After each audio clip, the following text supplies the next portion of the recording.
Hi chat, welcome to another stream. How y'all doing today? It's Friday, it's finally Friday. The 25th of March of 2022, and we are back for yet another stream. How y'all doing? How y'all doing today? I don't have too many plans today. I don't really know exactly what I'm gonna work on. I think I want to roll out the pre-commit CI change, although I'm a little bit worried because GitHub is still having issues, and part of the change relies on me hitting the GitHub API a lot, so I'm a little concerned about that. But I don't know. We'll judge it based on what happens and see where that goes. I also want to change up my pre-commit configuration to reorder it a little bit to make it a little better for Babby. Just to put formatters earlier, put linters later. Just so the lint feature in Babby looks a little bit better. It shouldn't be too bad. I think basically what my plan is for that is to search up all of the repos and all the hooks that I use and filter it down to the ones that I think are relevant and eliminate everything else. I think that's the plan. So we'll get to look at what tools I use and roll those out. But that's the plan for today. Let me say hi to everyone who is here, and then we can jump into things. Tofufu was first. Wow. Congrats on first. John MV1 was here before the stream started. JJMC, good to see you again. Evil Gordita, hello, hello. Ixonity, welcome back. Indie Monkey, good to see you. Torfu, no, you weren't quite first, but close. Rollers with the hello, hello noodle. Indeed, welcome, welcome. We've also got Beldothis. How you doing? Good to see you again. Crow, hello, hello. I see people are still playing the first game. Yeah, I feel like the first game will never die, which is fine. It's engagement. I approve. Aloha Tux says hello from Aloha from Hawaii. Well, welcome, welcome. Hopefully you're doing well. Stiggs is also here. How's it going? What time is it in Hawaii? It's like minus 6 hours from here. It would be 6 a.m. 6 a.m. Neat. Well, very early morning to you. We worldwide. It's true. It's true. And Torfun's in Paris. Cool, cool. Oh, bonjour croissant.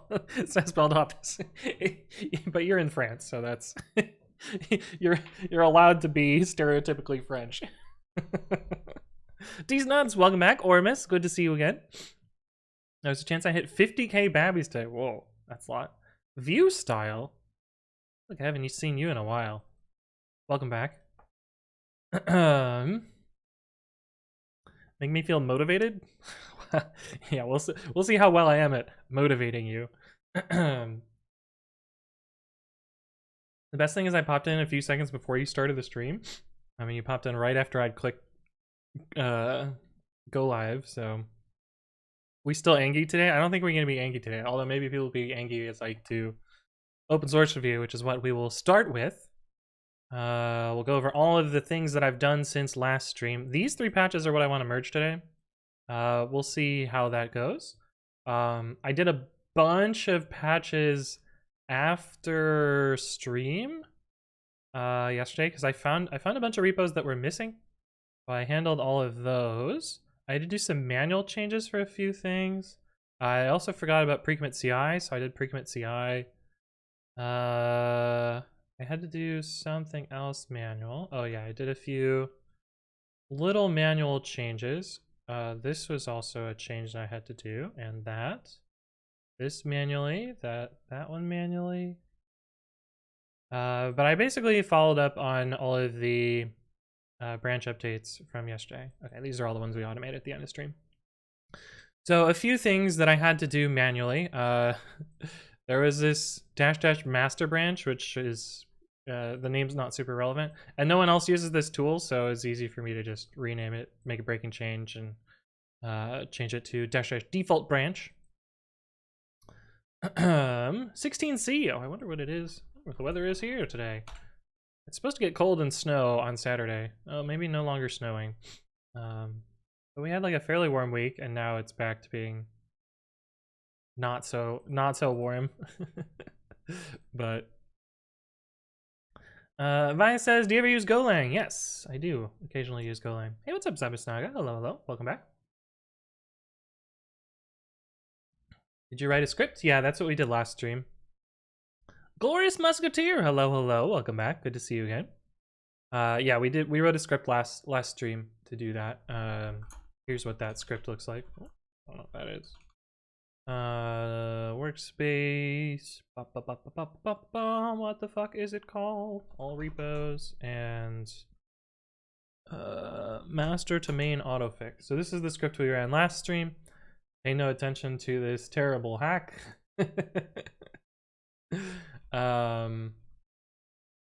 These constants aren't used. I copy pasted from something else. But basically what it does is it uses creds and authorization token and makes an API request to this particular GitHub API that renames branch for me, which is pretty nice. And then I replace those master references inside the code. And that's basically it. That's all I had to do for the fixer, and then I ran it against everything. And it was super easy.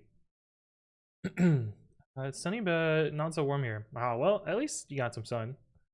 Aloha Talk says, I grew up in Michigan and got really tired of the snow, so that's why I live in Hawaii now.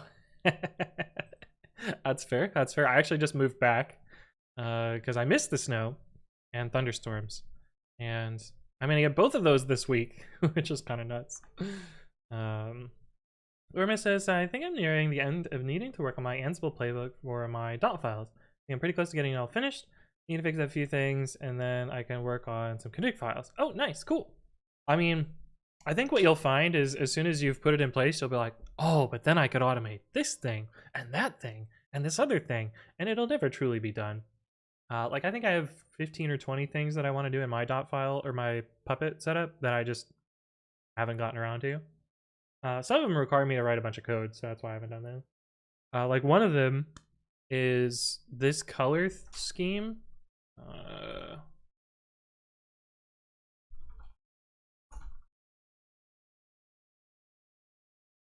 This color scheme. Or, oh, I didn't go high enough. Yeah, like these colors change in the next terminal update to be like kind of sad colors. And I kind of like the not sad colors. And this is a theme for GNOME terminal, so I need to figure out how these get set and then automate that. I also, in theory, want to automate the window size, because right now when I open a terminal, it's shorter. And I could make it, you know, automatically open to the right size, which would be nice. There's tab completion for git clone that I haven't set up. There's just like a whole bunch of stuff like that that is a pain in the ass that I haven't done yet. But anyway, this is the script that we wrote and ran yesterday. These are the manual changes I had to do afterwards. So update name there. I did the programmers one separately. There was 2 links to master that I had to update. This is from Code in the Dark. This is such a cool thing.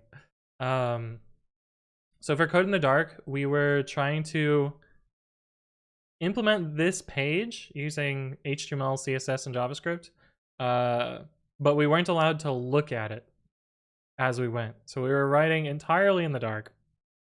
And this is what people's solutions ended up looking like. Some of them looked more like the reference than others. Jordan's was actually very close. He didn't bother with the background image, but this image is dead for whatever reason. Mine was fairly close, but I missed my height.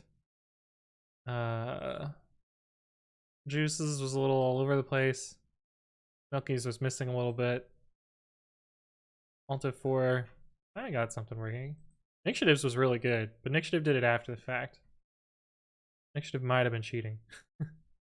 And then we did this other one where we were trying to implement the Parks and Rec City of Pawnee page, and mine was really good. The only thing I fucked up was the background repeat here. But other than that, like pretty spot on. Oh, also this is supposed to be right aligned. Jordan's was missing. I don't know why the images are missing. Juice's was actually really good too. Juice even got the right alignment here. J Phils was good too. But anyway, this was a Podgrammars event that we did like almost 2 years ago now. Hey, what's up, Marsma? Hello, hello. I see you're still fighting. No, I'm not fighting. What would we be fighting about? Hey, what's up, Black Box? Hello, hello. Why does Twitter look like that? It's old Twitter. 2 years ago, Twitter. Logged out Twitter. Have you heard of Chef? Yes, I have heard of Chef.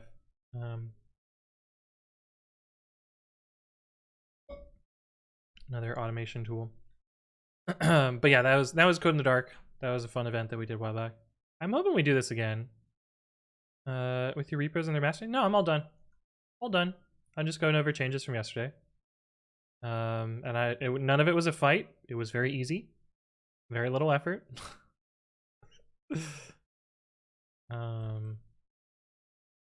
This is a change in the chat bot that I had to do. This was actually going to break, so I'm glad I noticed this and fixed it. I changed this from having a hard-coded branch to just being head. This is installing git from source, which is used to test pre-commit. Link to an image. This was just tests. This one I had to do manually because for some reason it broke. I don't really know why. I didn't look into it. That one broke. This one I noticed while updating everything. I haven't done any Terraform work in like 2 months, and a few things happened in the AWS SDK for Terraform that changed how S3 buckets and a few other things work. So I read up on the changelog and figured out all the things I needed to fix. The first was that profile isn't used in the provider anymore. Bucket ACLs are no longer part of S3 bucket object, so you have to split them out. The same is true with public access and lifecycle rules.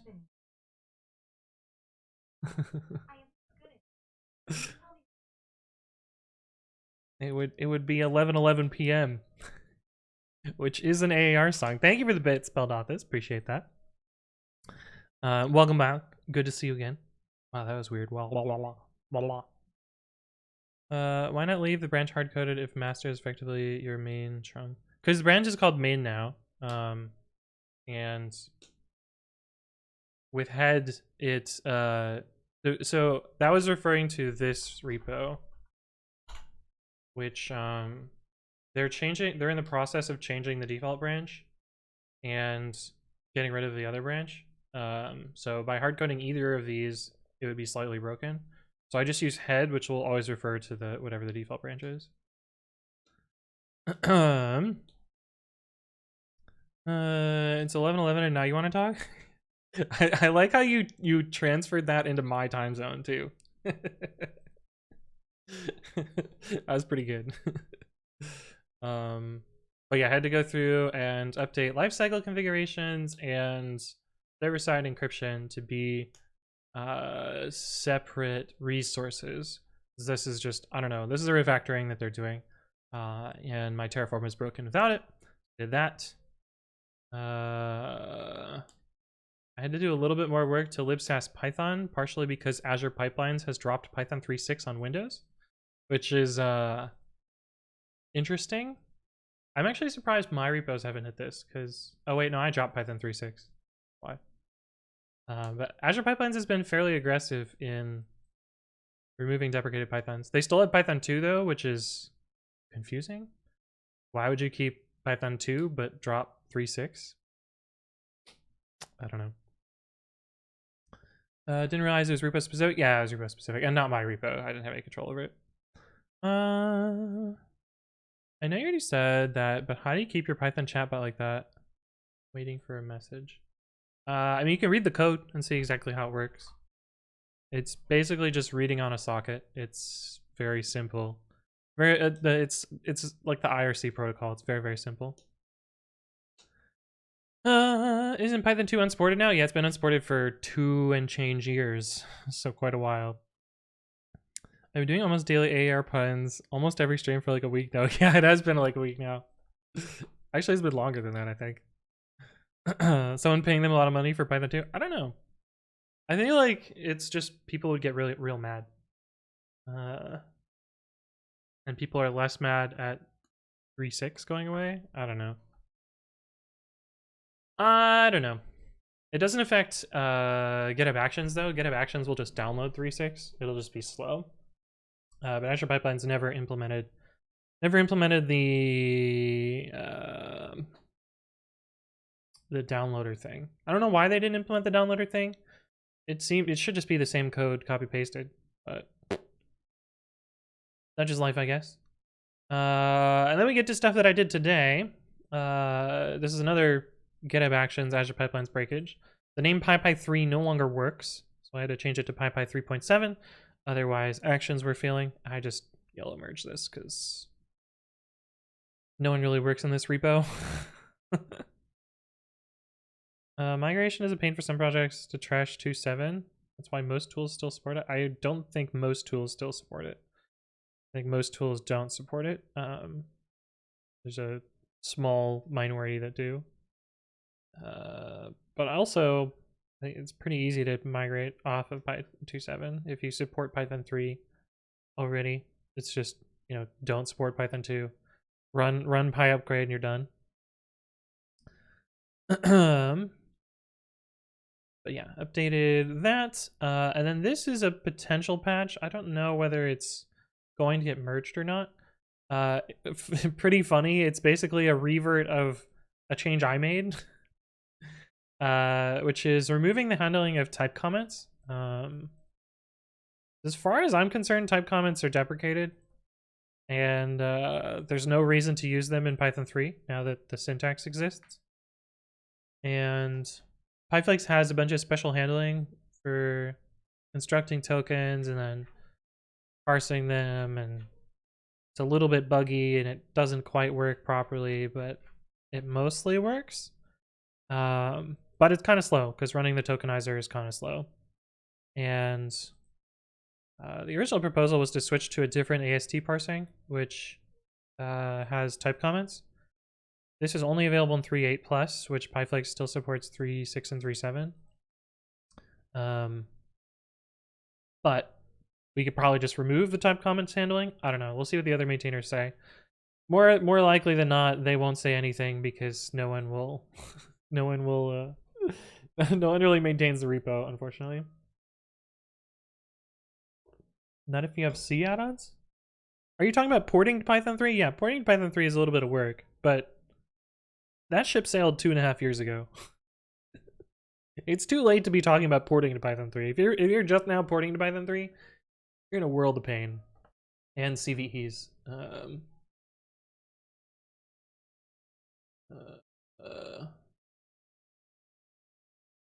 Fuck. Oh, apparently I need to accept my equity grant. What the fuck? Why isn't that just auto-accepted? I'll do that later today. But anyway, that's kind of open source review since last time. Sure, we'll save, whatever. What I wanted to do is figure out all the repos that my pre-commit config uses.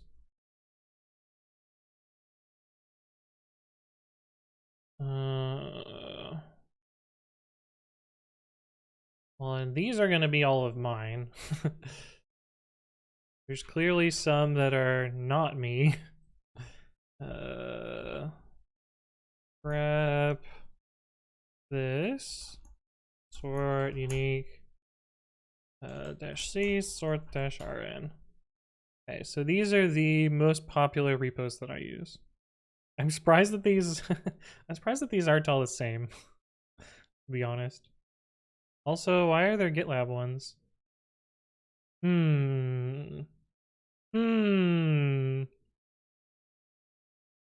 If you're pointing Python 3, you're in a world of pain. Yep, it's what I'm being paid for. Yeah.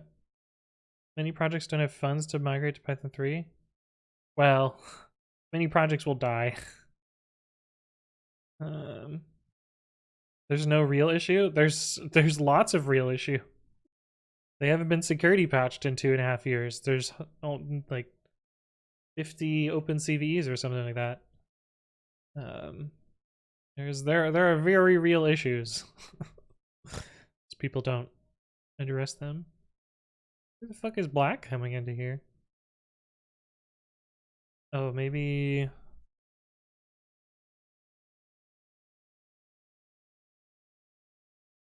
Oh, PyTest. Yeah. Let's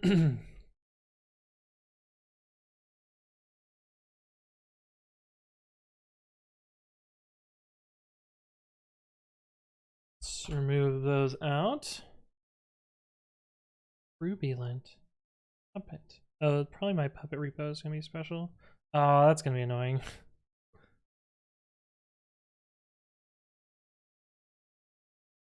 What is this one? Oh, demo repo.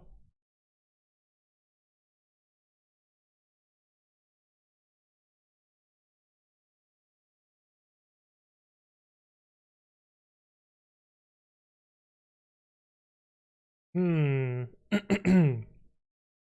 Hmm. Well, those are broken.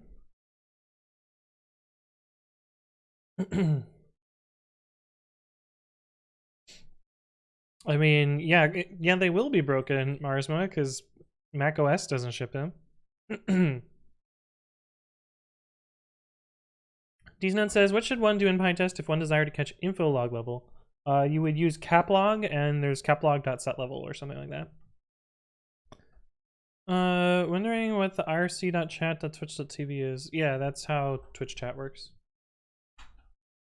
It's similar to an IRC protocol, but not exactly.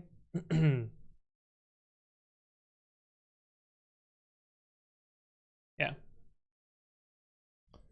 So this is the host and port that Twitch uses for IRC or for Twitch chat. There's PyTest log CLI level. Yeah, but that'll affect the entire process, and so it'll be different based on how people run the tests. You're probably better to write your test such that it affects the log level locally, without modifying the whole test, without changing how you run the whole test suite. At least that's what I would do.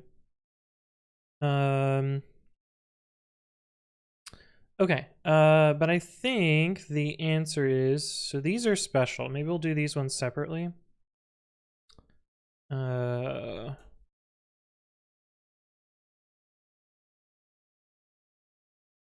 do we use pygrab hooks in? Reorder Python imports. Why though? I think I'll probably remove that. I think it has gotten past its its usefulness. So why do we still have JSON?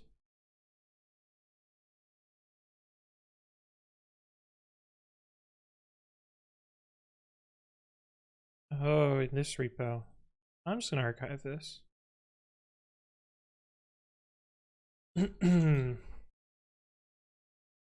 So has not been updated in so long. 6 years ago. Yeah. You will get archived. Let me make sure I closed all the issues and PRs first. Yep. Archive. Goodbye. Okay, so then we can ignore this. Recommit precommit. What does that get used for?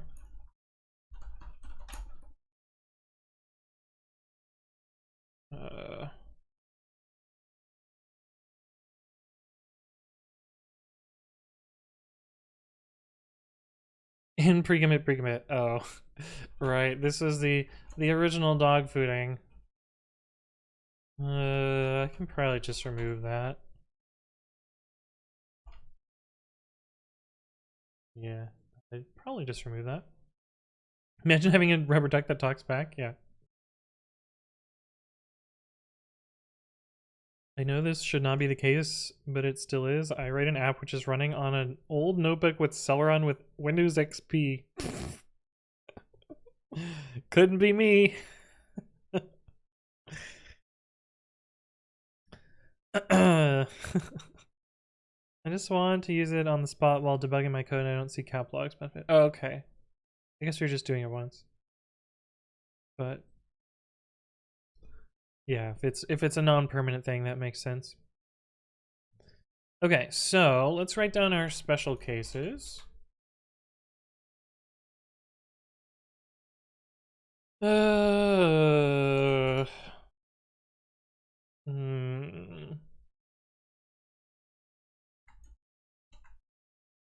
So we have Puppet. We have this for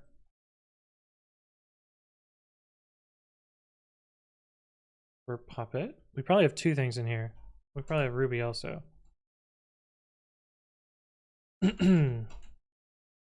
Interesting. Okay, so Puppet has Duck Dispatch. Thank you for the donation. Appreciate that. Keep on ducking? What? Quack.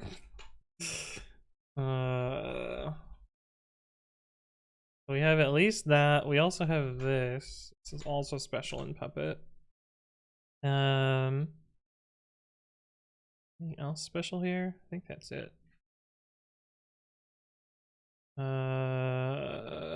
That one we got rid of. This one we are okay getting rid of. Oh, that one we're okay with getting rid of.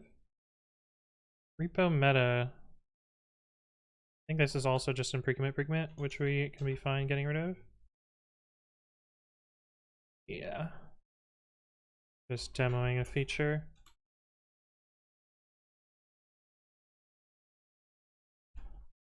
Yep, we can get rid of that. Okay. Cheetolent.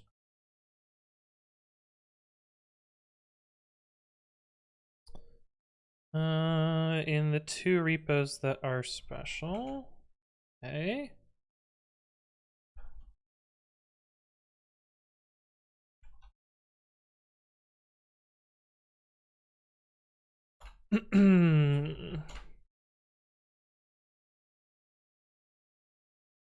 Probably put them in this order. Formatters first.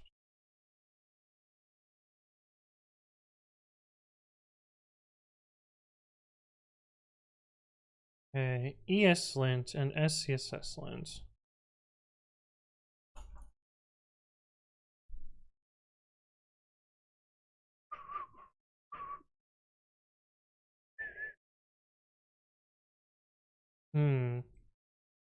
Okay. Twits, user scripts. Precommit action and precommit.com all have ESLint.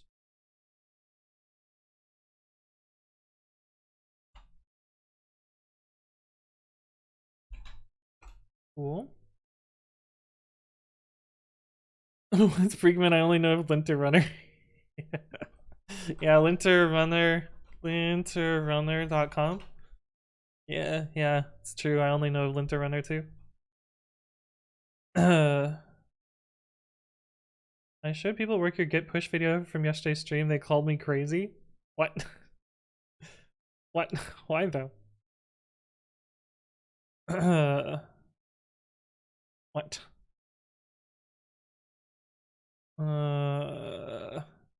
I like how that matched 370. 370. If you do 037, it should match it.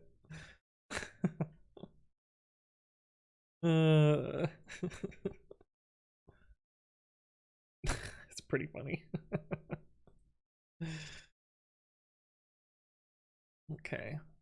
Oh, we also have SCSSLint here. I think is kind of dead.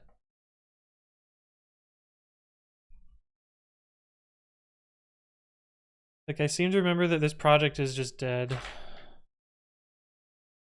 Oh, it has modern releases. Well, no, it doesn't. It was released 3 years ago. Yeah.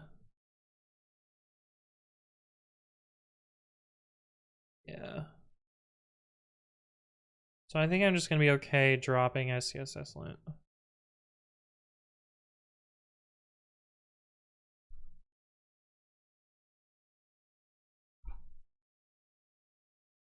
We also need to audit all of the locals.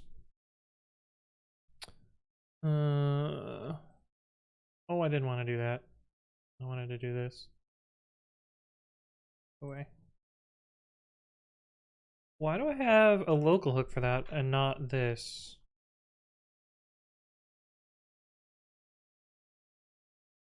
Oh, I can archive that too.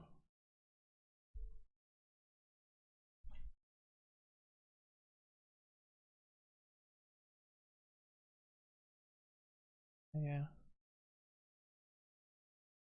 Does archiving make get up pages go away? Maybe check that. Let's see. Oh, still there. Okay, cool. Okay, we archive this, thumbnails, and demo repo. Wait, I thought I gripped out demo repo. Oh wait, I did, but not here. Yeah. I think I'm okay removing SCSS lint. Don't know that it's actually providing too much value. These ones we need to fix, and we need to figure out what these locals are. And then the rest of these are standard. These are going to put everywhere. Well, we're going to put this everywhere, this everywhere, this everywhere, this everywhere, this everywhere, this everywhere, this where we have type checking, and this where we have setup.cfg. I think that'll be pretty easy. Do you know what will happen if you pass 1,000 videos? Yeah, I'm gonna have to renumber them. Fortunately, I can script it, but yeah, I will have to do that at some point. And we're 40% of the way there. Fortunately, though, let's see, 1,000 minus 408. Fortunately, I don't have to think about that for 4 years, so probably gonna be fine. Why would you need to renumber them? Because then they won't sort properly. Hey, what's up, Cat Peasant? Hello, hello. Good to see you again. But yeah, they're 0 padded right now to 3 digits. But they will need to be 0 padded to 4 digits. That's a problem for future Anthony? Yeah, that's a problem for 4 years from now, Anthony. Who knows if I'll even have enough content to make videos in 4 years. I mean, I can always invent content, so it's not a huge deal. Alright, let's see what has PyCQA Flakegate. And maybe we'll just fix those. So the Yelp repos all do that. Maybe I should get rid of the Yelp repos while considering this. I'm not going to change them.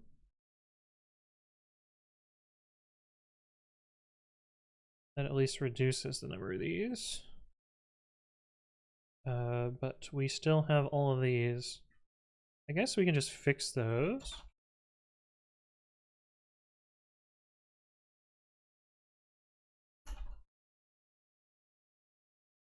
Then we gotta find where repo local is.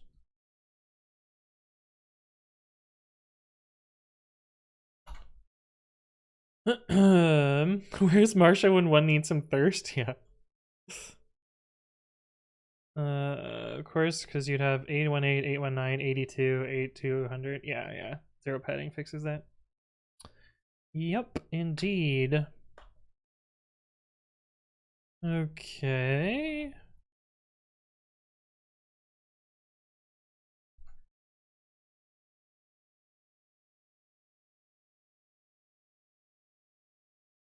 Okay, so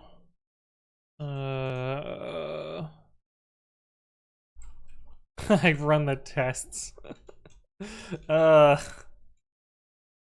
a good idea, but hey, fine. Docker file, go format.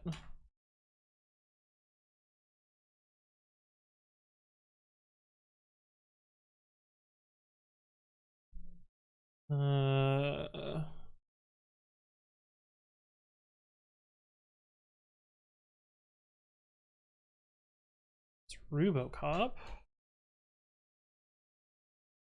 I already have that up here.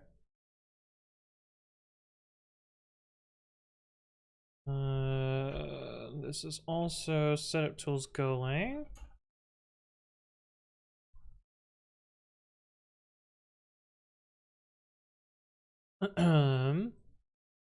Also setup tools Golang examples. This should probably use types Go.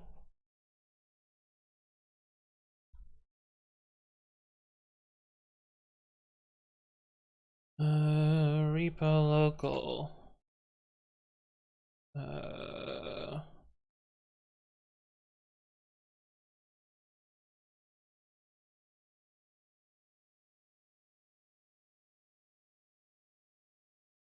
We're gonna keep this one. We're gonna get rid of the other one, I think. I'm gonna try to script all this. Pie-grep hooks. Definitely a little bit special.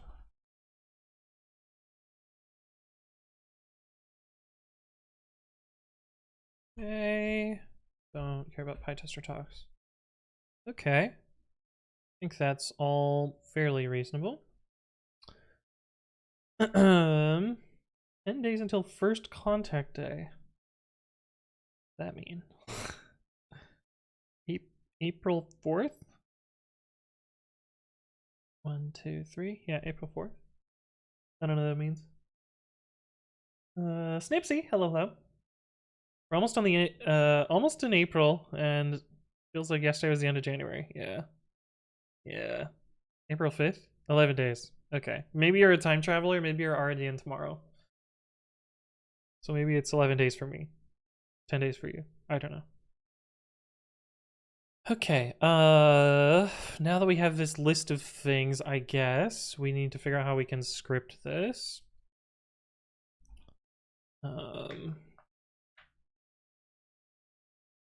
Also, I guess let's figure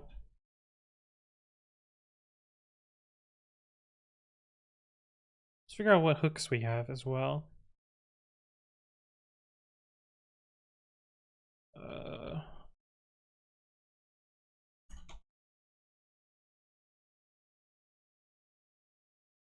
To figure out what we want to keep.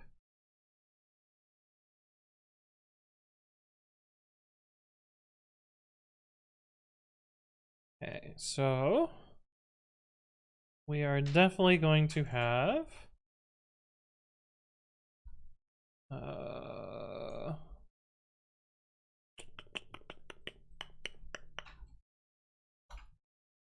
we're definitely gonna keep this.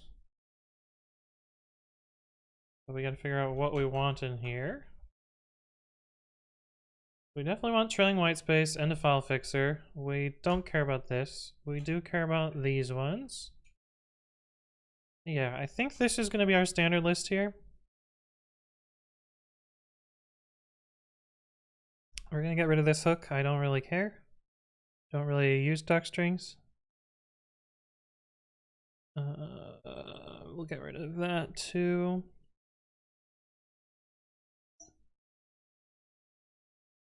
Star Trek. I've seen a few episodes of Star Trek. Not enough to actually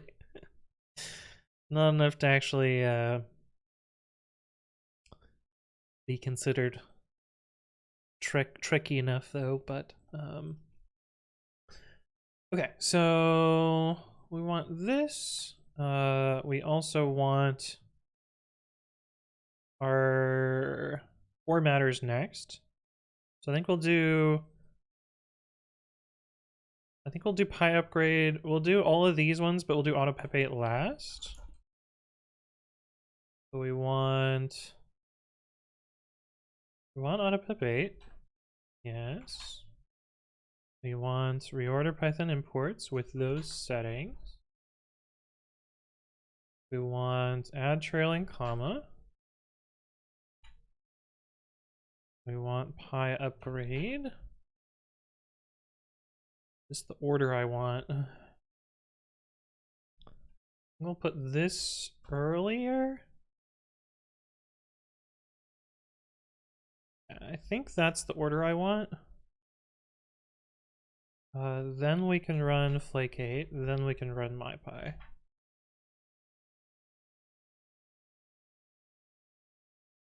We don't need these unless we will try and find those and populate them, but I think this is going to be our new pre-commit config.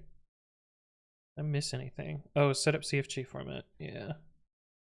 It's not listed here for some reason. Why we're standardizing this.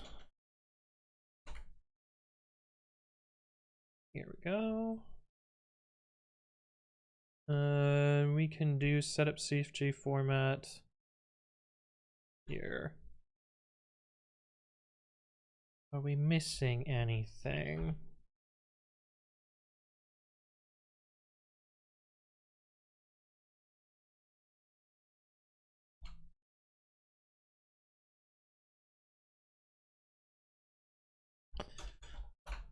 The best bee, thank you for the follow. Welcome, welcome. Hopefully you're doing well.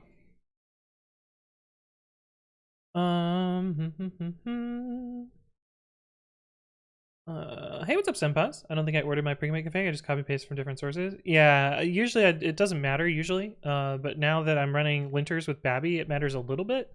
Because if the linters happen before the formatters, then the line numbers are off.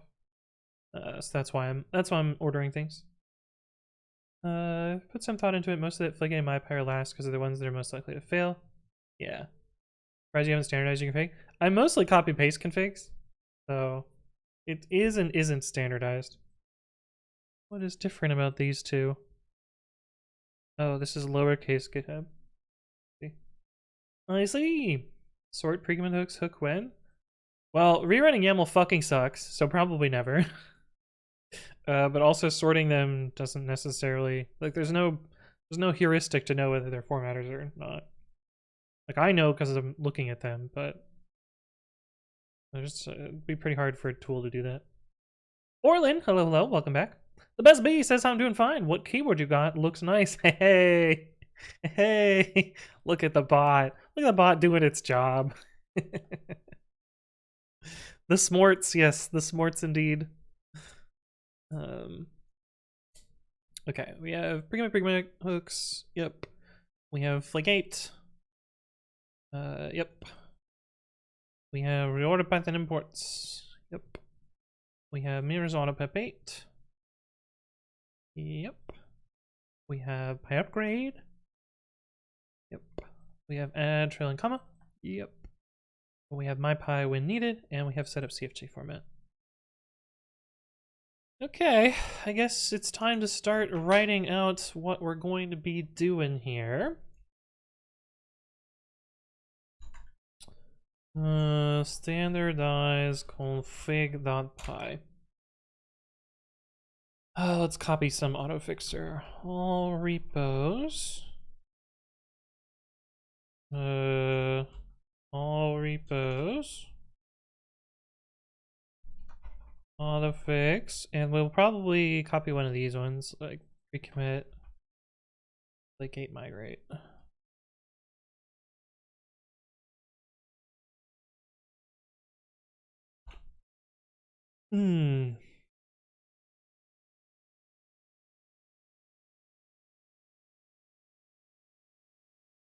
Apply fix function.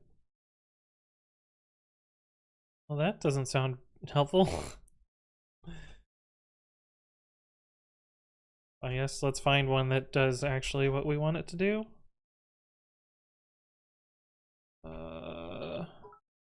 This one maybe?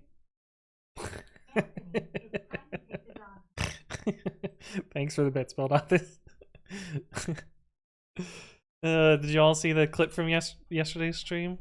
I like how I instinctively typed github.com. Shush. This one. Also, my window's slightly bigger.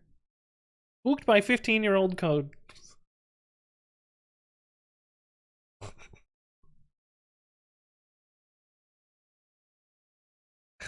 God, I jumped again. But anyway, what triggered the code from the clip? I was demoing a really old app that I wrote in 2008 to help me remember to do one of my chores, which was to take the dogs in and out. Oh, that's my Minecraft world. That's not what I want. Called dogtimer.exe.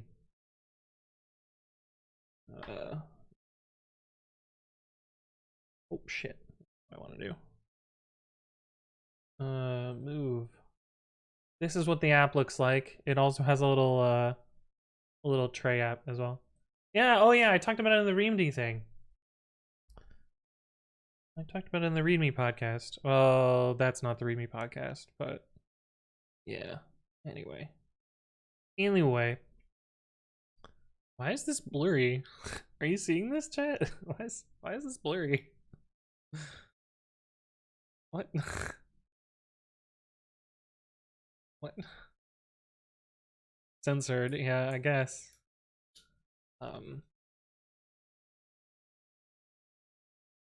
Doing lots of auto updates. Many repos will be cloned in the pre-commit directory. This prevents leaving. And don't really. Do we care about that?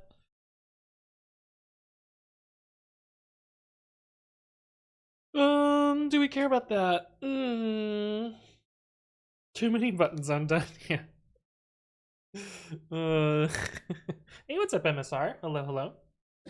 Good to see you again. And outdated version. Good to see you as well.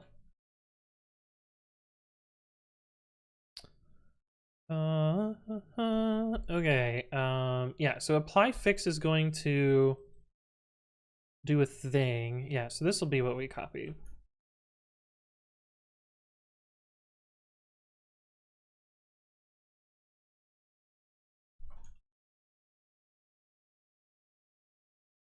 Okay. So I don't really care about doing that. It'll be faster if we don't do that. So let's do that. Check fix. We'll run pre-commit run -all files. Seems fine. So what it'll do is we will write the config based on what we see there.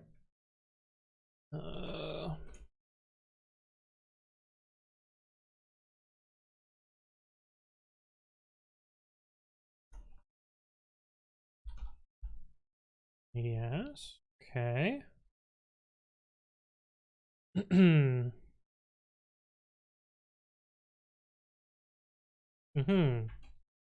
Senpai's found the podcast. Awesome, thanks. Hey, what's up, Moomy? And Swartzchild. Good to see both of you again. Welcome back.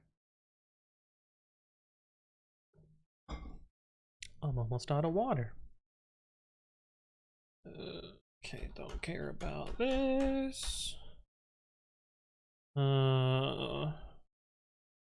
Reorder pre-commit config.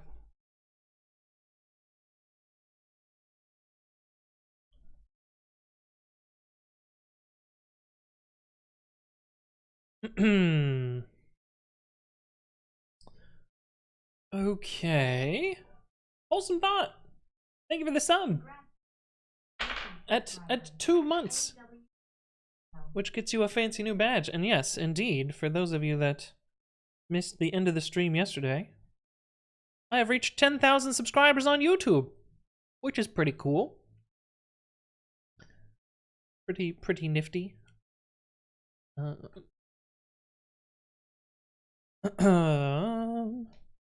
Any tips for a newbie of Arceus? Oh, the Pokemon game?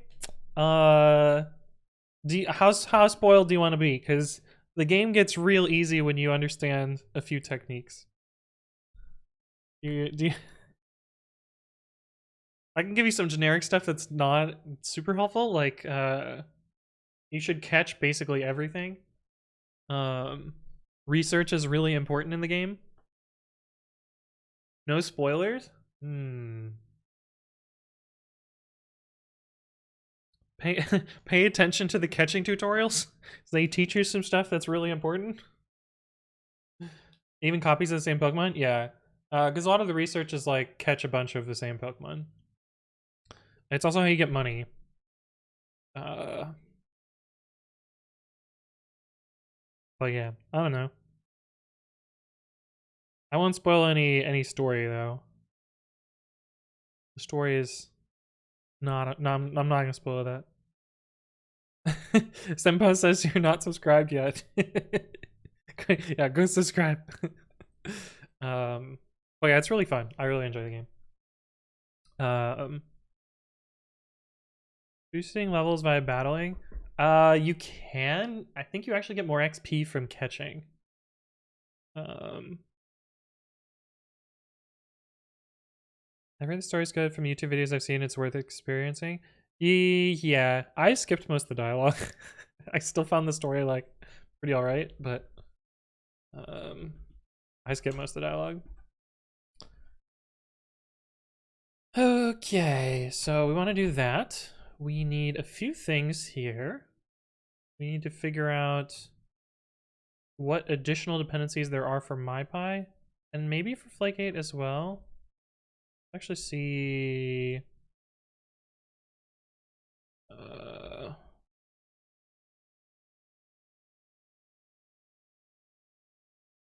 see what we set for additional dependencies. Okay. test types all. Let's actually just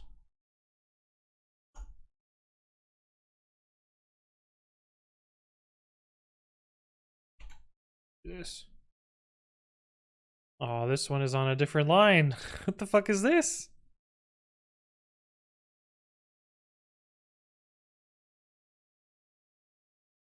Fireball Monkey, thank you for the bits. Quack laughing face. Also, welcome back. Good to see you again. Why is it banned? Because I don't want to talk about it. That's why it's banned.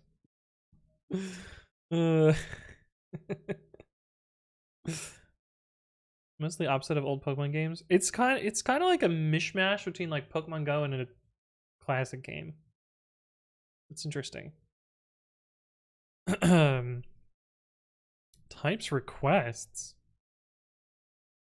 in my code?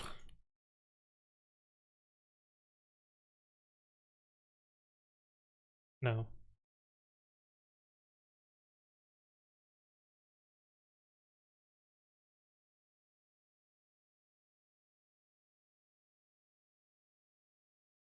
Weird.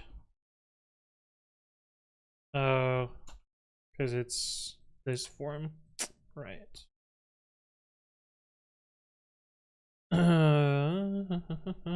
Let's filter it just to what I would do. Okay, so those, we have a few Flake8 typing imports. I think I'm actually just gonna ditch this because it's not super useful in Python 3.7 and above. Need those in a few places. The fuck?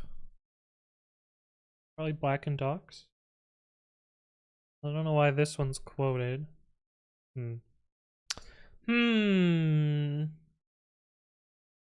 RC spoils, be careful around some Pokemon. Yeah, you can fucking die in the game, which is pretty funny. How are we doing today? We're doing pretty well. I spoil your decision, but if you ever want to talk about Tommel, you know where to find me. Is forced to look at actual docs because you didn't have a video on it? Yeah. Yeah. I don't really need to make a salty video about it.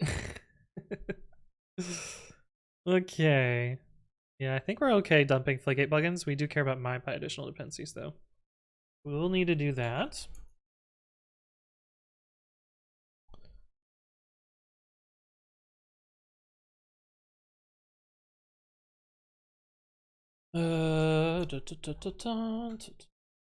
Okay, we need to figure out whether it's a Python project or not, and we need to figure out whether it has a setup.cfg or not. They're the main things. We can probably see if it has Flake8 already. If it has Flake8, it's probably a Python project. That'll be our filter there. We can also see if it has MyPy already. Yeah. That'll be how we decide whether we add Python stuff or not.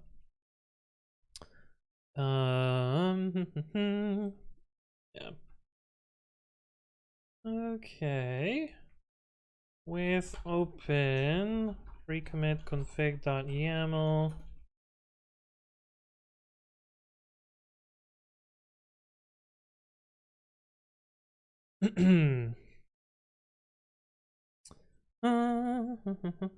Okay, what are we doing? We need to figure out whether it has MyPy.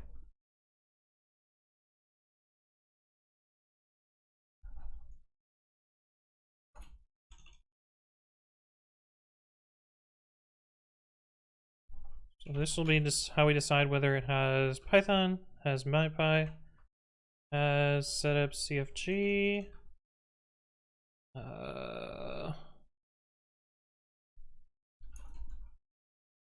For that, we're going to look for metadata in that file.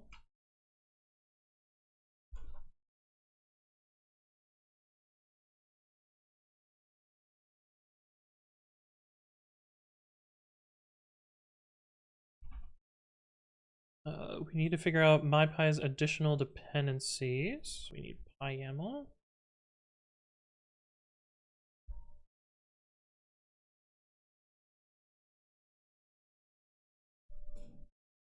Sneeze.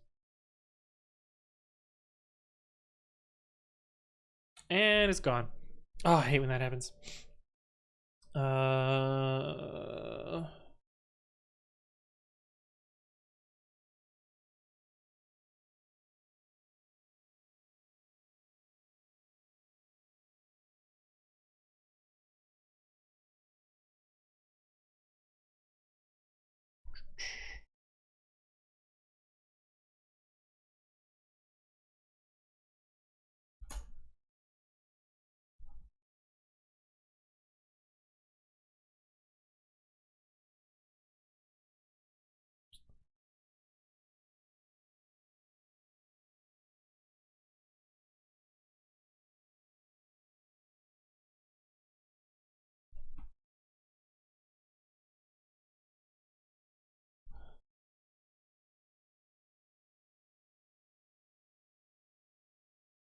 Okay. I think that's most of the information we need. That. We could add it if there's a type checker, but I think it's not super important. Refactoring VB script. Interesting.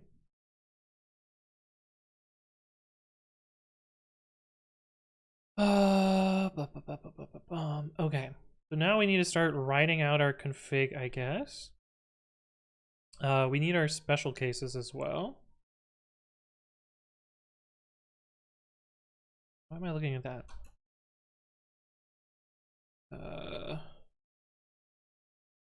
What are you? What do you do?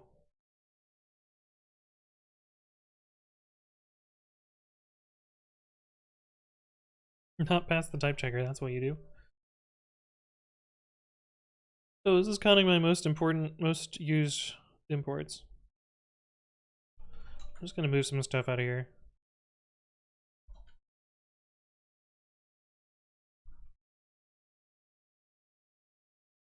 What are you, T2.py?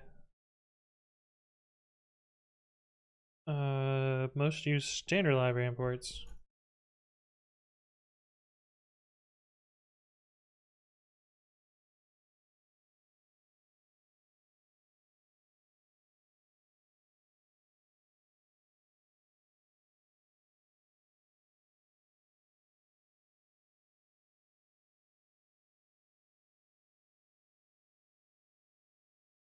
Get rid of you.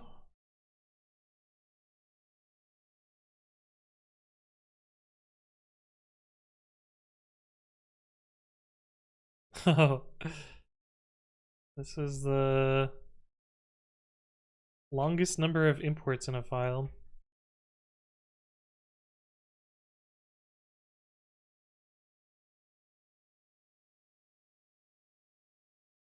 Is this patch? I'll need that.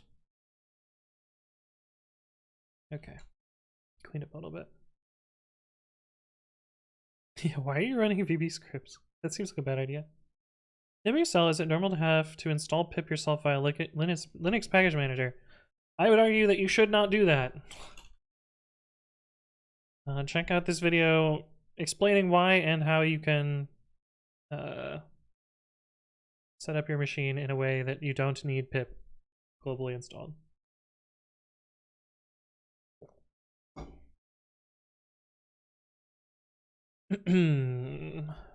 Okay.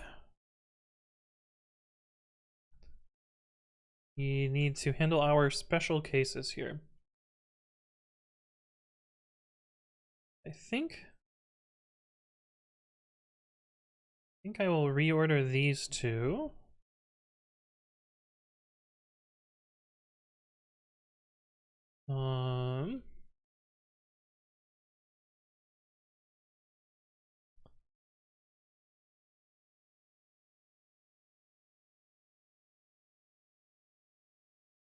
And these.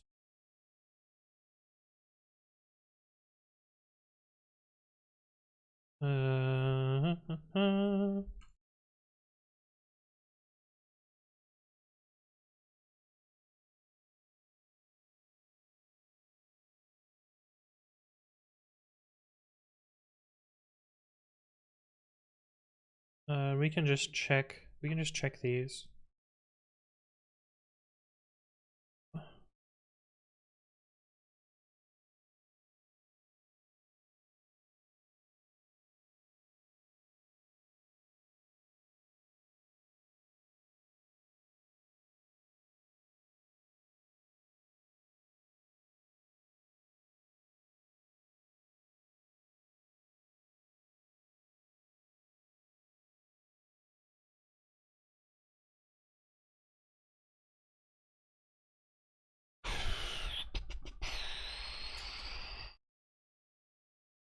Oh, we should check if there's top level settings. I bet some repos have top level settings. Fuck. Exposed on Python 3-m pip? No, it does not. That is not what the video is about.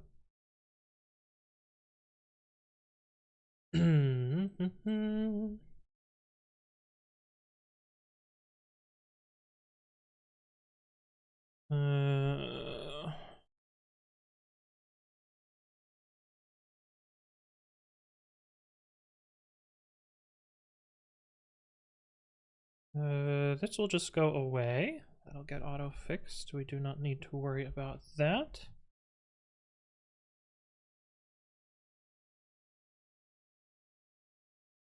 Hmm.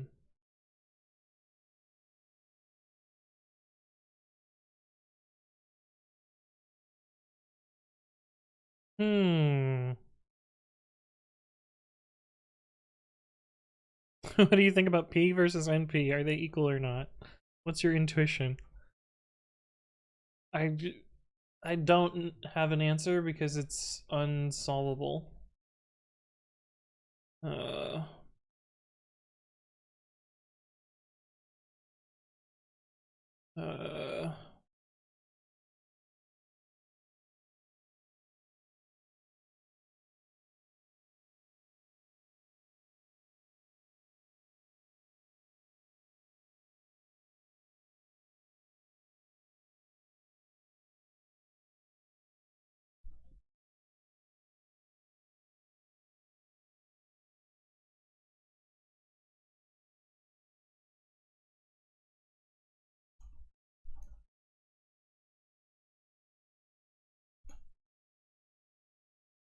Duplicate for this.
Cool.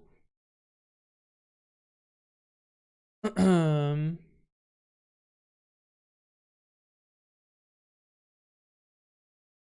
solving it right now. Good luck. Information about DeepMind alpha code. No, I don't.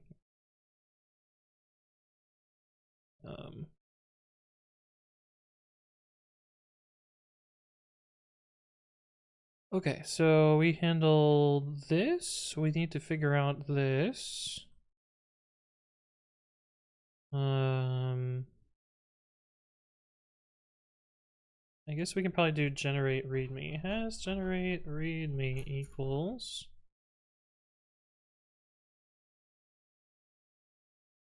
do this.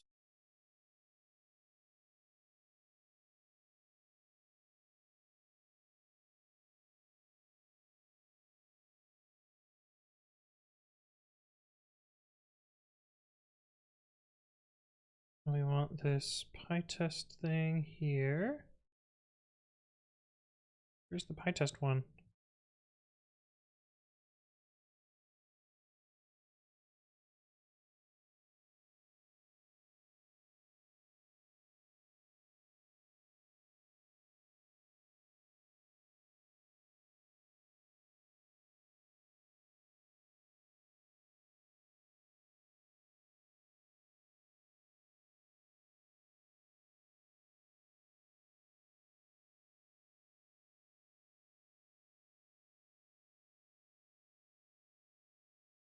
I'm gonna have to do the same exercise for frequency I as well. DeepMind alpha code is the AI that solves competitive programming problems. Interesting. Are there any issues doing armorf/temp? Yeah, you should not do that. That will delete the temporary directory, which needs to exist for system to function.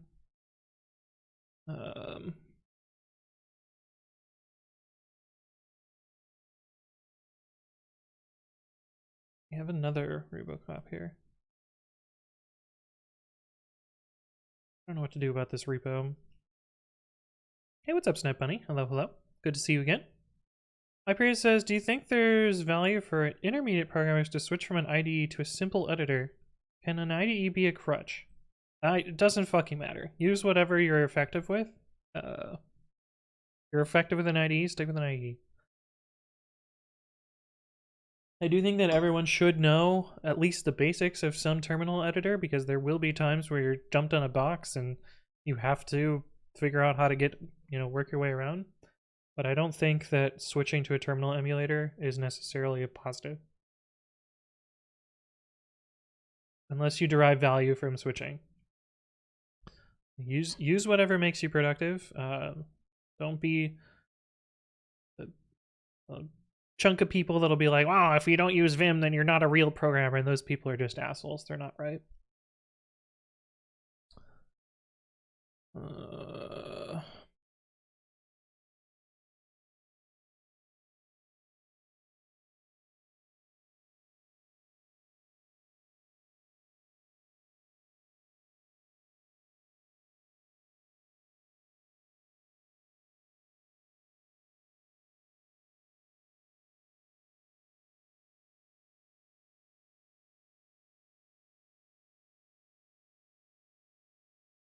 What's your personal reason for not using an ID, though? I'm faster without it.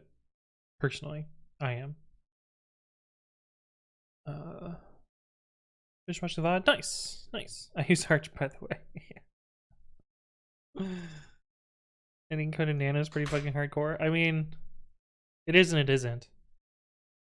And the joke that I would always say is, you know, if I used a less shitty text editor, I'd be more efficient to the point that I would burn out. Made your own nano with blackjack and hookers. Yeah. Yeah. Okay, I think that's all of our special cases, assuming I did my research properly. Now we can actually start constructing the configuration.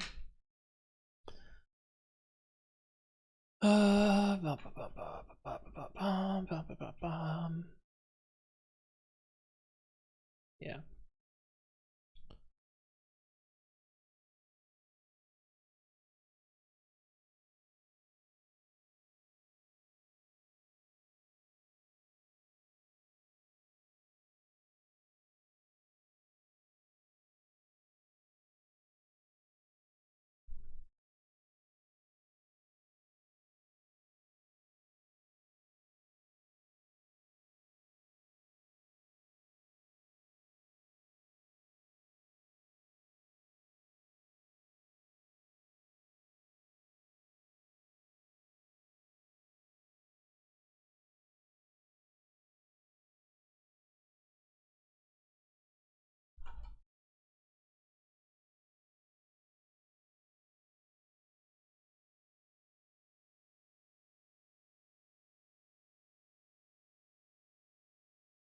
I don't know if these are going to be useful, but we'll see.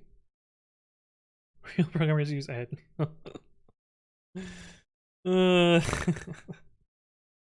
Swatch says, I have a question about shell. They say that bash is a shell, zish is a shell, but are they right? I don't think so. Why don't you think so? I think bash and zish are both languages that interact with a shell. No, they are shells. So there's yeah. They happen to also be programming languages to an extent, but they are shells. You're thinking of terminal or terminal emulator, and the differentiation between those two a little bit different. Okay.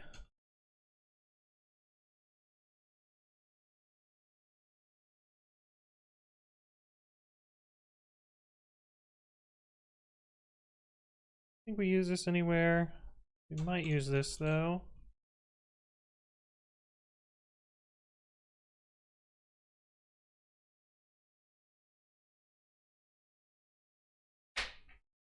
We probably use this in a few places.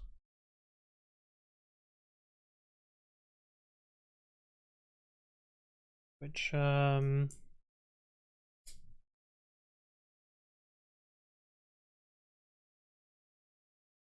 does this repo have?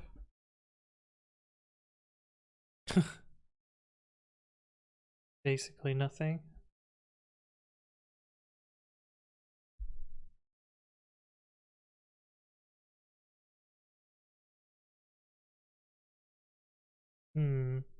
I think we can just handle those as it rewrites them. It'll rewrite them and then we'll accept the PRs. How can a kernel have many shells? The kernel doesn't implement the shell. The shell is just a program. You can write your own shell even. Has nothing to do with the kernel. Rain, thank you for the follow. Welcome, welcome.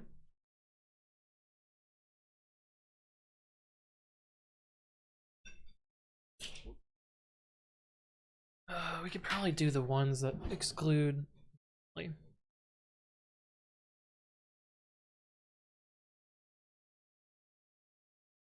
even consider Python to be a shell. It's not exactly what you would think of as a shell, but a shell is really just, you know, a program that runs. Shell isn't built in the OS? No. You can remove it. You can replace it. You can it's just a program. Here's bash. Just a program. Hey, what's up, Killer Marku? Hello, hello.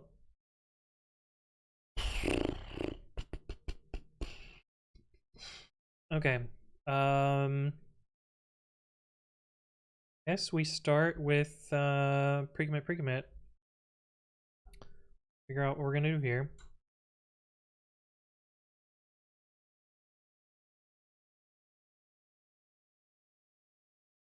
Okay.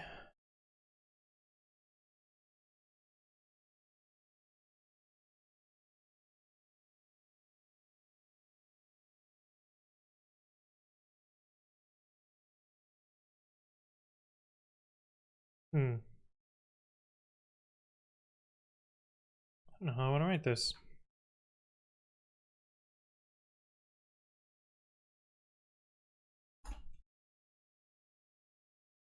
I feel like this is gonna be gross, whatever way I do this. No.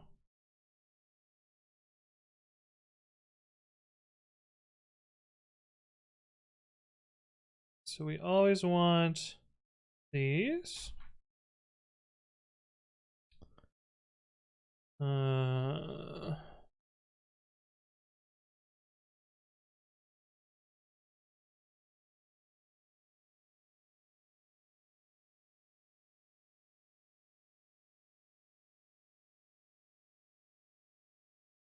don't think we're gonna use this at all.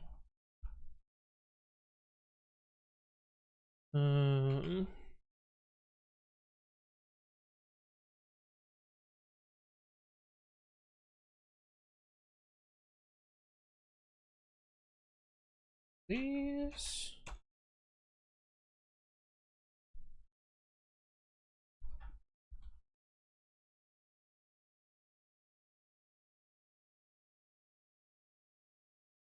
Okay, if has setup CFG.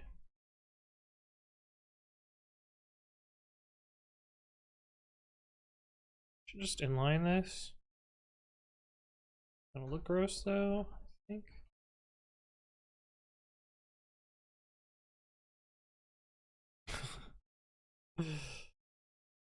I don't give a shit what it looks like, right? Fuck it. I think the linter's gonna rewrite it to look like this though. Oh, it's so gross.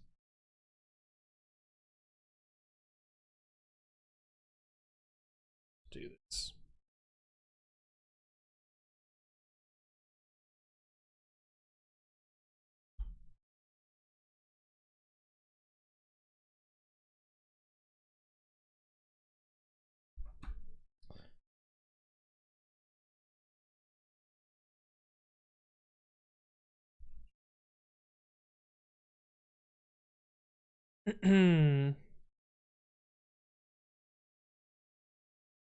Well, just computer program, and computer programs can be removed as well as installed. That's true. How can an OS understand it?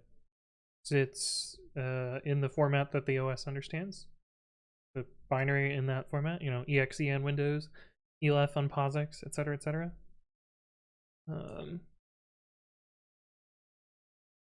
Someone implemented go to definition in Babby. Would you use it? I don't think it would be. It's not easy to implement. I probably would not use it, but maybe. Every time I've seen go to definition, it's kind of buggy.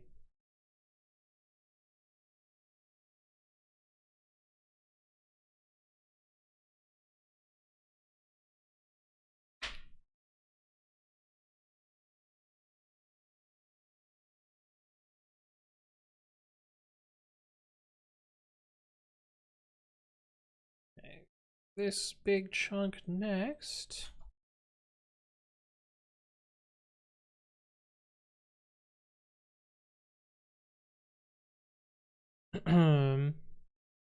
LSP win? Yeah, exactly, Drew. Yeah, LSPs are a lot of work.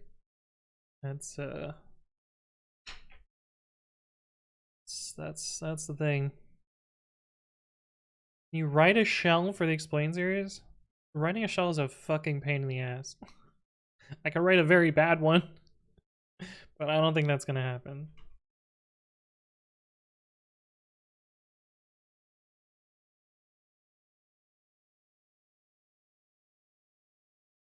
Actually, save ourselves a little thing here.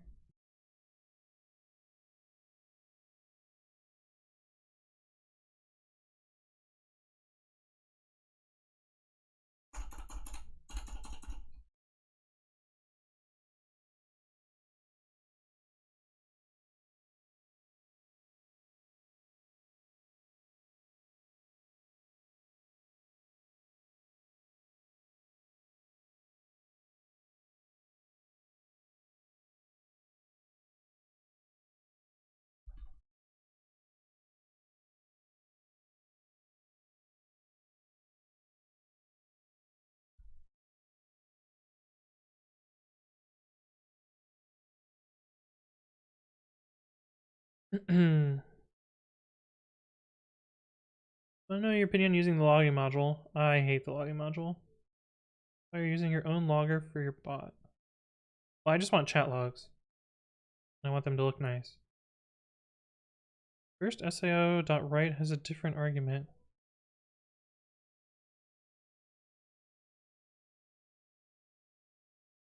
Yeah. Fortunately, this would tell me about the problems. Oops, I didn't mean to cancel the linter.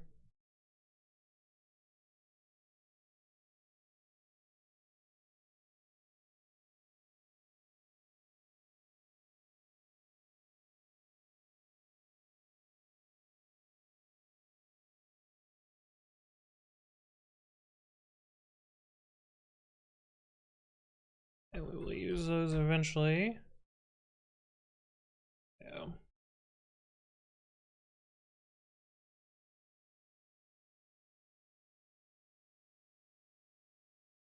Here. I gotta stop Control C in there. I gotta use the other.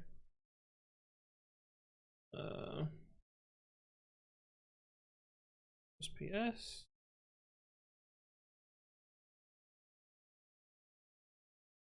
Okay, we can cancel linter now. But yeah, we got there eventually. What would you use alternative to the logging module? I would not use logging. I just wouldn't log. I think logging is a crutch. Logging is helpful for exceptional cases, but most cases you don't like. A lot of people use logging as a debugging mechanism, which I don't think it's useful for. I think you should use a debugger to debug.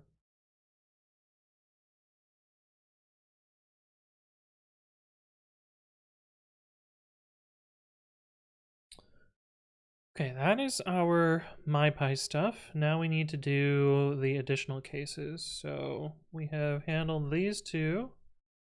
We do handle as puppet.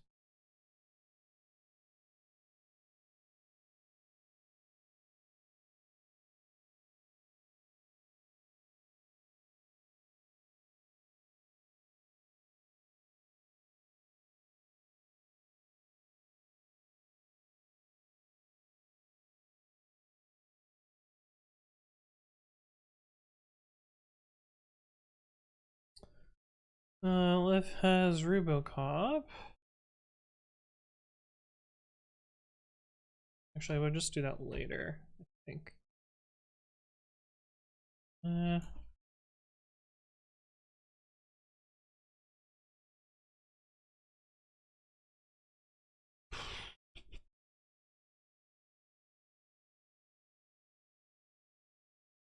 Actually, I think maybe I'll put this below MyPy. Yeah, no, it's down there.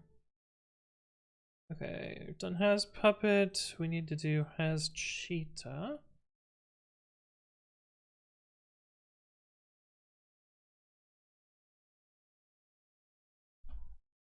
And this is actually a case where like constants are kind of fucking me. Because if I had just written these in line, it would have been less painful. But kind of need a logger because I need to keep track of every action an analyst does. I don't know that you want a logger in that case, but you do want some sort of recording. Breakpoint got me to change from log debugging. Shit's magic. Yeah, Breakpoint's pretty nice. I haven't yet learned how to debug in my Vim. Well, I don't have a debugger here, but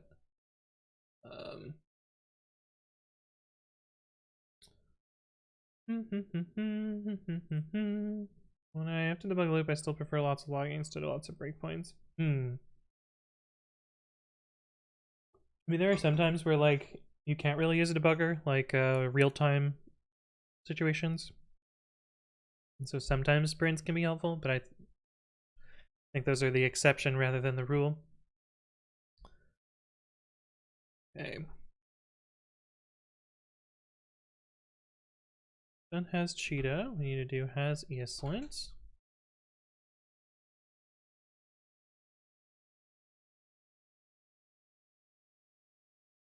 What's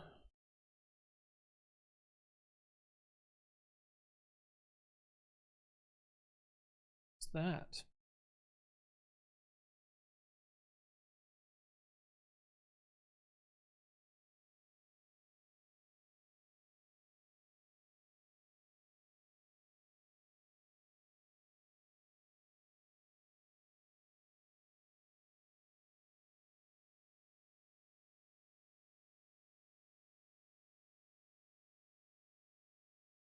KZTM, thank you for the follow. Welcome, welcome. Hopefully you're doing well.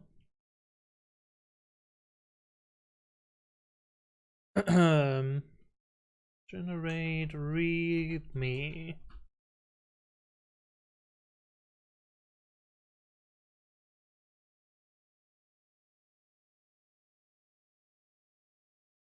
Okay, as PyTest. The last one is has go format.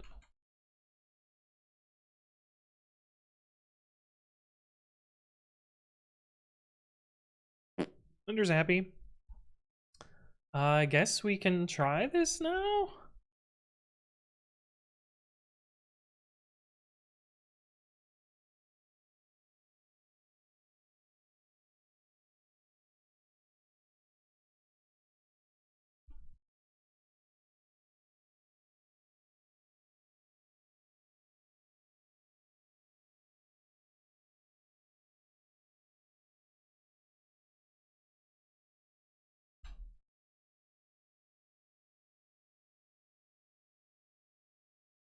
Oh, maybe I shouldn't run Pregament auto update. Kinda don't need that. Apion, thank you for the follow. Welcome, welcome. Hopefully you're doing well. Ruby is magic? Yeah. Yeah. It is kind of magic. Oh, this is gonna be so slow to run. Wait, that's all it changed? That doesn't seem right. Oh, we didn't actually write the fucking config. Duh. uh, duh. We'll skip auto update, we don't need that.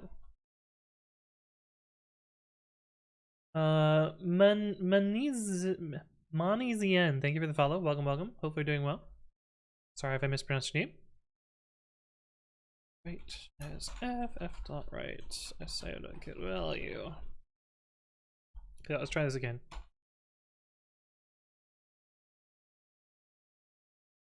Interesting.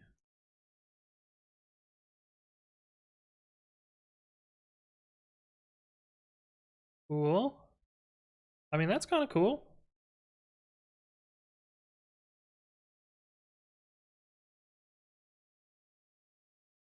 Yeah. That does what I want it to do. Let's try it on some of our specialized repos. Like Personal Puppet.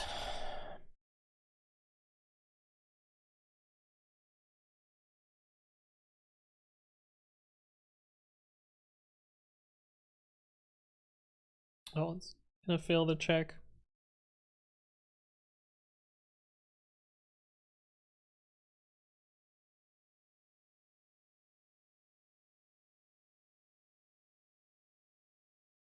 I think this is gonna cause it to not commit. I think we can just make it not fail the check and then commit anyway. Yeah.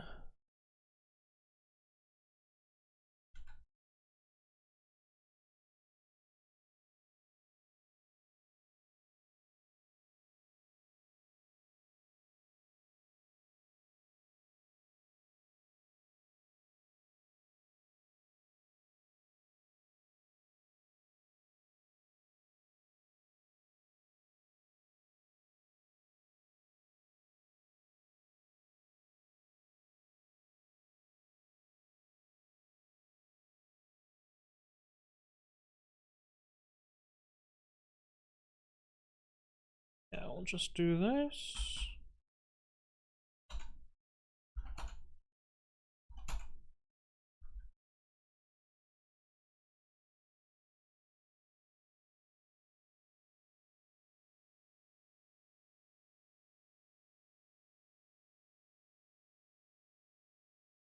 Oh, fuck.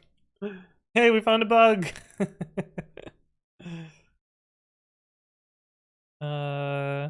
Interesting.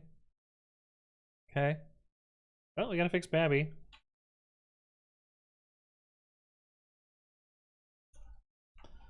Alright, I thought that might be a bug. Lint panel, relint, becomes 0 errors. Oops. Anthony's recent theming inspired me to finally make the color scheme I wanted for a long time. Now I just gotta save up my babbies to show you. Oh. Critics of Butterflies. Thank you for the follow. Welcome, welcome. Okay, what did I just change in here? Oh, I got rid of the check. Let's try this again.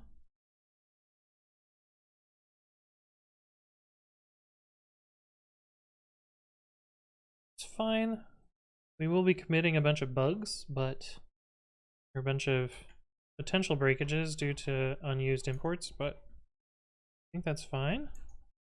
So what changed here? Nice. We reordered these two. And we added a bunch of things and changed the 3 plus to 3.7 plus. Check XML? Oh god.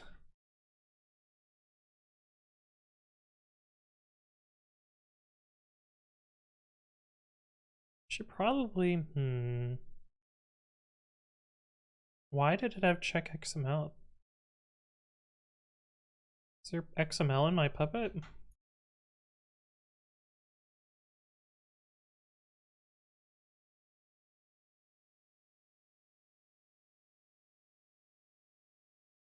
Oh yeah, pigeon stuff.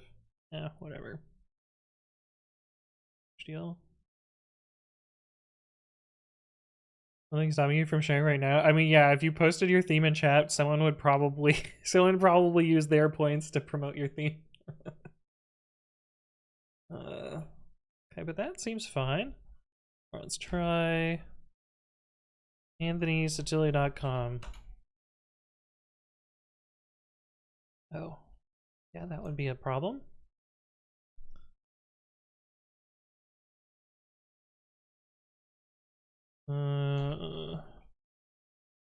Lazy way to do this.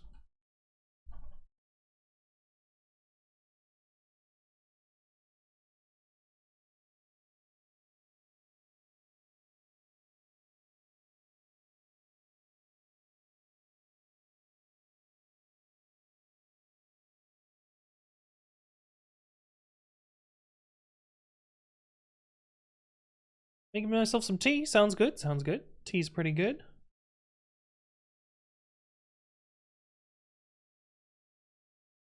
Okay. Seems nice. What about color code?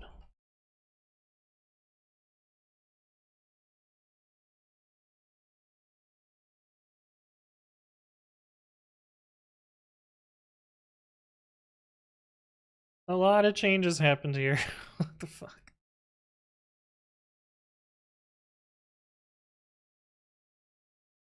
Cool.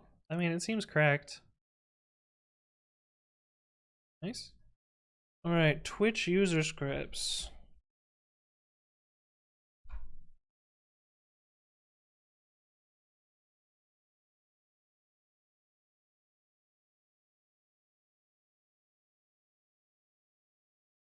Cool. It's weird to check JSON, but I guess that's fine.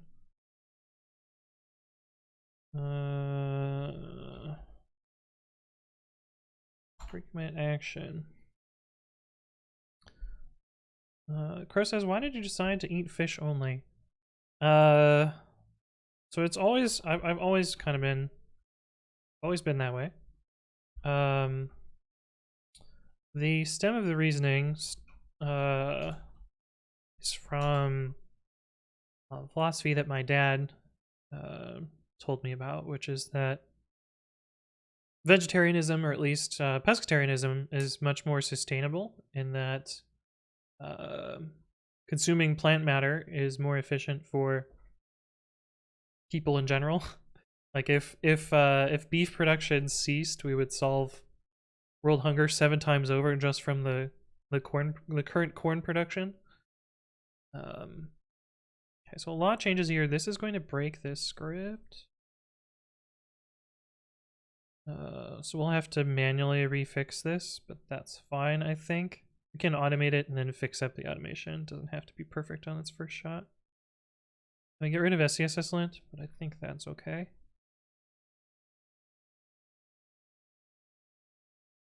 Wait, what the fuck happened here? We broke the config. Okay, so maybe it's not okay. Oh, we're missing hooks here. Yeah, that would be a problem. Try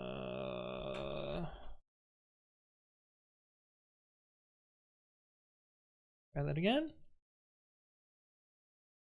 Wonder if it was health reasons or for the planet. I mean, the health reasons are just kind of a nice secondary benefit. Wow, double quoted strings? Who is this madman?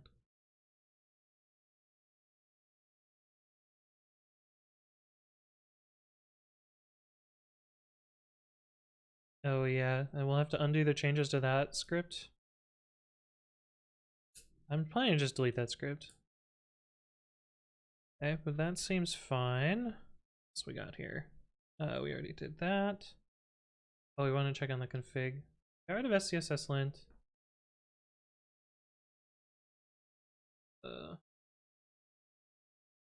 Here's ESLint.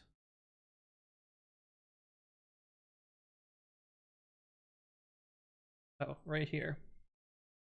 Okay, that seems fine then. Neither it's code / explains.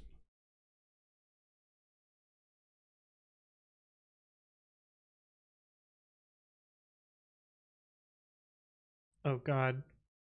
Oh fuck. Right, it's gonna change all of the code. Okay, so maybe we skip that one.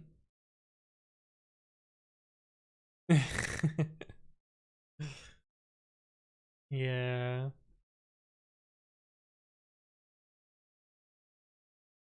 Maybe we skip that one. Okay, so ignore this repo.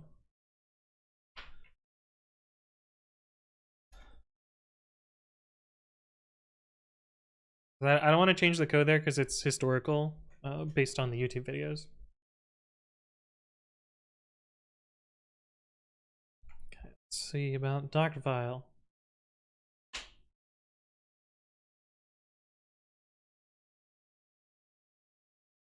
Why did it reorder like that?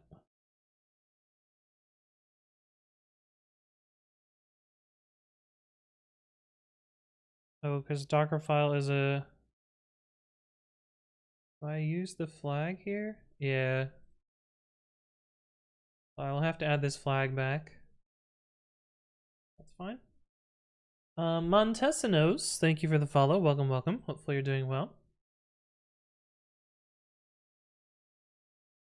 But that seems good.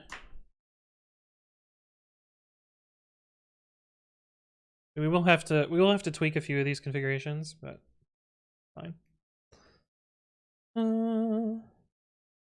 Are you just running everything through the master file to see if it works? Yeah. Yeah, we're mostly trying to see how things work out.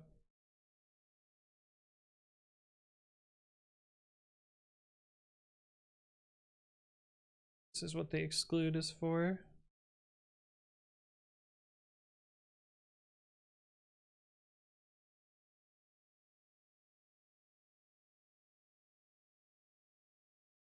Fine. Okay, set up tool schooling examples. And yeah, these, I mean, a lot of these will need manual attention, but that's fine. It'll give us something to do. Oh, what all happened here? A lot, but not a little. And this one's all green. Okay. I wrote EML SSH agent. What this one will do.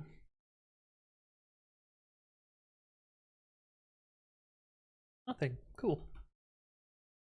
I grab hooks. Oh. Kind of a shitty error message, but that's fine.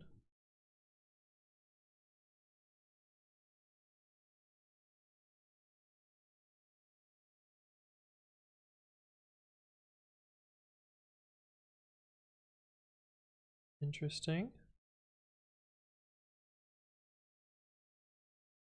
Okay. I think we just yellow it now.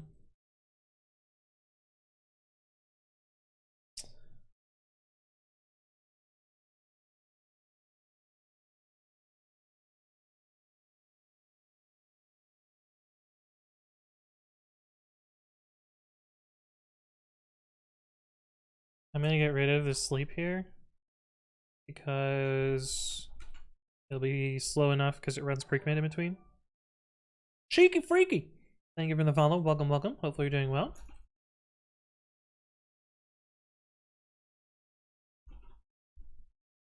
Oh, right. We need to skip these and we need to skip whatever else we were skipping before. Shit.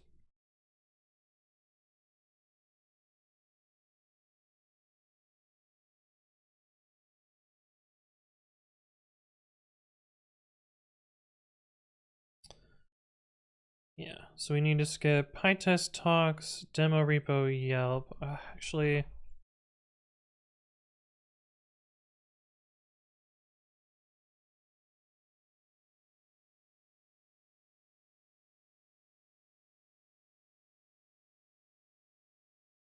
oh, we'll actually probably skip a few more as well. Oh. Rep dash EV talks dev.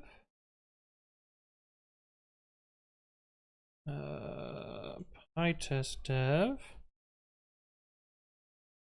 Okay, Samuel.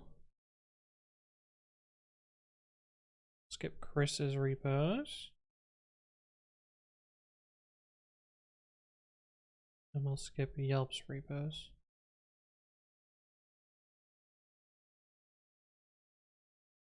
That should be pretty good. Oh, and we also need to skip the explains repo.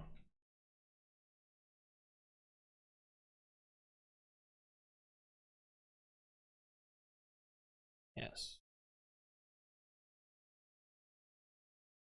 Okay. That seems reasonable. I guess we fucking send it now and see what happens. What could go wrong? Let's just do head-5 and dry run first. Just to make sure it kind of works together. Hey, what's up, time traveler? Oh, maybe I already said hi to you. Alan Evil, how's it going? Welcome, welcome.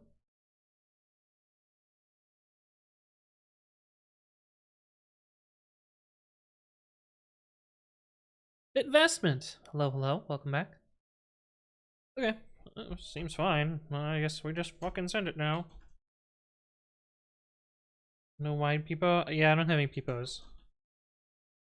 I also don't even have BTTV installed, so it's really just whatever chat asks me to do.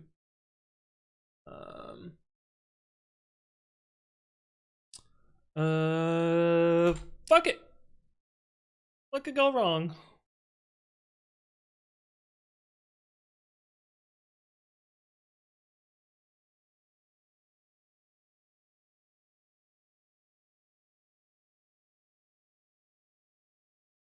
Oh, why are we getting rid of requirements text fixture?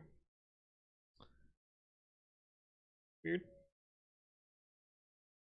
Well, there'll be some of these PRs to look at. Oh god, what happened here?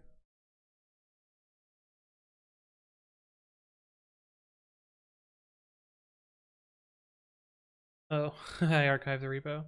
Yeah, right. Yep. We'll have a few errors from archived things. Another archived repo.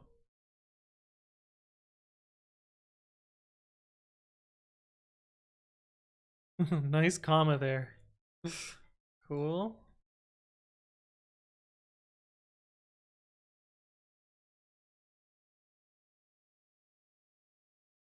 And here, 403 forbidden.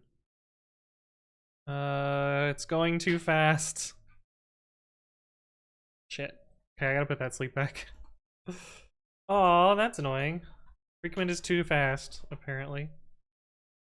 Okay, let's see what we got so far and try and merge those.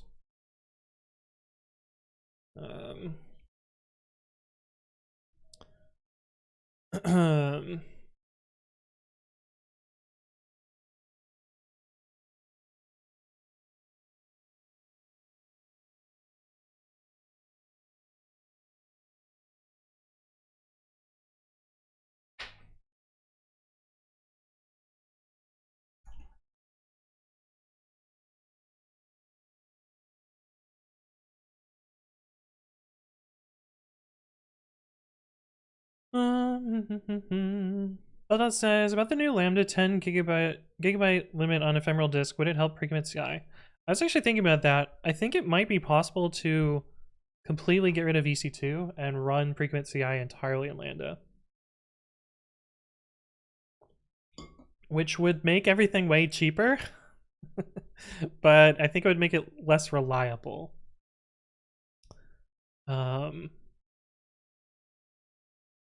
But I might look into it.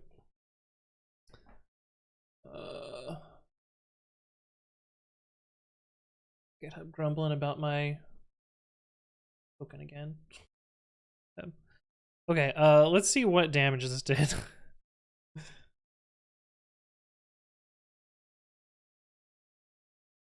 I'm surprised that not all of these have CI runs on them.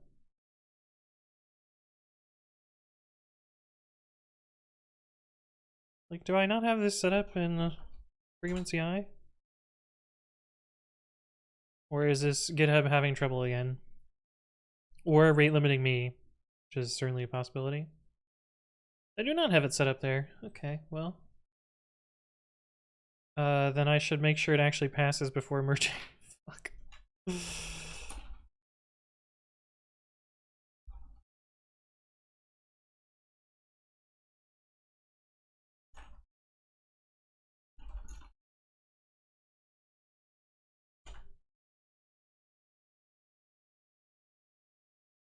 Okay, it does. Cool.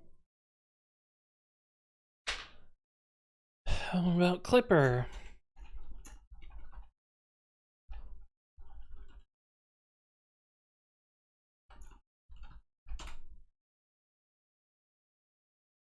Oh, wrong.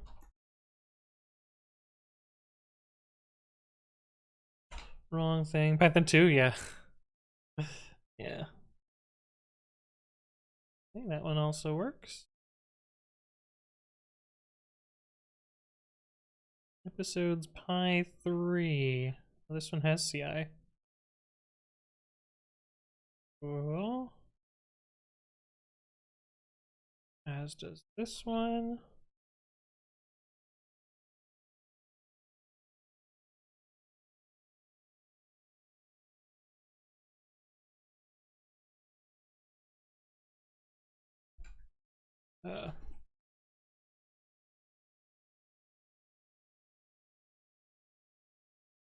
What changed here?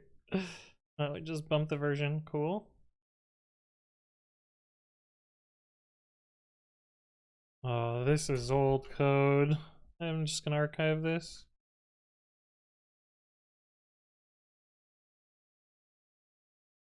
I never really finished this idea.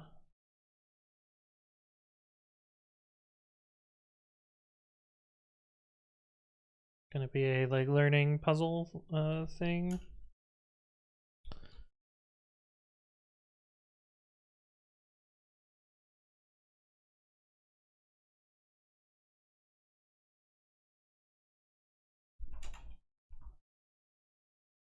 Minesweeper, yeah, it was gonna be like a project based thing.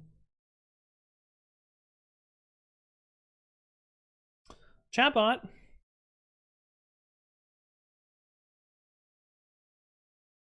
Oh, we wanna not do that because it's 3 8 plus apparently.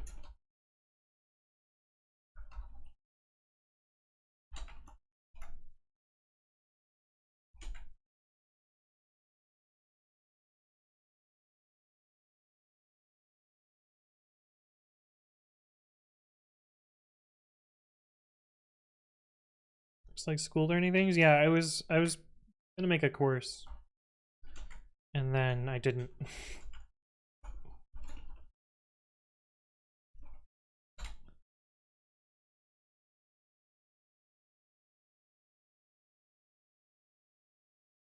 And then I didn't.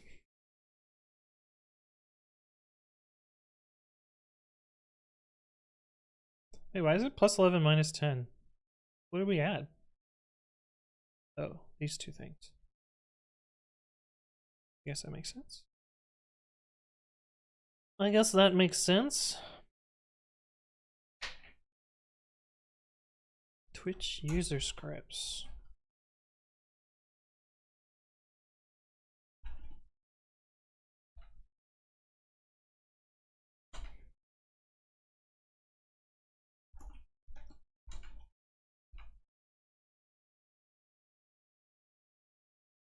Okay, that's good. Oh, this is the first Astilly repo. Plus 21 minus 15. Cool.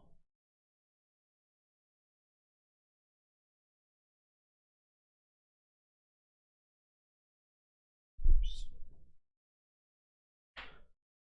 Okay, so that's those merged at least. So let's run this again. We'll reclone, let that go. I'm gonna go fill up my water while that's running. I will be right back. Actually, let's let this finish first. Then I'll fill up my water. Actually, I kind of want to watch it run. So we're gonna, yeah, okay. Gonna fill my water. I'll be right back.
Oh, D-Delsp is here.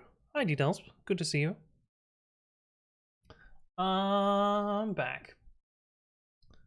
Okay, so this should have recloned now, so now we can rerun this script and see what it does.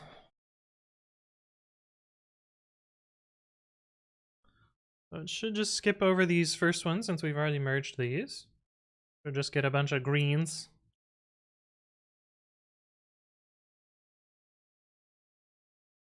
Okay, good so far. Pretty satisfying so far, to be honest. Oh, here's our first change.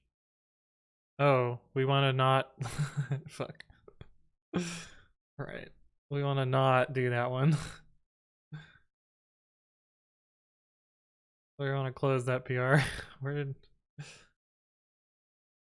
Oh, that's not what I want to do. Oh, why do we get a red up there? What am I missing?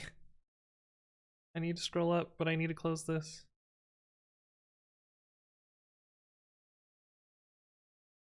Oh. Oh, I see. it made the branches but not the PRs, so we gotta go find those and make the PRs for them. That's annoying. Okay, so this is gonna be, where are you? All repos.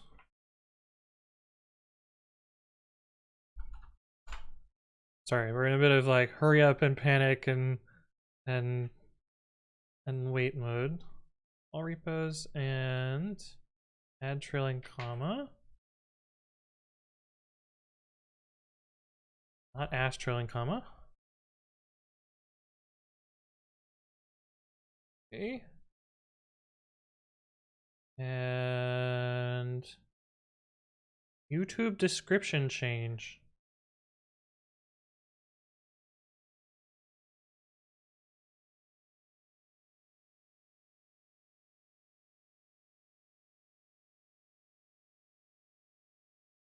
Okay. Scroll back through this. Those are the 3 that got missed. Now it's just continuing along. Ooh. What is this repo? Oh, API gateway to... I'm surprised I didn't modernize this. I think.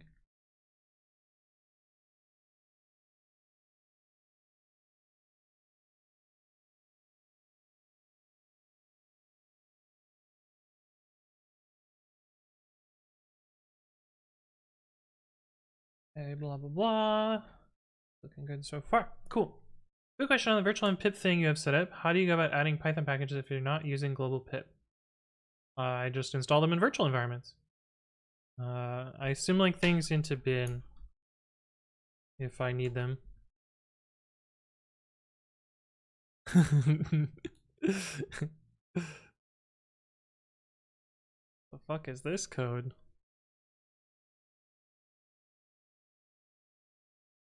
Oh, that's my Azure Pipelines thing. Next iter always has me a little concerned at what I was doing in the past. Okay, I think this is working. It's working. It's working!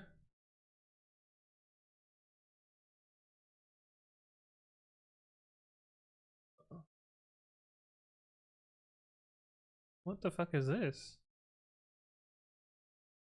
Oh, there's random extra white space in these files. I don't know why they're excluded. This is a diff. I'll have to go back and re-exclude those and fix, unfix, refix the diffs there.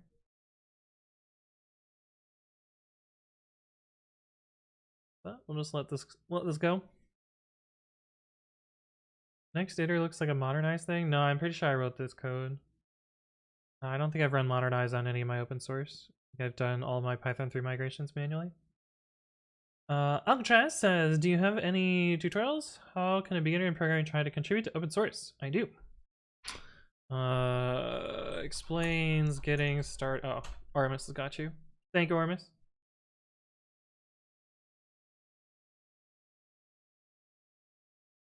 Appreciate that.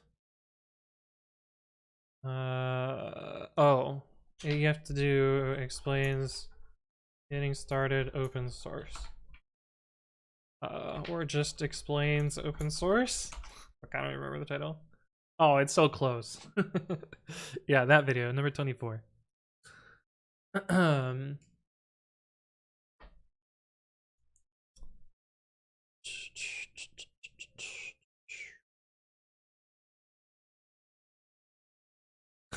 This week's gonna look kind of wild on my GitHub timeline, I think. Because we did big auto update day on Monday.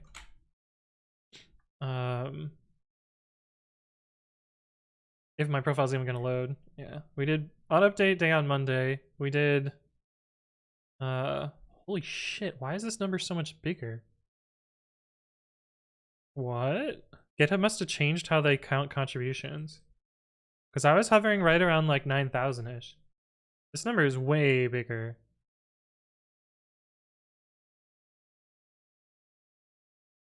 I wonder what changed. Yeah, that number's way bigger than it usually was. So I don't know what happened there. Hey, what's up, the Joker? Hello, hello. Welcome back. Juicebox Hero. Hello, hello. It's over 9,000? What? Over 9,000? Yes, it is indeed over 9,000. Also, that reminds me that you're here. Shadi and I are going to be playing Minecraft later today, probably, again. So, you want to tune into a competitive, but also memery stream. We're going to do that later. What time? I don't know yet. Usually we start around like 7 p.m. But we'll see. Alcatraz, hello, hello. How do you contribute so much with a day job? Yeah, good question. Is this the Minecraft lockout? Yeah, yeah. I thought you were inviting me to play. Do you want to? It's not. I don't know if it's gonna be fun for you. We're going to be competing to basically get achievements before the other person gets them. Also, I don't know if it works with 3 people. Might work with 3 people. I do not know. If I go to your GitHub account, it only says 12K. Yeah, probably because about 2,000 of those are private contributions, and I don't show private contributions publicly. You can make it work with 3 people. Yeah, I don't know if the mod supports it though, and the mod's not open source. So, you're busy anyway. Cool. Okay. You just want to make me feel bad first. I see how it is. Yeah, yeah. This is what it looks like publicly, which makes sense. Yeah, there's a bunch of work on pre-commit CI that's just not visible intentionally.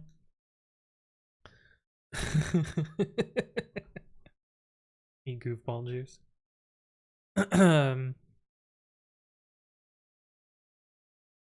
Yeah, that's gonna break. Stupid Gradle file.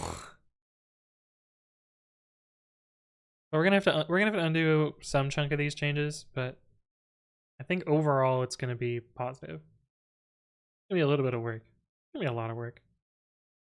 I'm a goofball? Yeah. That's fair. True, you got me. I'm a goofball. What are you gonna do? What are we up to? N. Halfway through the alphabet.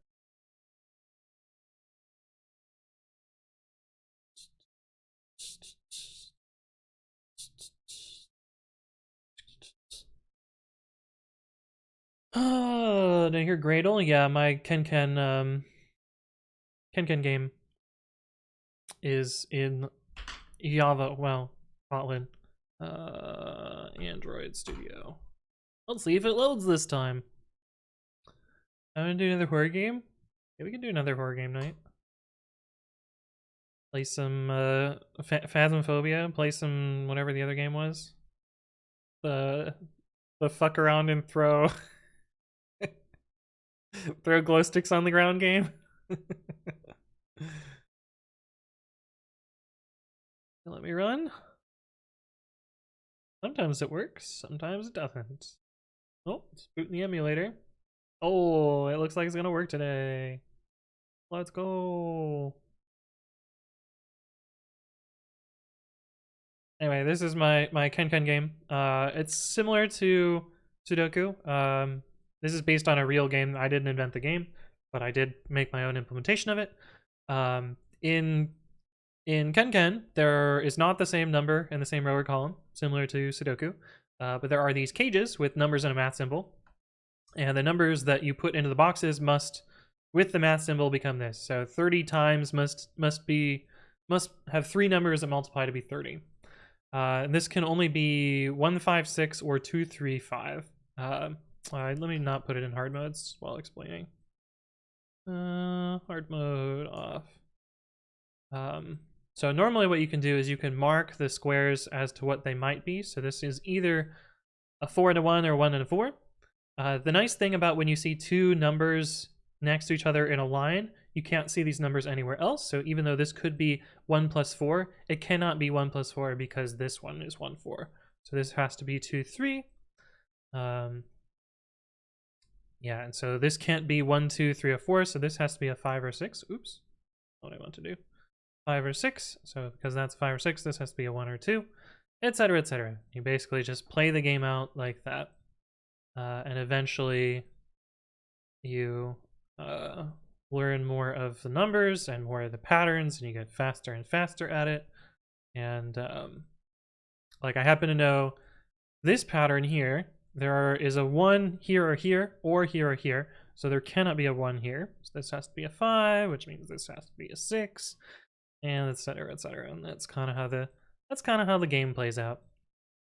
Like this has to be 6, 5, 6. There's no other way in this that it could be that.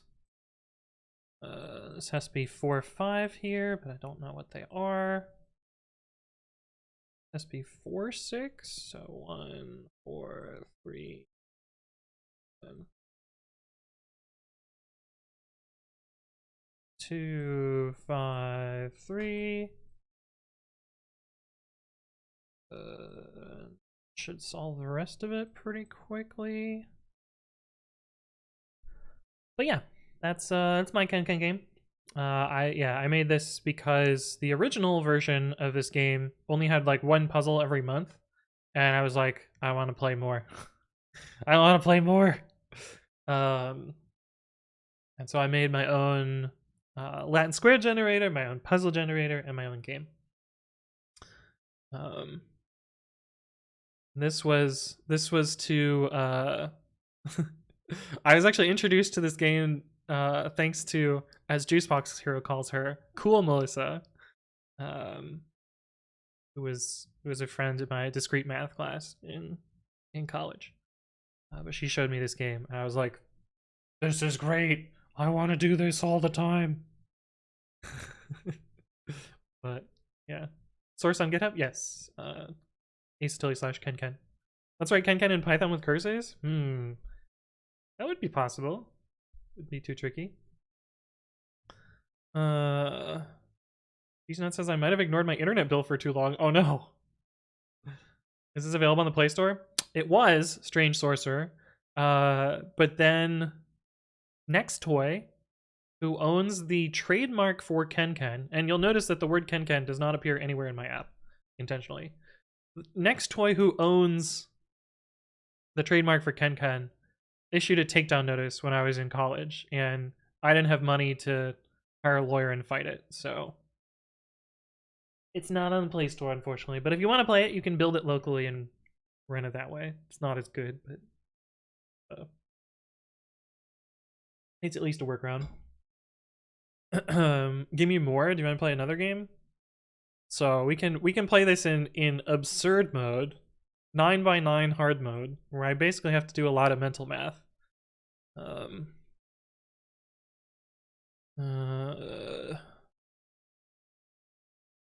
And work out things in different ways.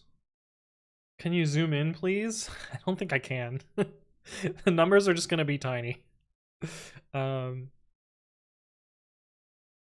Yeah, I don't know if there's a way to zoom. We can do this. Yeah, but then I can't see it. Oh god.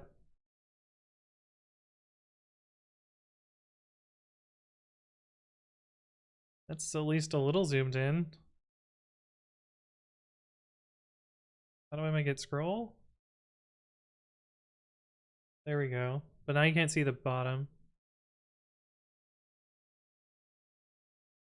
There we go. That's at least a little zoomed in, right? Ah, fuck. I didn't want to do that. Oh, you can't be in the zoom menu while you do this. Oh, that's annoying. That's annoying. Alright, well, you don't get zoomed. Sorry. Citrus! Hello. Ken. Yeah, it is. Well, it's only 4 of them, but... Or only 2 of them. How are you doing, Citrus? This should be a redeem. Make me play a game of this? I feel like people would not like that. Let's see. 2, 4, 5, 9. 459. So this has to be 37. 2, 3, 4, 5, 7, 9. There has to be a 6 and an 8 here.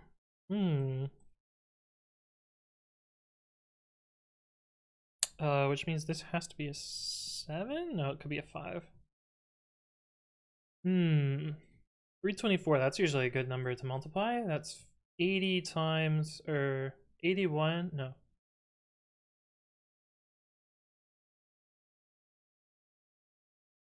Four times 81. So it has to have a 9 in there somewhere. It could have a 6 times 8. And maybe that's not that great. This is 579, but we don't have any more information on that. This one's actually really hard. This might be a reset.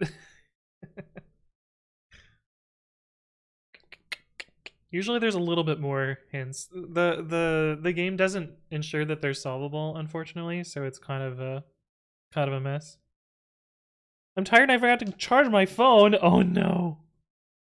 Oh no. Well, that sucks. But I'm doing alright. Stream's going well. We're basically waiting on some code automation right now that's just running in the background. And chat was like, why did you have Java? That's weird. So I was just showing off my phone app. We're gonna reset this one because this one's too hard. 7, 8, 9, 1, 2. Okay, this is a little bit better of a puzzle. This is 6, 5, 6, 7. So this has to be 7. 2. Yeah, this one's much easier than the last one. 579. 2.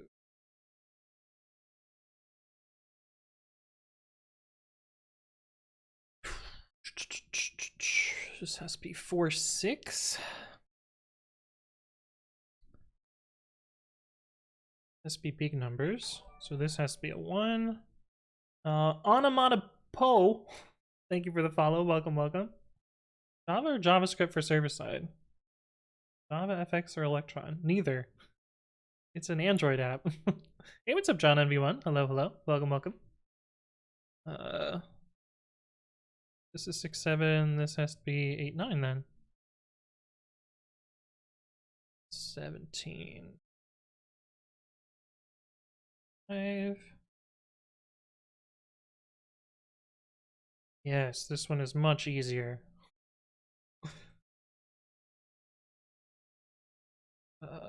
3. This has to be 3, 6.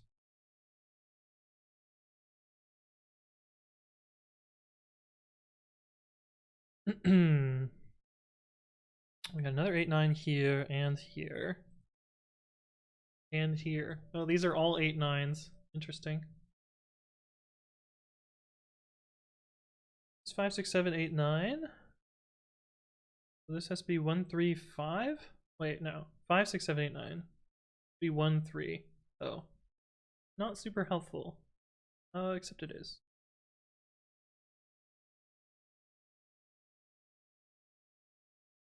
Three, 5, 7. Know that one yet? Oh, but we do know this one. This has to be 1, 2, 4.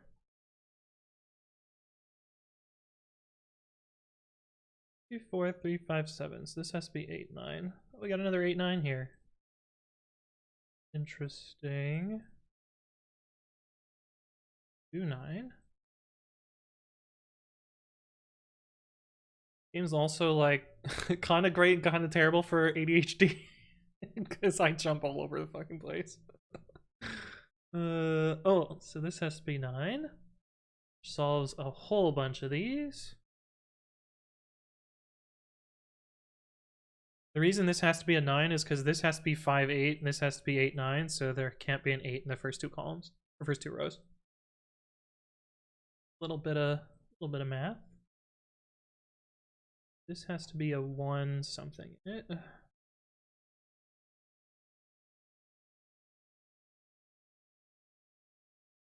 Oh.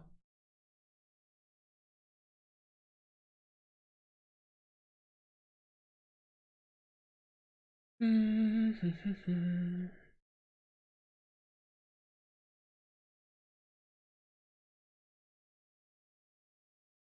7, 8, 9. So this has to be. Does help it. 4.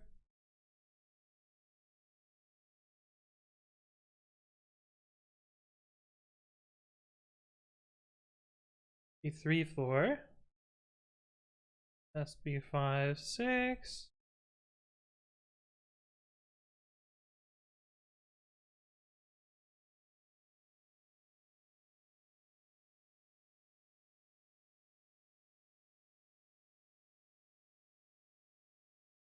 Now we're right, and now we're in the end game. Kind of. There we go. Anyway, there's Ken Ken. Hopefully you enjoyed that.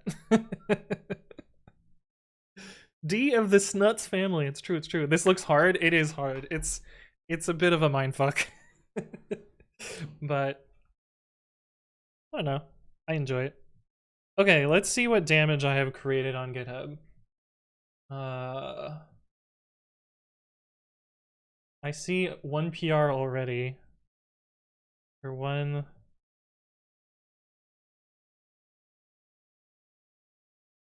Well, that's really weird.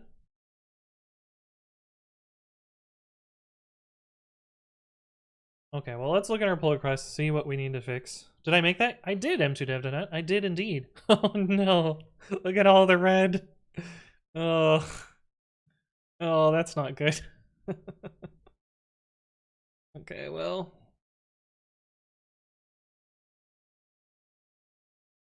Wait, did I exclude PyCQA?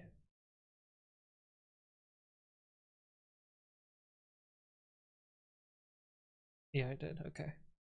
All right, let's start looking through some of these, and I guess we can fix the red ones first. Yeah, let's fix the red ones first. And so those are going to be the more annoying ones, and then presumably a lot of the other ones we can just merge. What are you working on today? I am making my pre-commit configuration in a more standardized setup and order so that it works better with my text editor by prioritizing formatters first and linters last.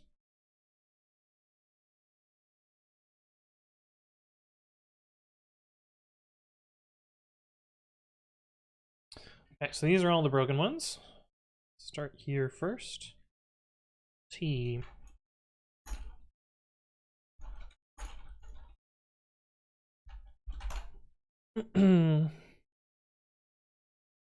In what order do you choose the explain series videos? So it's not super scientific. Basically what I do is I record a bunch of videos in advance, and I try and have the most interesting video on Monday and the least interesting video on Friday. I've found that that works better for YouTube clicks for whatever reason. And that's just kind of how it goes. Sometimes I guess wrong though, and sometimes like my Friday videos are super popular. Like I had one the other week where I just like didn't expect it to pop off at all, and then it got like 6,000 views. But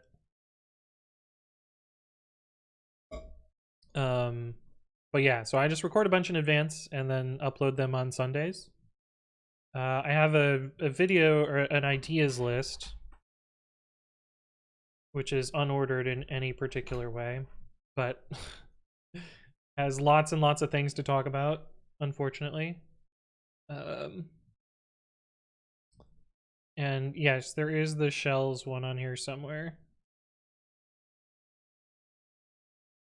Yeah, but I don't think I'm gonna record that one soon, but I'd love to do video /blogs more, but I have such a hard time compartmentalizing things to make them doable. Yeah, I mean, I just have an idea, press record, blab at the screen for 10 minutes, press stop record, and don't edit it and upload it. And call that good enough.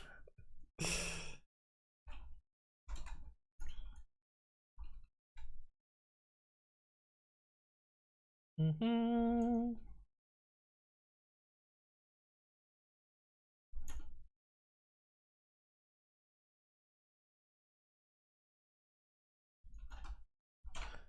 MQ37, thank you for the follow. Welcome, welcome. Hopefully you're doing well.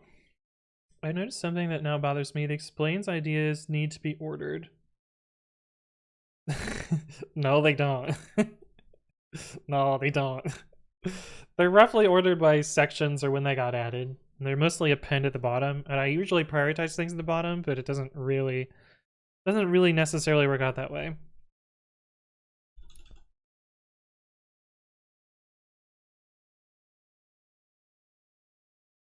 Is this how this tool works?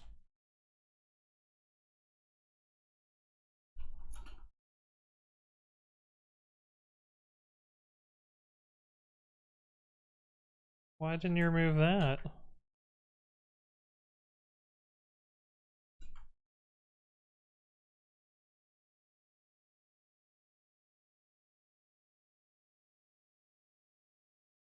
Oh, because this is not a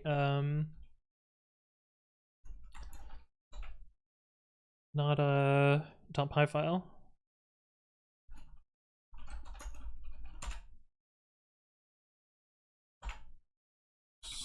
Okay, so that should handle that repo. Watch please.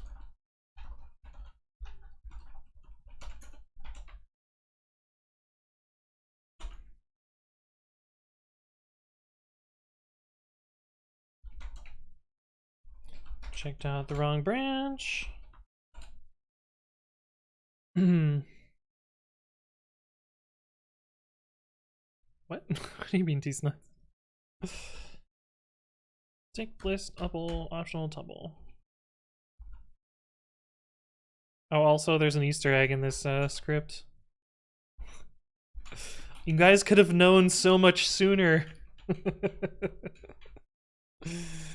But alas, you did not.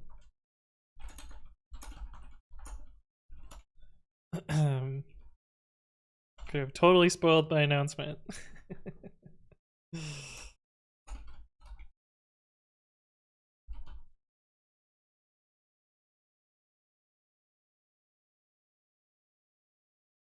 Elsa Gate is a neon. Oh yeah, I remember that. Yeah, where a whole bunch of advertisers were like, "Lol, no, not anymore." So how's everyone's Friday going? It's almost the weekend. Almost. What's this repo?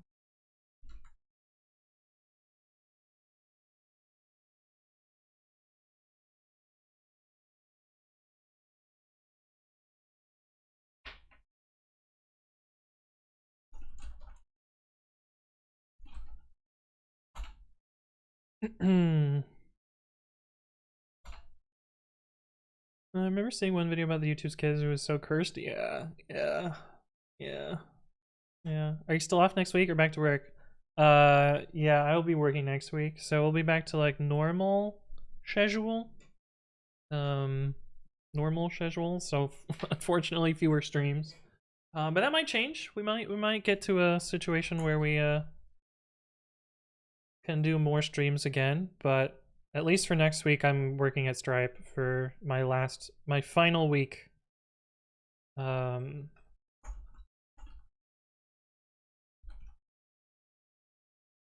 we'll see how that goes. Work. Hey, what's up, Vinicami? What do you use to clean your keyboards? It always looks so shiny. It's an elaborate facade. My keyboard is actually kind of gross right now. But what I usually do when I actually am not super lazy is, where's my plucker? Get plucker. Mine's branded. And I gonna gross me out. I don't really want to do this. Get in here. You grab a key, and you pluck it off, and then you get them all off. You get everything off of the keyboard, and then you wash the the caps, which is just gross. And then you put them back on when you're ready, and you type a bunch of H's. But yeah, I usually use lintless cloth and isopropyl. Cedric says, what are your weekend plans, Anthony? Let's see. On Saturday, I am helping my brother move. Or I guess my dad and I are helping my brother move. And then we're celebrating my brother's birthday on Saturday with my dad. And then we're celebrating my brother's birthday on Sunday with my mom. And I will probably also be recording on Sunday. That's basically my plans. That's kind of my plans every weekend. Usually it's stream Saturday, record Sunday. Try and go for a run if it's warm enough, or bike. But I think it's supposed to be cold and gross this weekend, so I don't think I'm gonna be outside exercising. Flagging to remove unused imports and reorder scripts can't help at this. So detecting unused imports is really hard. And things often do it wrong. So that's why I don't do it automatically. And reorder Python imports doesn't inspect the source at all, so it knows nothing about what's used and not. That's why I'm using autoflake here just temporarily, because it probably does the right thing, but it doesn't do it in general. Also, detecting used imports is slow, unfortunately. Leaving Stripe. Yep. This is my last. Next week's my last week. And then I'm going to be working at Sentry, which will be awesome. Mike LMC, thank you for the follow. Welcome, welcome. Hopefully you're doing well. He just uses the keyboard a lot, and hence it's shiny because of finger oils. I do, do a wipe down of that. That's kind of like the easiest clean of the keyboard, but it's not. Still a little bit gross. Less EU-friendly streams? Yeah. Hey, what's up, Snapshot? Welcome back. Good to see you again. Do you blower them? No, I usually just wipe them down. I will vacuum it off because there will be a lot of like dust and hair and stuff, which is gross. Yeah, keyboards are gross. Keyboards are absolutely disgusting. I remember there was this this terrible like copy pasta for IRC back in the day, which was like if you hold your keyboard up and stare at it, trying to get the person to lift the keyboard above their head and have all the gross dust fall down on them. I don't know, it was just like a mean thing to do, but keyboards are disgusting. Are we celebrating a birthday on stream? I don't think I'm gonna be streaming on Saturday because I think I'm gonna be busy all day. But maybe if my brother wants to celebrate his birthday on stream, we can do that. Hey, what's up, Mr. Singh? No notification day. Oh, I joined the Discord. That's probably the best way to get your notification because Twitch is kind of shit. Are you sad? No, I'm so happy to leave Stripe. Can you make Sentry raise event limits? I don't think I have any control over that.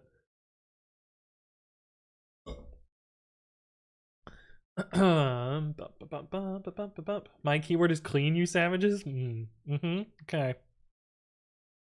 That's not a good Glassdoor review? What do you mean? Fork changes? Yeah, I didn't do that yet because we're still doing the other stuff. But we will maybe merge that. I was a little concerned as well because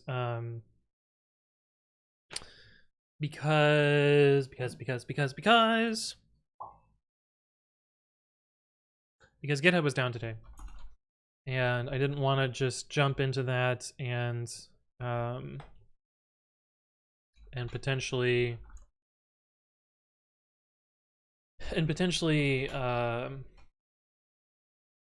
break pre-commit CI while there's another separate outage. So I didn't do that. Stripe bad place to work at? I can't speak earnestly about that until after I'm left. It depends on what you work on.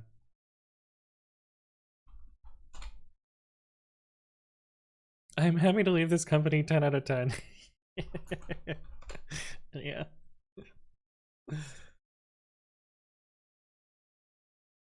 Pre-commit failed. What?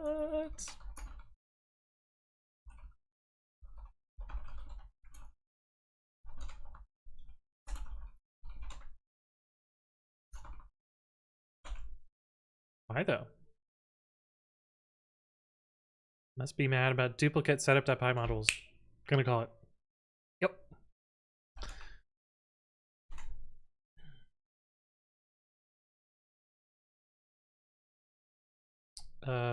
Yeah, I need to do that as well.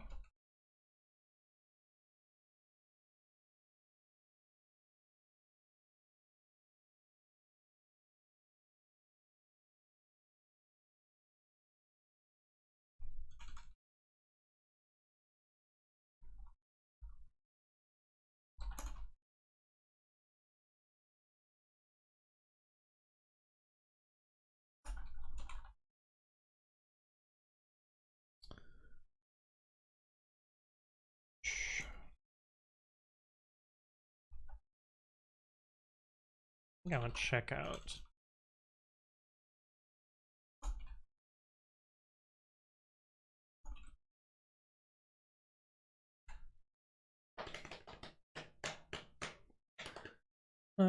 Interestingly, my Pi-hole setup seems to be blocking the whole setmtree.io domain. Yeah, there's the stupid OpenDNS people go back and forth between blocking Sentry and not blocking Sentry because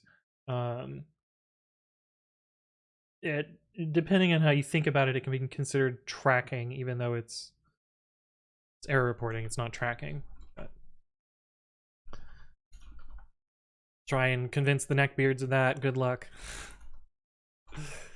You quit Stripe? Well, yeah, I kind of. I mean, I put in my 2 weeks notice 2 weeks ago.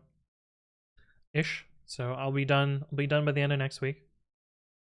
Possible to make a line above in Nano and Babby similar to Shift O. How do you move back and forth? I use Control and the arrow keys to jump by word. It also works in Babby. I don't know what you mean by make a line above.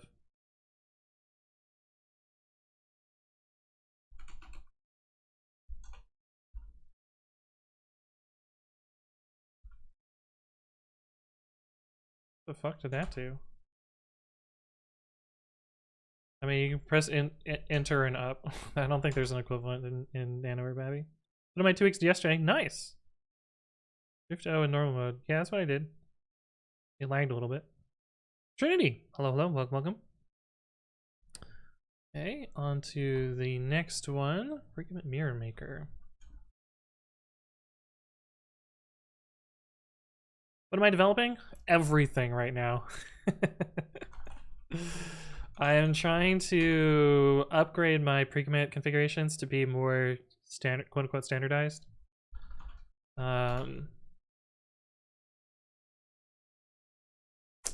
Yeah, this probably has the same exclude. Yep, looks like it.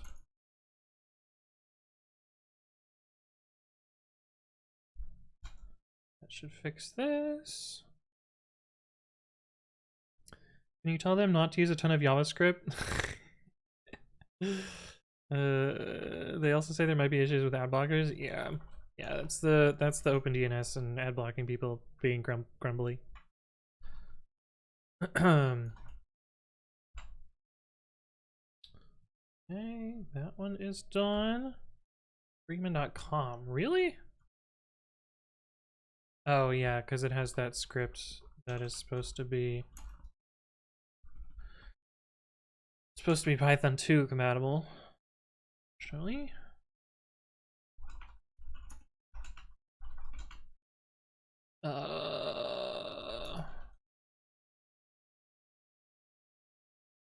We want to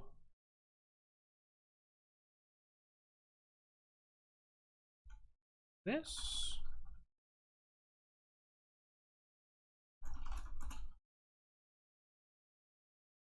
Then we gotta exclude this in a bunch of places. Looks like just Pi upgrade.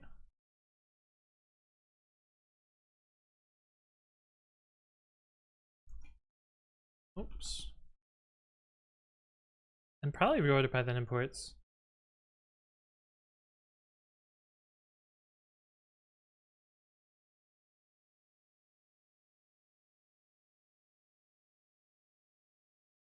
I think this is how it was set up before. Yep. Yep. Yep, indeed.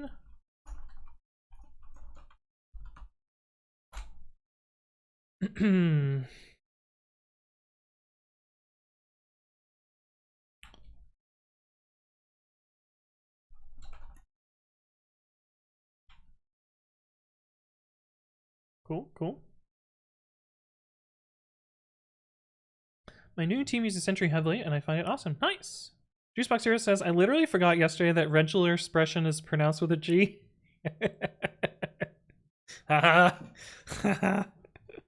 You have now been brain broken in the same way. Color Mercury says, I interviewed a guy yesterday. At the end of the interview, I realized that it was for an intern position. Oh no. Oh no.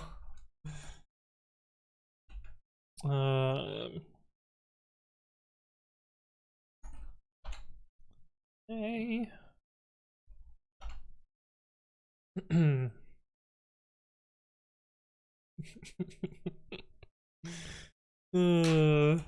Pretty funny though, right?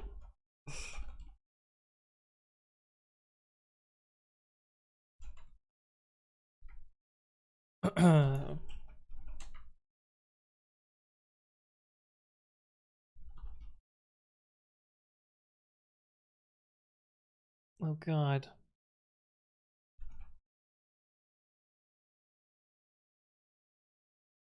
Okay, so clearly this doesn't use that.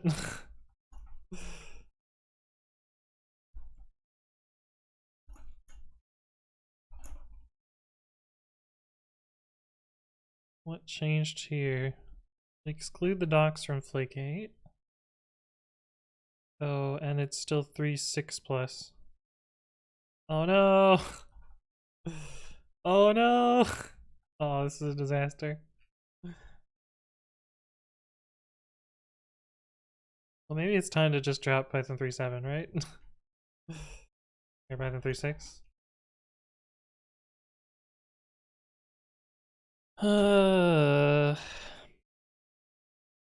I guess we can set these back to 3.6. Probably the less invasive change. 005 Mimen, thank you for the follow. Welcome, welcome.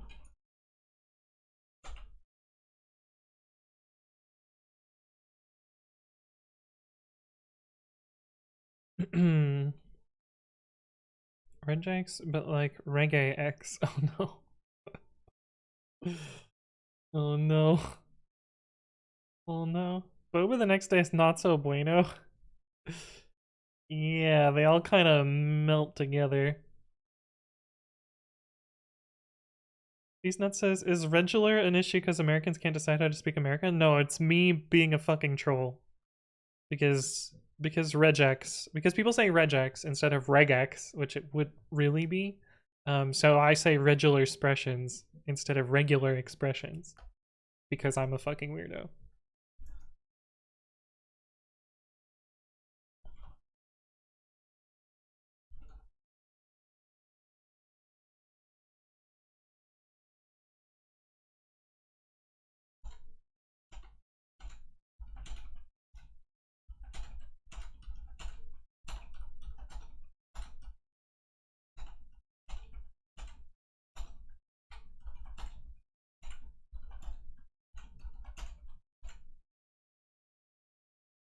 Ooh, that was so satisfying. Man, that felt so good. I probably could have done that with the script, but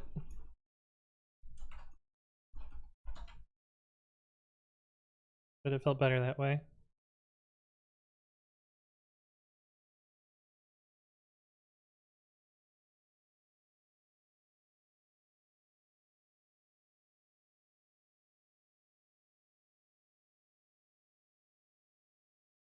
Oh. Interesting.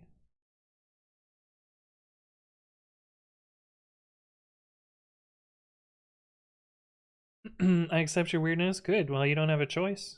Hey, what's up, Fixer J? Hello, hello. I mean, you do have a choice. You could just not watch the stream. But no, please watch my stream.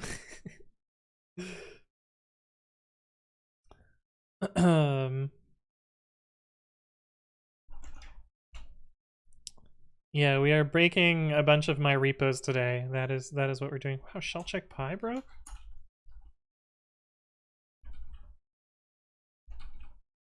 That hard.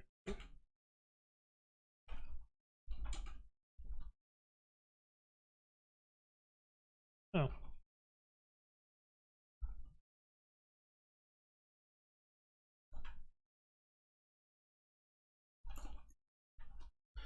That one was easy. Citrus says people leaving. Oh no. Am I about to get banned?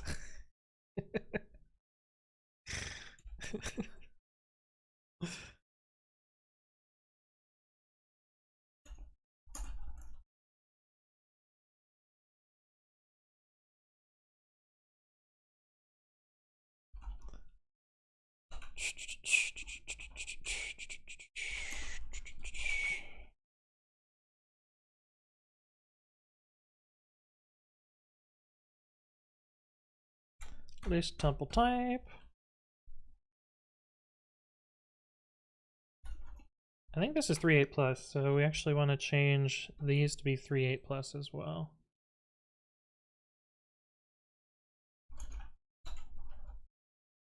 Yeah. This should be 3.8. I don't think you change. I don't think that'll change anything either. Please claim Carl Bot. Yeah, I don't blame you at all for banning me in your Discord. After showing you my shiny Pokemon, you banned me. Getting a new 3D printer today, Fixed Jake. Ooh, I want a 3D printer. Just get one. The thing is, I don't know what I would do with it. I think I just want one to have one. It feels not a good reason to buy one, you know? GH perf review. This brings back sadness. This was a script that I wrote. Why do we have branches here? This is a script that I wrote.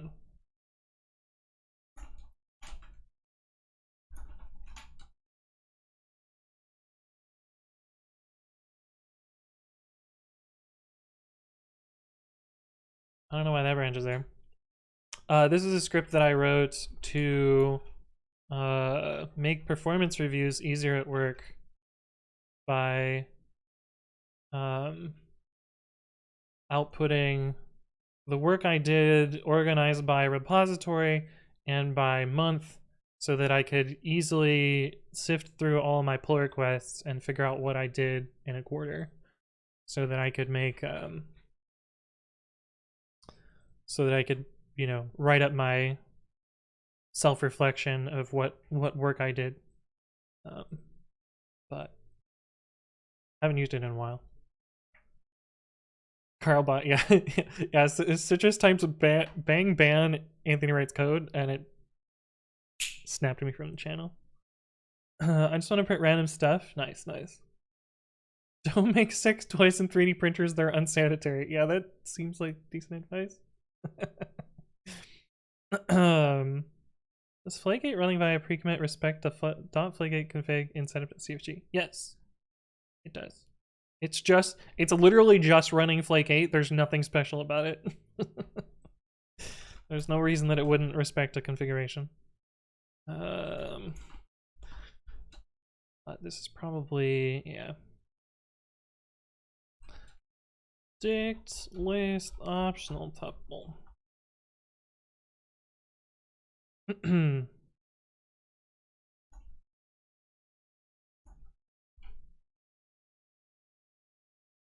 You seem to be speaking from experience. Oh no. It could just be research. It doesn't have to be personal experience with 3D printed sex toys.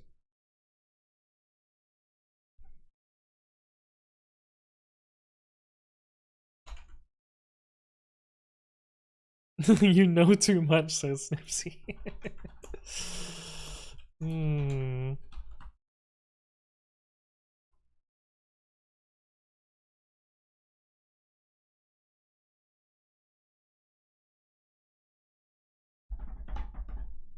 Thinking about getting the Kinesis gaming keyboard, I assume. It's hard to justify the extra price, but I use a lot of the macros on my current keyboard. Interesting. I don't use my macro keys at all, except when I accidentally bump them. I'm like, oh fuck, what have I done? Like, this one I hit all the time, which is Control Z, but it backgrounds in the terminal, because... Yeah. Hey, what's up, Ezekiel? Welcome back. Have you ever used the gaming? No, I've not used the gaming one, just this one. But I think it's the same thing, just it has gamer LEDs. Gives you those extra FPS.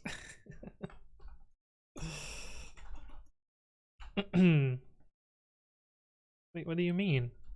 What do you mean? Oh. I forgot to commit. Story of my life. Well, that was way sadder than that had to be. Set delete on merge? Set delete branch on merge? I realize we're working on the bad screen. I should work on the good screen.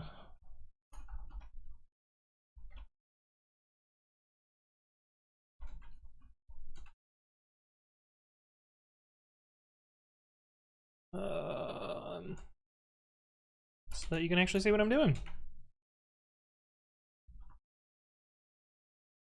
Ugh.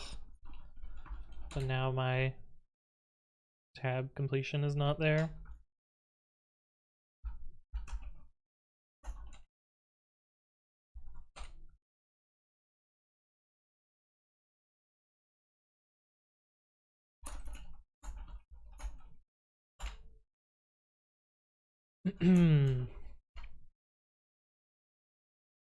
LED makes your code 0.69 times better. Wouldn't that make it worse?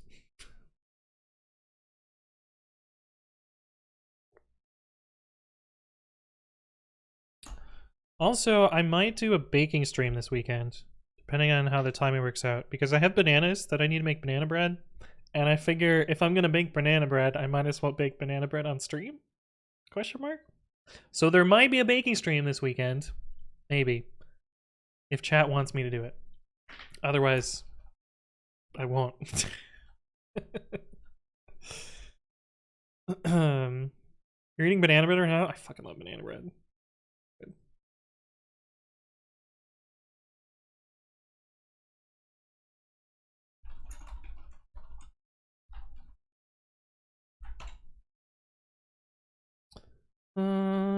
I hate bananas, but I'm down for a baking stream. How do you hate bananas? Like, bananas are amazing. Unless you're allergic, and then I guess you have a reason. What broke here? Oh. Did this repo really not have Pi upgrade? And that hard to believe.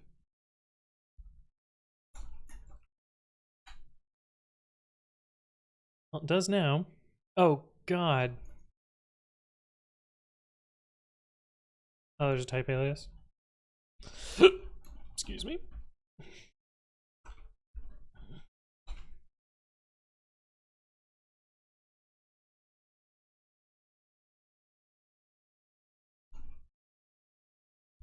Maybe that's why I didn't do it, because of the type alias.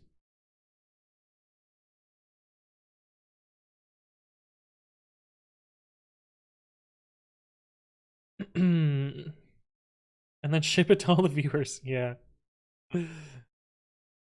Yeah. We'll see how that goes. I've not liked them all my life. Don't think I'm allergic, but to be fair, it's probably been 15 or 20 years since I've had one. That's fair. It's fair. Man, the like mind-blowing thing to me that I hated as a kid, but somehow is delicious now, and there is actually a scientific reason for this, is Brussels sprouts. I used to absolutely hate Brussels sprouts, but it turns out they re-genetically engineered them like 10, 15 years ago. And now they don't taste like ass anymore.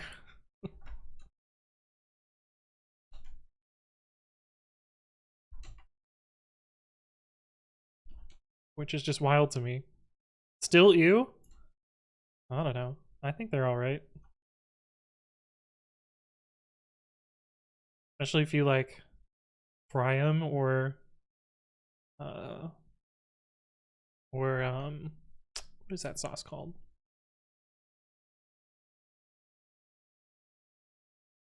Brain empty. Forget. I don't remember what the fucking sauce is called. Okay, this is what we need.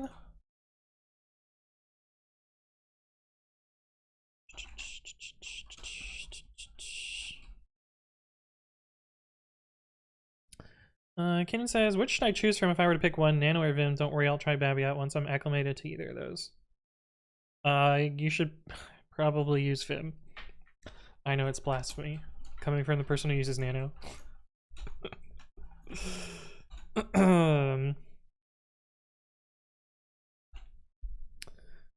There are loads of things that I hated as a kid, but like, no, assume sprouts were just one of those things until I learned that. Yeah. Brain go brr. Air fryer seasoned Brussels sprouts are bomb though. Yes, they're so good. So good. Oops. I don't have an air fryer, but I have a toaster oven. They're basically the same thing. But yeah, the nice little crisp. Big approve. Color code. That's where my art comes from. Is the next code project that I have to fix. Color code.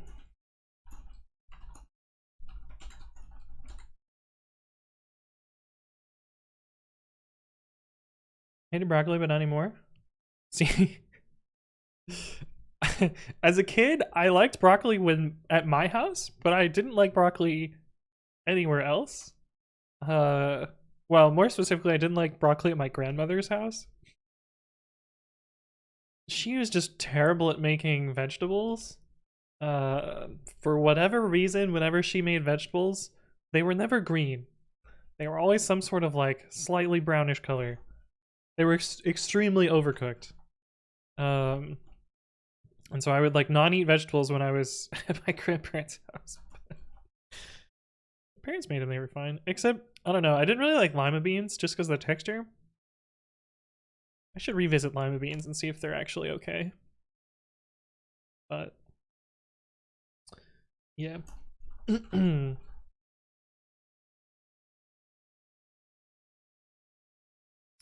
I started using Babby the other day, pretty good so far. Nice. I installed Babby on my work computer. I don't use those editors normally, but for quick stuff, I've always used Nano, so giving Babby a go. So good so far. Nice. Oh, so far so good. Nice. Also not a fan of broccoli. For me, it overpowers anything else in the same dish. Interesting. I feel like broccoli has like no taste to me, but I don't have an air fryer, but I'm gonna try the fried / toasted butter Brussels sprouts. Yeah, they're really good. Really good. I mean that veggies are not that bad, it's just how they're made. My flatmate loves broccoli because it makes me feel like I'm a giant eating trees. I also resonate with that. Oh, nom nom. Eat Babby tree. Okay, Babby grammars.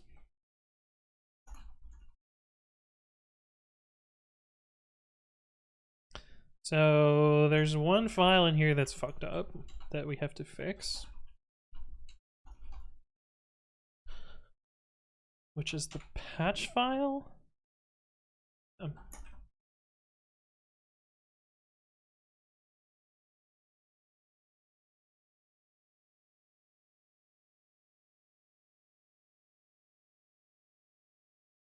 Actually, I think this just needs to be in the trailing white space one.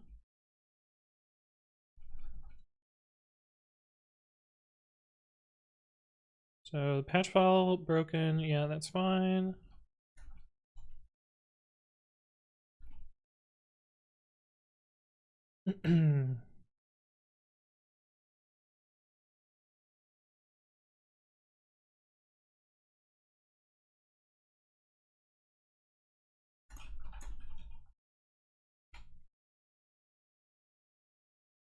Should fix that. Cauliflower. I feel like cauliflower is like worse than broccoli for some reason. Unless it's fried, and then it's better? Hmm. Hmm. Hmm. I could be wrong about that though.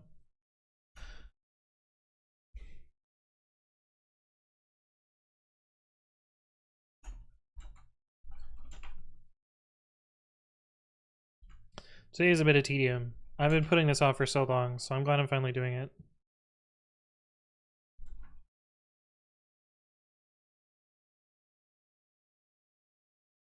So a fun thing about list comprehensions and conditions with and is you can just duplicate the if, like so. So you can have 3 ifs instead of 1 if with 2 ands. I actually like this a lot. But it's a neat little trick about list comprehensions. Did you know that list comprehensions actually get compiled into functions? Does this need to be next iter list comprehension? Can't it just be next gen?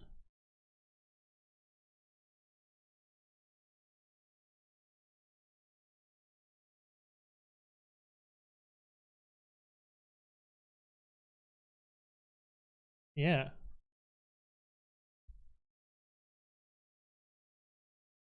I think that works the same. So I wonder why I had next iter. Precommit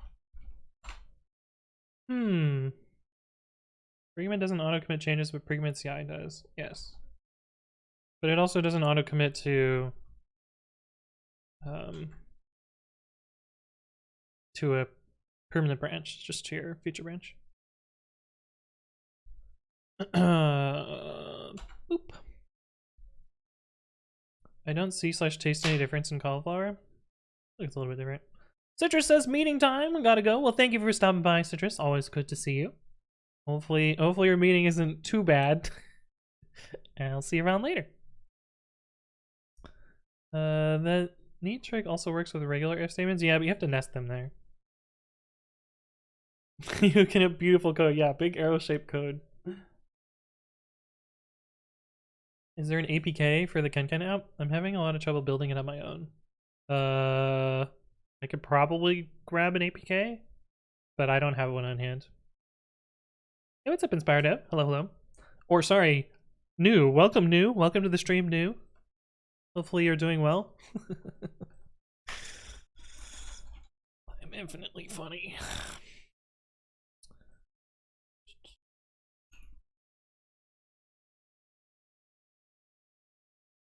API Gateway v2 to Whiskey.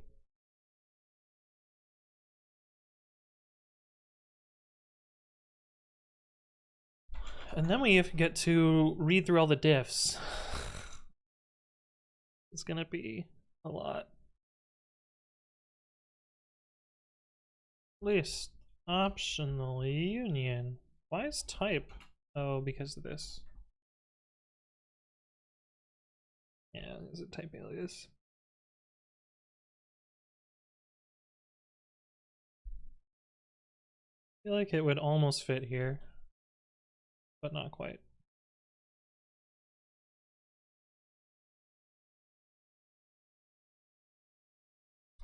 Okay, so that's all the red branches for now. There may be more as we go through this. Well, let's see what we got. Cauliflower cheese? Ooh. Ooh. You know what else is good? Cheese corn? Cheese corn. Account suspended or deactivated? The name new. Okay. Let us merge what we've got here. We will be closing the demo repo one because that one wasn't supposed to get updated.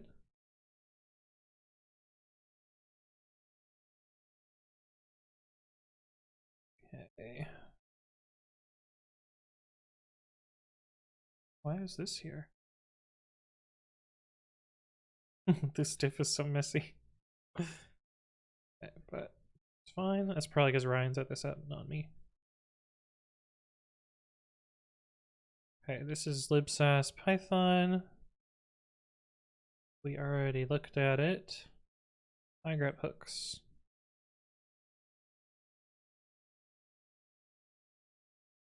Cool. Freeman.com.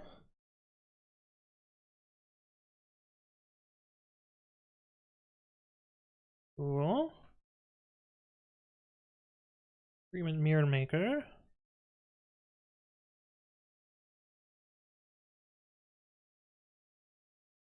Nice. We'll reorder there. Precommit hooks. Just changed the precommit hooks file. Cool. Precommit. We already looked at this. Identify. Just change the precommit config so we can just merge that one. Oops. Demo repo. We are closing this one.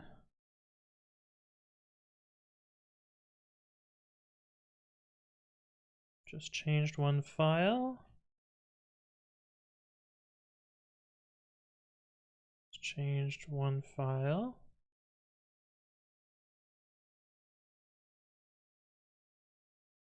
Document CI. 2 files changed. Oh. It sorted that. Nice. Good job.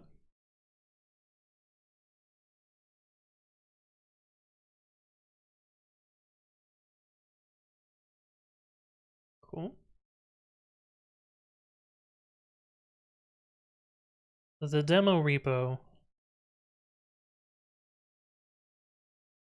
It's fine. Carly! Thank you for the follow. Welcome. Hopefully you're doing well. 13 files changed. What happened here? Oh. Oh, nice. Nice, cool. And how you doing on this Friday? Alcatos is also here. Welcome back. Oh, I closed chat. Shit. That's not what I want to do. I was trying to close the current tab. I closed chat. Oh no, my windows are misordered. Can I reorder them? No. Oh well. I meant to do this. I did Control W on the Twitch chat window. It looks like I didn't miss anything though, so that's good. Cool. 2 files changed. Oh yeah, we had to do some manual fixing there.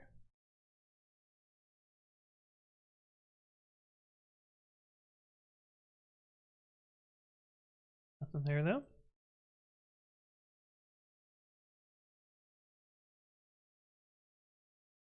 A lot of changing here, but mostly minor. 11 files changed. Oh boy. What happened here? Oh, I'm surprised nothing rewrote this. I'm surprised nothing got mad here. Huh. Interesting. Print function.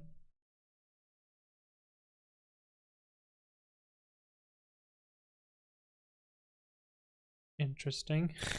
Solid eval here.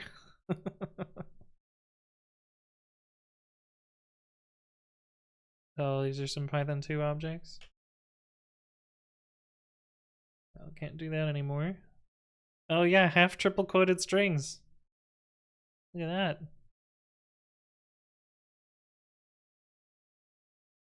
This is just other random WAT stuff. Oh yeah, this was great. Back when YAML used to be like, yeah, we're gonna pop a shell straight from YAML. What could go wrong? Only one file change, okay.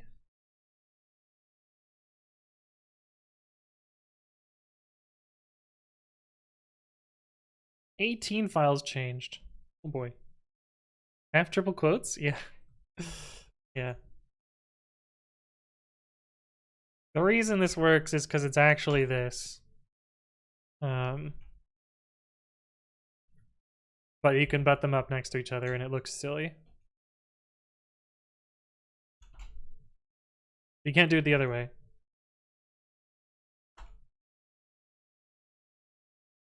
Oh, that's some interesting little quirk.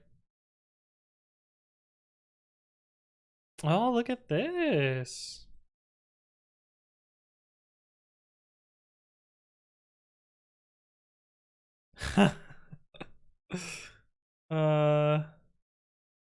Yeah, I think this actually can't change due to reasons.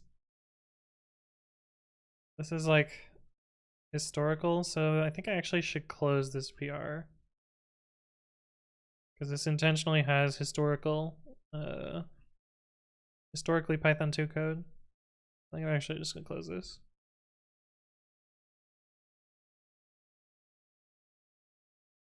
Because I don't really want to go through the trouble of fixing everything up.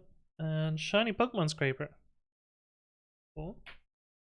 Alright, so that's the first page.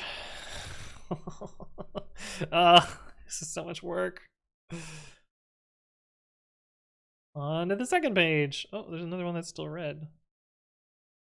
Why are you red? But why? Oh. Because apparently this repo still supports Python 3.6. Why though? Did I forget to do this one?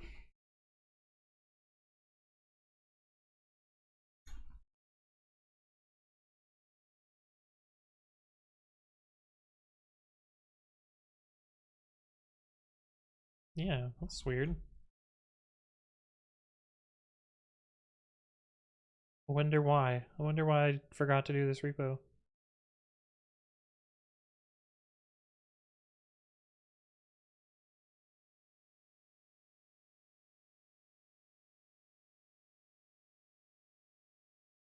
Weird. Deadtel Skincare says, what are you doing if you do bang today? You can get the answer to that. We are standardizing my pre-commit configuration. Python 2 supports 0.5 and 2.3 converts it to an octal number. Yeah, because it is an octal number. Python 2. It's octal. So if you do 0.8, you get a syntax error. But 0.7 is octal. So the correct way to write that is like this. But it's not wrong, Mr. Singh. It's just weird. It's just weird.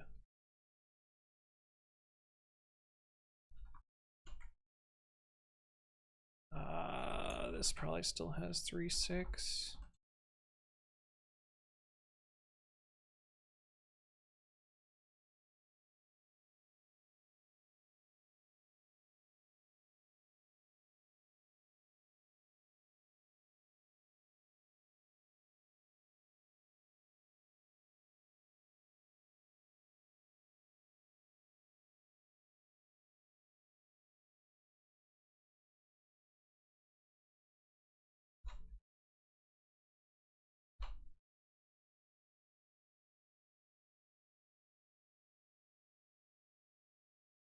Weird. Well, we'll let that one run.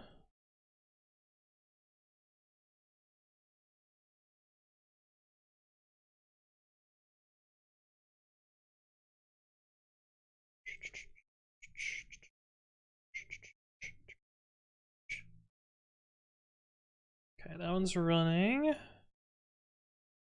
me touch that file. 2 files here. Cool. Mostly just Zenin and merging today.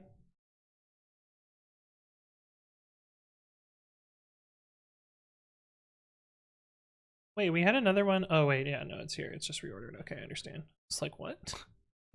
I thought we were doing requirements text fixer. Do you bother with updating Python within virtual environments, or do you just remove such environment, set up a new one? Yeah, you can't really update a Python in place in a virtual environment. So you should just delete and start over. That is what I do. I just delete and start over. I think that might break PDB.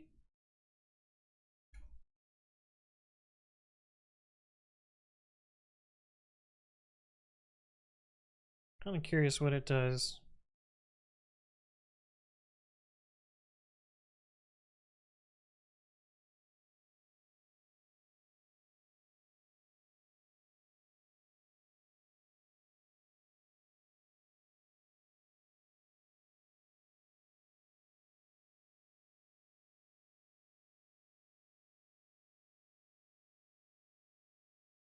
Seems to be fine.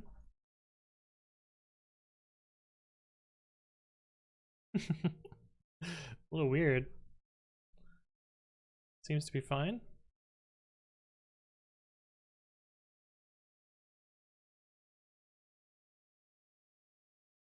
Hopefully this is fine too. Yeah, whatever. If it's not, we'll fix it later.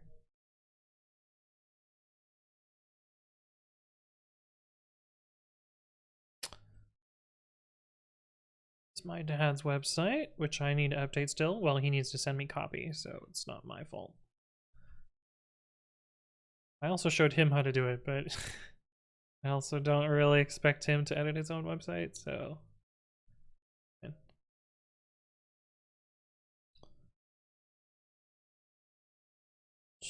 Nice. Down with double quotes. Shift key, worst key.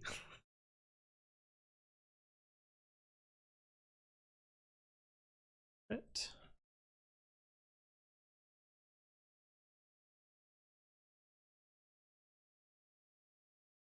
If it's just one file, I'm just merging it.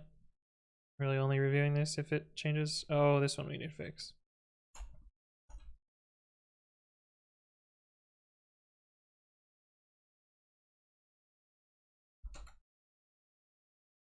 You seen Guido's website? I have not. I have not.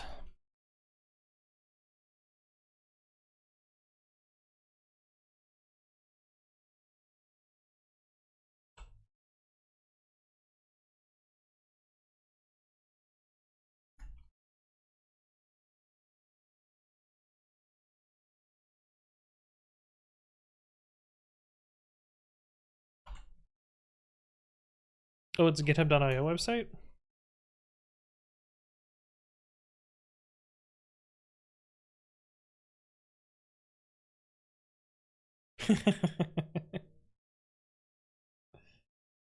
What is this photo?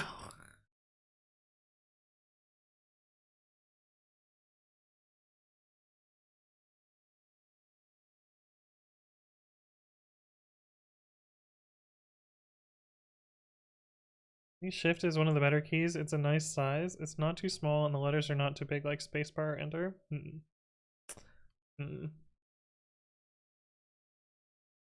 Throwing my 2019 MacBook Pro on eBay, gonna end up buying a framework laptop. Ooh, interesting. His resume is also there. I am not brave enough to put my resume online, although I've showed you guys it. Guess I'm only partially truthful there.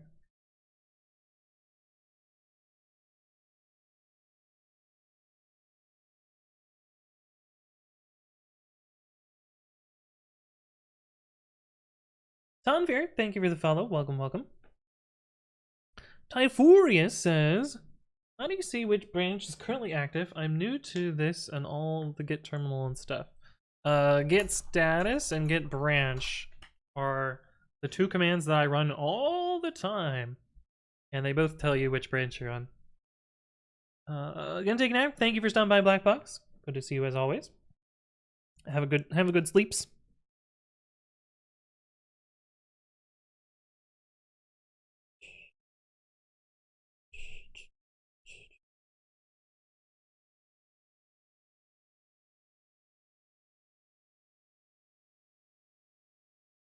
My file's changed here.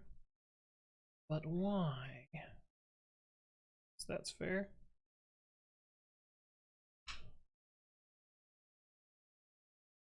I think it's really funny that somebody submitted type stubs to TypeShed for this this package. I'm pretty sure they didn't follow the like rules because I never was notified, which is really weird to me. TOMLkit makes its TOML document look like regular dictionaries in Ripper. Well, that's kind of annoying. Although, doesn't it intend to make them rewritable? So it kind of makes sense. Does this fail again? What, you fail this time? PyPy 3? Oh, because it's PyPy 3.6. Alright.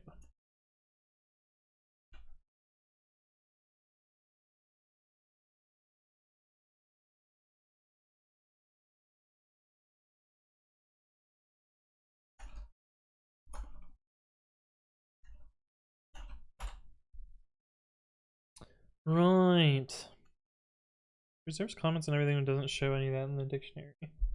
Yeah. Most of these libraries are kind of garbage. You're red? Weird. Well, I guess we should look at the red one first, right? Oh, we fixed this already. Oh, the tests are broken? Seems bad. My rocked, thank you for the follow. Welcome, welcome. Hopefully you're doing well.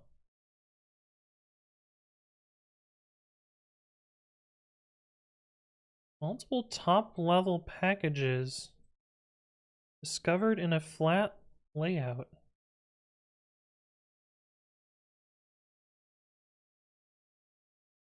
What the fuck is this shit?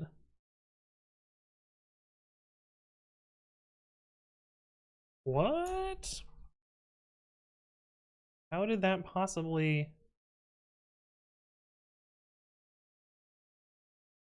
How did that possibly cause that?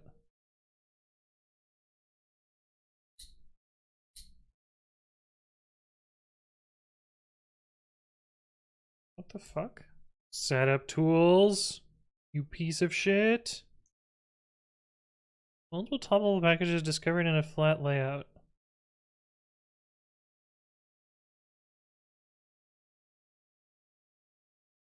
Explicitly set PyModules or packages with a list of names. But I want none of them. And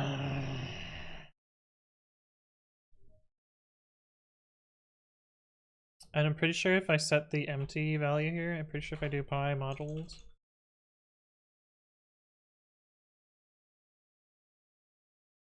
they'll just get removed.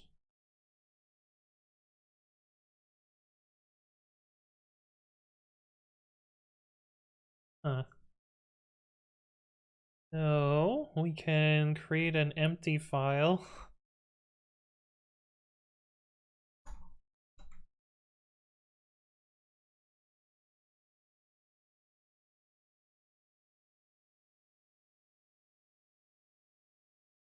This is such a stupid workaround.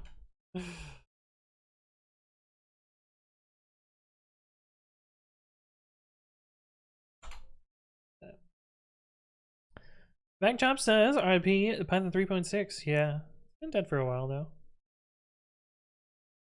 W is great but doesn't round trip. I mean, the word great doesn't seem correct in that sentence. Seems not great if it doesn't do what you need it to do. Easy fix, don't use setup tools? Yeah. Is poetry the closest in Python's universe to npm's package.json package lock? No, you can do that without needing poetry. You can just use requirements files. I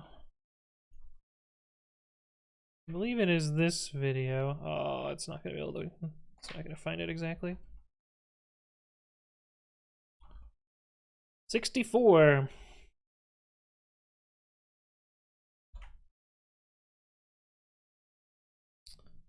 That is the one that you want.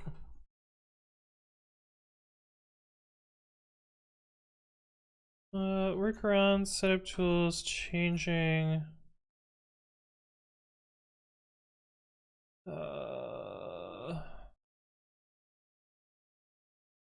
Default packages.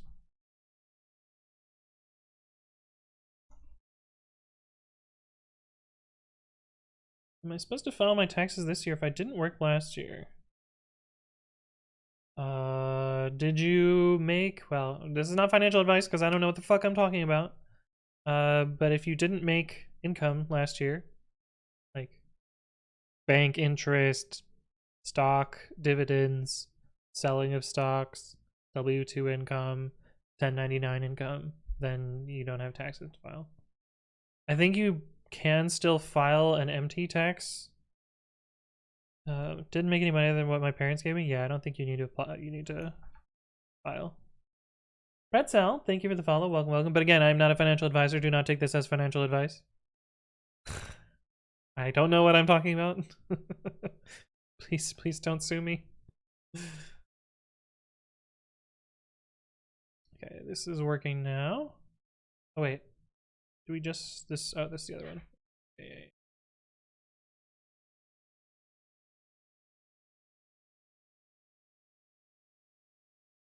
Wait, a few changes in there. I still don't know why I didn't do this. Probably because it was on stream and I just forgot. That's just my understanding of filing taxes. I'm not a financial advisor. Do not take this as financial advice. Yeah. I do the same, but I'm not even American. There you go. Saves you the whole trouble. Oh, it's green now. Nice. Okay, let's do these ones. And then we'll work on pre-commit. Yeah, we're only 3 hours in. We can make it a bit of a longer Friday stream. Although we're gonna be streaming twice today, so double streams all the way across the sky. I still don't understand tax in the US. I don't know that anyone truly does.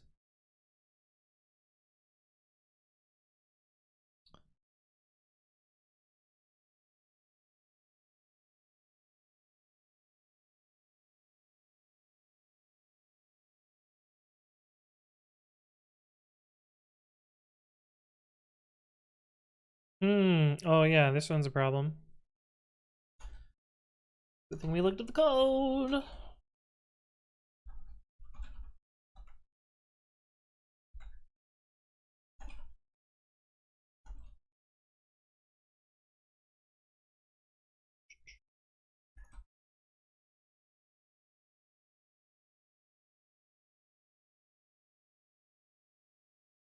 I don't have a, oh, that's not what I want to do.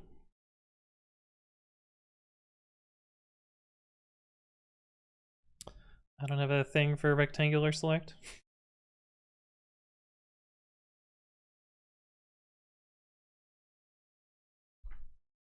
Rectangular select seems like a silly feature. That would be a pain in the ass to implement.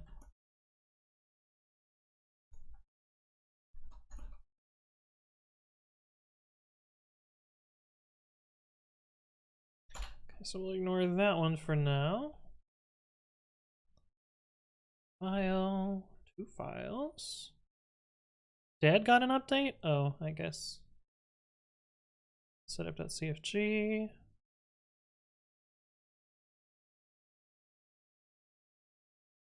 3 files. Hey, what's the 3rd file?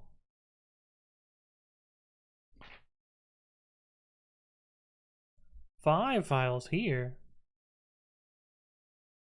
Oh.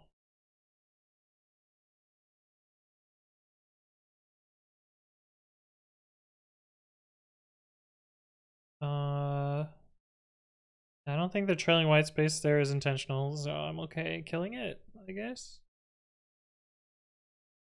Sure.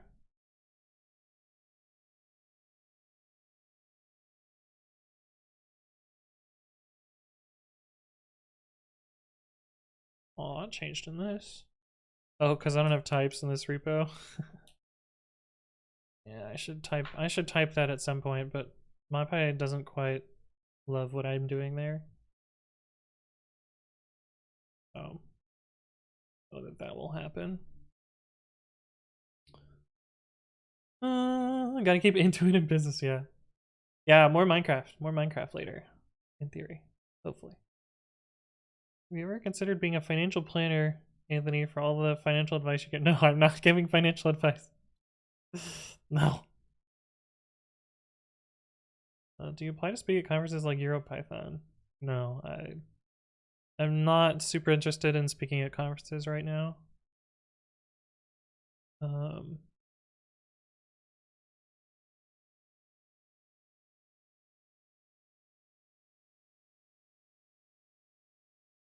Partially because I don't really like remote conferences. I mean, I'll speak if someone's gonna pay me a shit ton of money, and if they reach out to me. But I'm not gonna put in the effort to like CFP, unless something significant changes.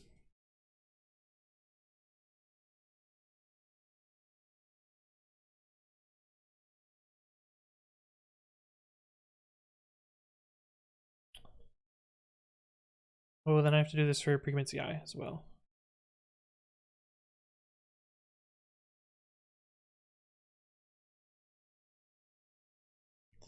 And don't get me wrong, I think it would be more beneficial for me to pursue speaking at conferences, because it did a lot for, you know, paid in exposure, quote unquote, but like it actually, you know, a lot more people ended up on stream and stuff, and you know, a lot more people viewed my YouTube channel and followed me on Twitter and that shit. For the last couple that I've done. So it is in my best interest to pursue those, but I barely have enough time to do what I'm already doing. So yeah, I don't know, not in the cards at the moment. Did I hear Minecraft? Yeah, we will be doing Minecraft later. Indeed. More lockout mod. We're gonna play that until David and I are good at Minecraft, because right now we're okay. Not great, but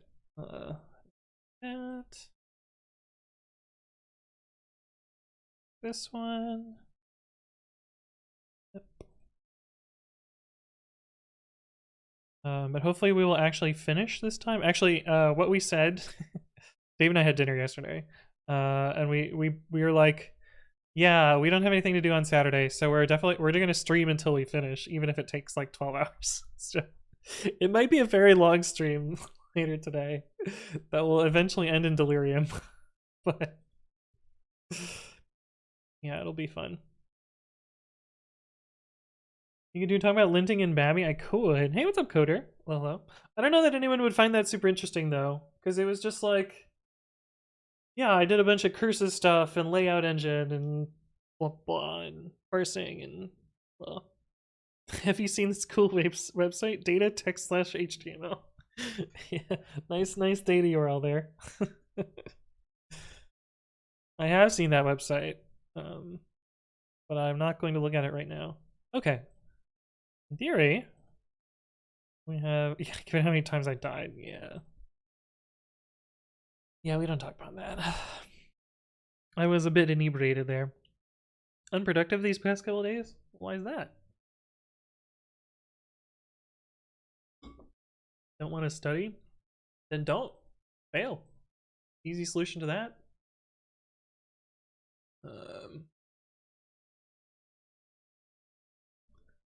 Very easy solution to that. Didn't know you could put JavaScript in the URL? Well, you used to be able to just make straight up JavaScript URLs. Can't do them anymore because people have realized their security issues, but you used to be able to just straight up JavaScript alert 0. There is a workaround though.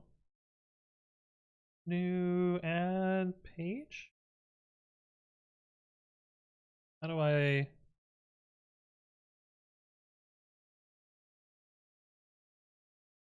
You can make a bookmark, and then you can edit it, and then you can put JavaScript in here, right?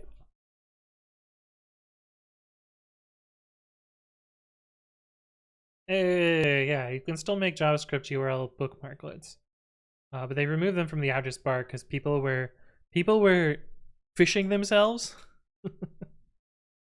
Hey, can you type in this URL in your browser for me? RIP video. Oh right, yeah, I should have switched. Whoops, my bad. Oren Mila says brutal. What are we being brutal about? About which thing? Oh, about, yeah, not studying and failing? Yeah. Igor, thank you for the follow. Welcome, welcome. Well, the bookmarklet? Yeah. Well, it's just a bookmark that has JavaScript in it. If you're on a website, you can do it. Just doesn't work on the homepage? Oh, really? I thought they got rid of this entirely. Oh, no, they didn't. Huh. Interesting. I thought they had gotten rid of that entirely. But I mostly use user scripts now instead. Okay.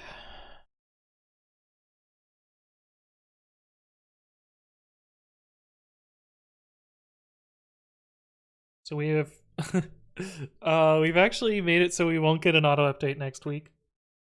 Unless MyPy releases again. Everyone else's will still auto update. But we just did it.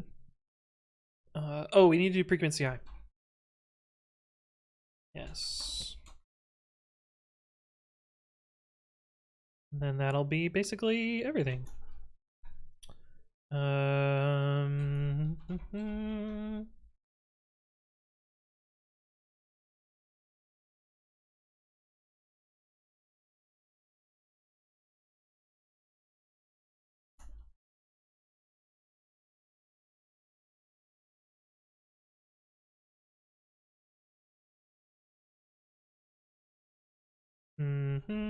PyML.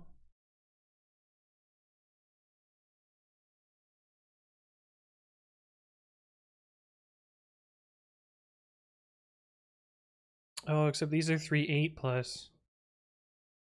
Right.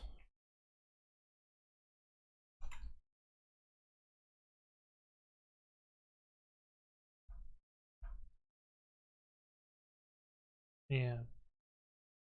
This song is good.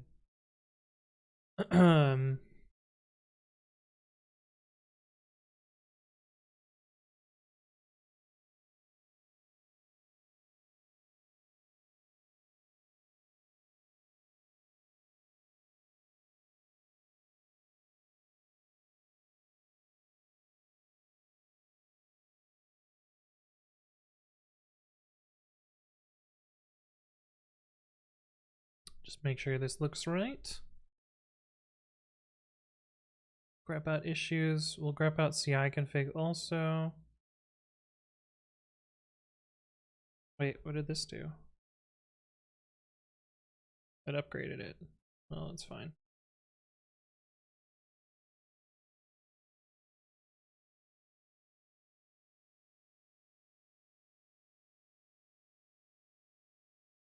That one's slow.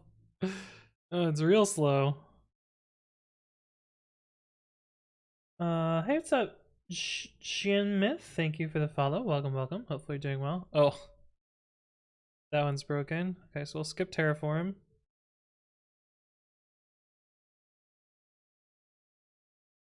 I should have read notes. I've forgotten already what we need to do. I'll just scroll up through it. Okay, so we need to, I know we need to grep dash ev github terraform pre-commit CI config. That's fine. Grep out terraform. Yep. Oh, we grep out issues as well. This is run there. Can be updated. Okay, to figure out what happened here. This added Rubocop. And it removed MyPy? No, it just moved MyPy up. Okay, so we're gonna remove Rubocop from this one.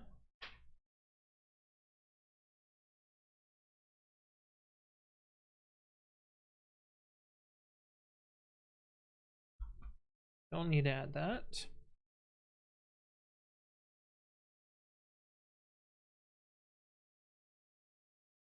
We'll skip issues. Okay. I think that'll be good. Let's try that.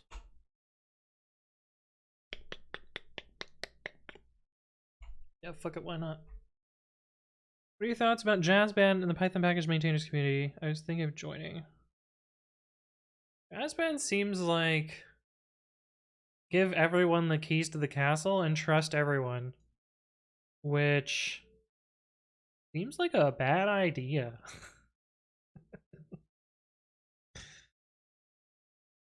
You know? Especially because some of the packages are like pretty important. And it's basically just like anyone who wants to be a maintainer becomes a maintainer. I don't know. I'm surprised it hasn't been like a trust thing yet, where someone just like injects malware and is like, lol. Should have picked a better governance model.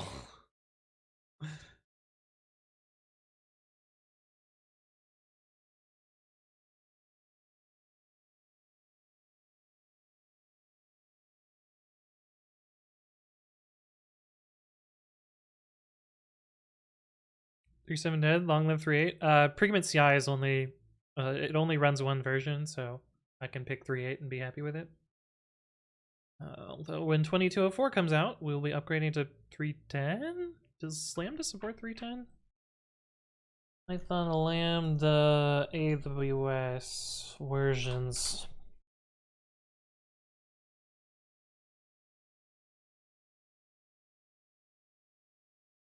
It does not support 3.10.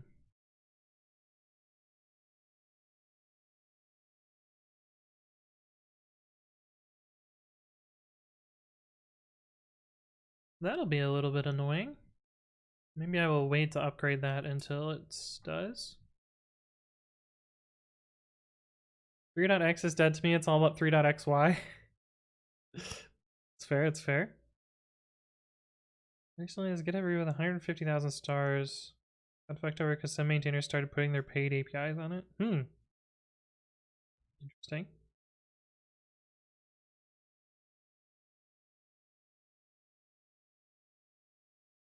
Fuck off, hover cards.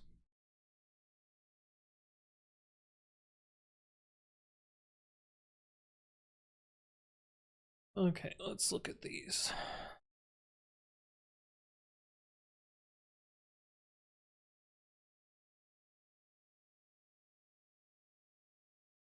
Yeah, it's mostly just moving AutoPep8 and Flake8 down.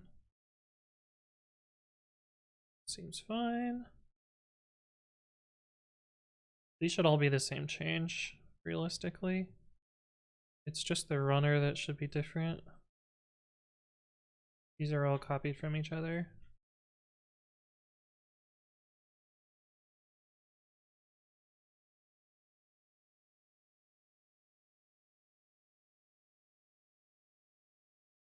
Oh, this one is a little bit simpler.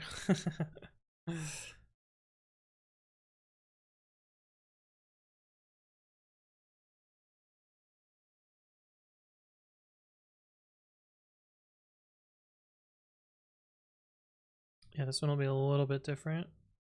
Well, we have a check Tommel in here. Oh.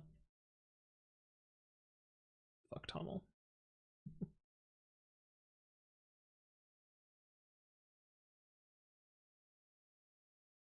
This one's gonna take a while to build. There.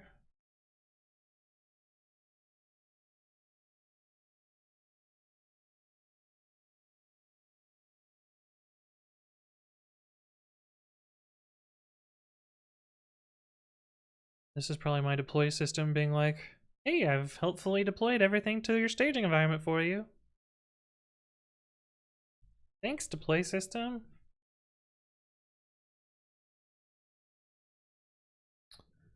Can you label hooks in pre-commit like a lint labeled hook, a formatter label hook?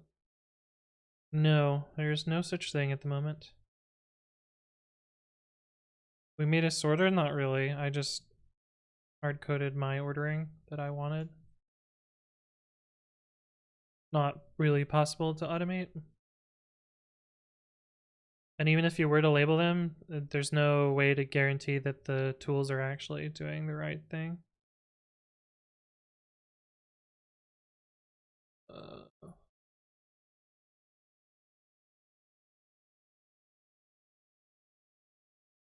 Coded in what? And it nowhere. Oh, in a script? Yeah, I wrote a script. We were at the beginning of stream.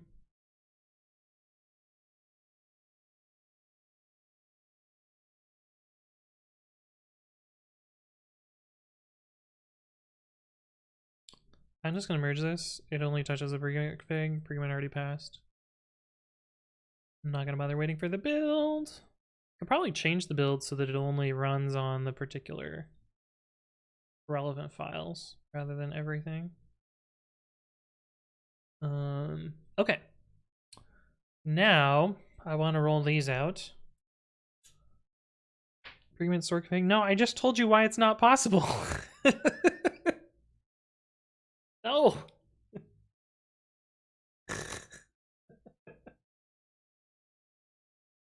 Okay, I'm gonna go fill my water though. I will be right back, and then we will continue. We'll see you in a sec.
Hello, I'm back. Sargon, it's been a while. Welcome back. Good to see you again. Bunch of emails from my deploy system. Why? Other things that I have to do. Ugh.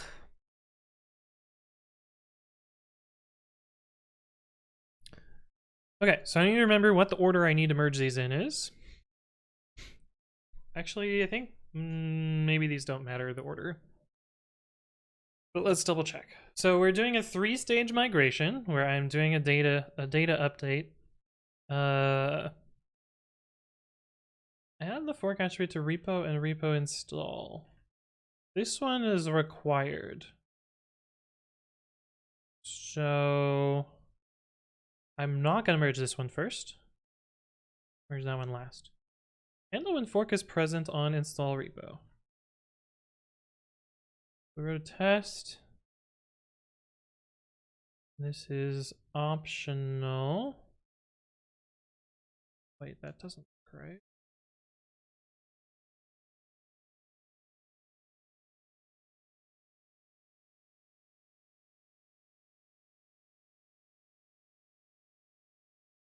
It makes those. Okay, I don't think I can merge this one first. Okay, it deletes it when in. Okay, no, this is fine. This one I think I can merge. So I'm going to merge this one. This one's annoying because creating an install is like not a common task that gets run. But it would be really bad if it was broken.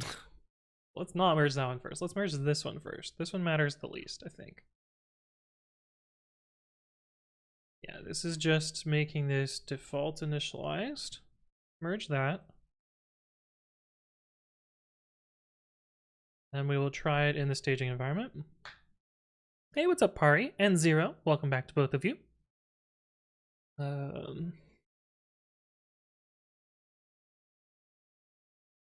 Oh, that means we need to log into AWS. Oh, and I'm not password manager auth either. All right, give me a sec. While you will look at my face while I'm muted.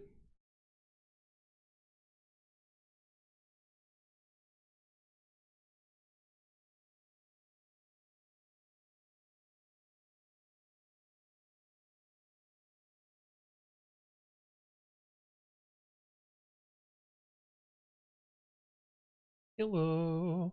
Hi, back. Okay. All right. Everyone's favorite time. Everyone's favorite time, chat. We get to do the audio capture.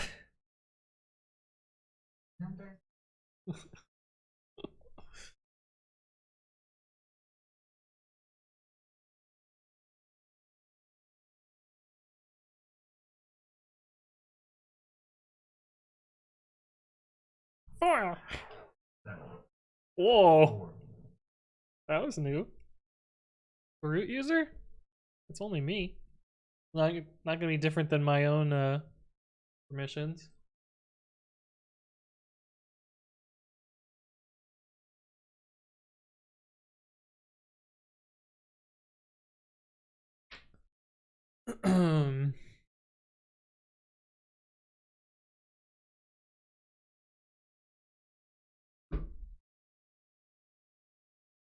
Yeah, I know you can see my keyboard. It's mostly just to delay the amount of time that you would be able to see there. Can you show me the monitors you have? Yes. Can. And if you want to learn more about it, you can check out either of those two videos where I go over in details but what is all set up here. But yeah, that's my stream setup. Okay, so we have merged one of these, right? Not you. Oh. We merged you, and you are deployed. Okay, so I should be able to run the auto updater in dev now. Is the desktop on the right? Yeah, it's a little misleading. There's a cabinet that stops like right here. So it's not this whole block. Yeah, there's a cabinet there. It's a little hard to see.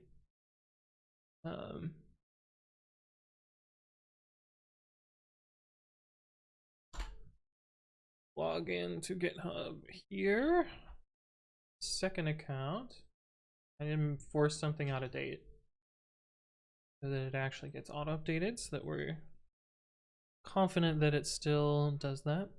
Semblance, hello, hello, welcome, welcome. What are you coding? If you do bang today, you can learn about what I'm working on.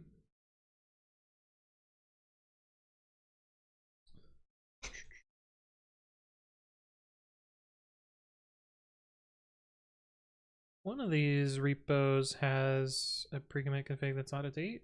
Looks like this one does. I can just close this branch. And we should be able to create a new one by running the auto updater. And then we'll run it again, but change the, fudge the data in Dynamo. lambda. This one. And test.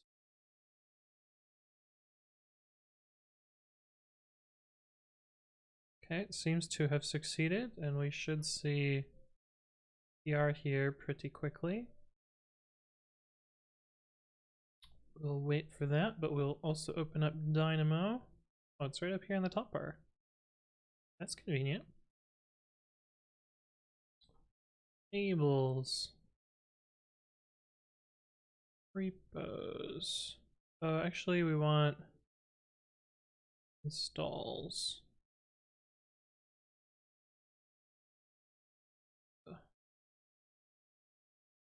It's the items.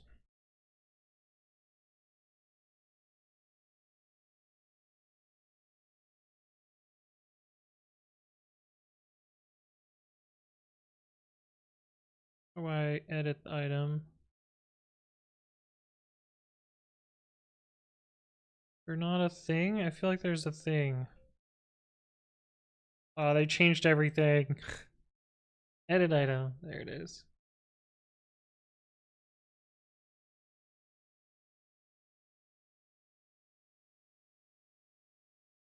Hey, what's up, the other server? Hello, hello. What table are you using? I need to buy a new one. Get you the link to my desk. I'm actually a big fan of it, so much so that I have bought 2 of them. Oh, the Amazon Fairy delivered today.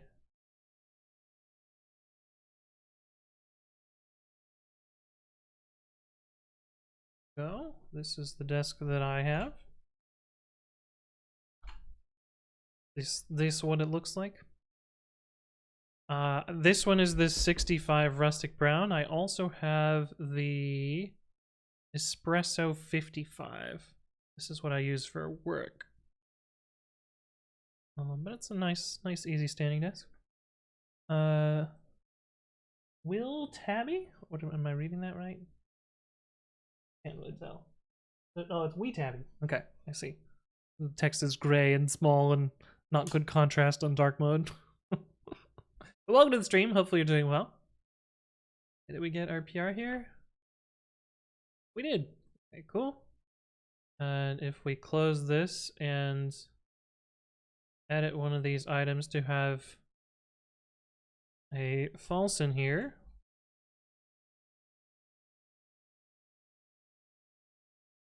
And then re-trigger this again. It still works. Cool. Hey, what's up, some coding guy? How you doing? Just a quick drive-by. Sounds good. How are you doing? Hopefully you're doing well on this Friday. I'm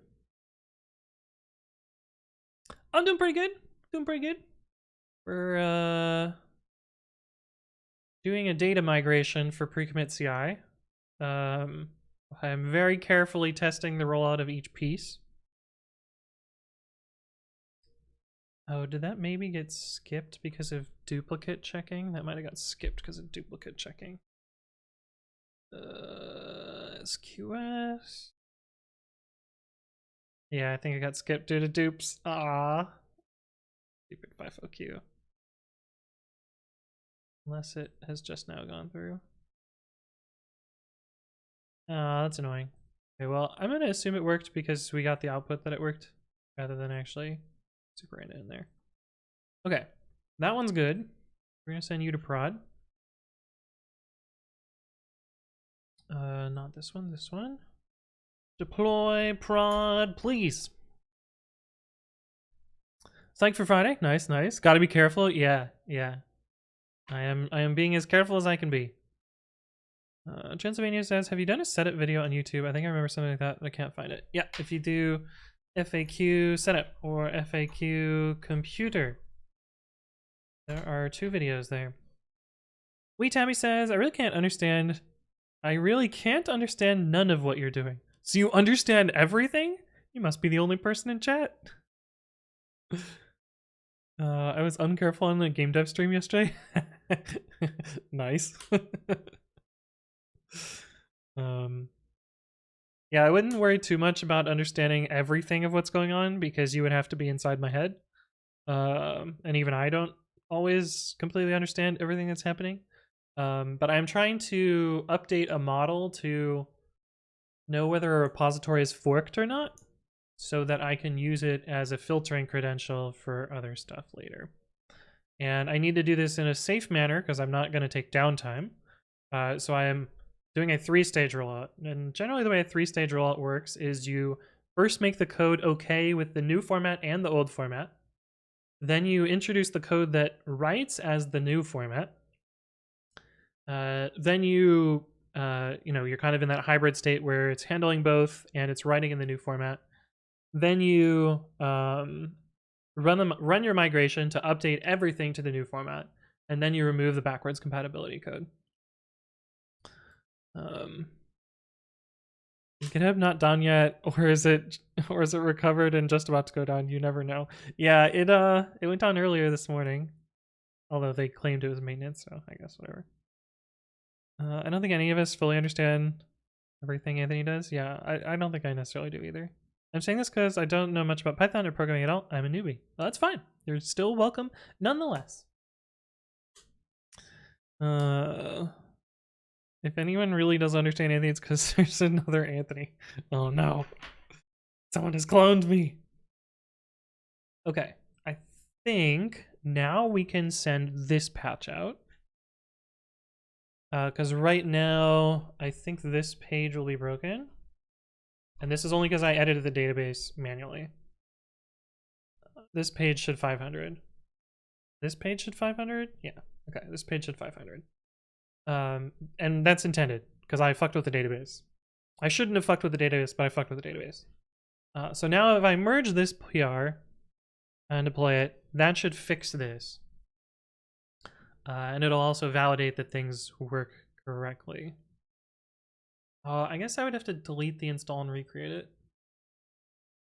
Yeah, let me do that, since breaking the first thing seems bad.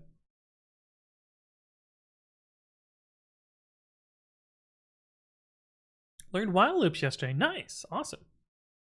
One of us.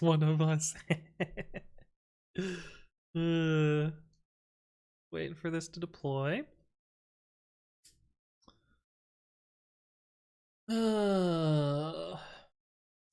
This makes me nervous. I mean, I'm fairly confident in the tests and code I've written, but it still makes me a little bit nervous.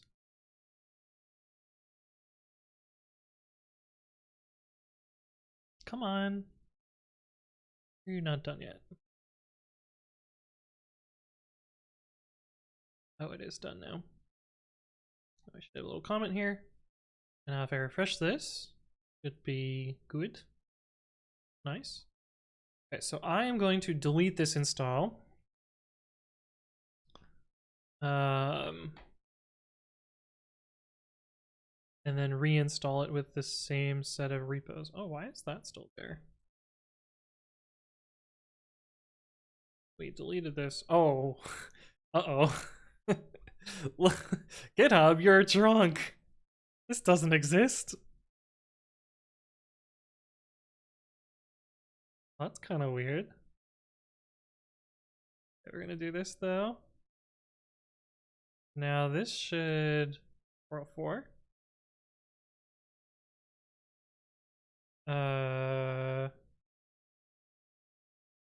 What? Why are you still here? Oh, because it's eventually consistent. Yeah. Oh yeah, that's GitHub. You okay? What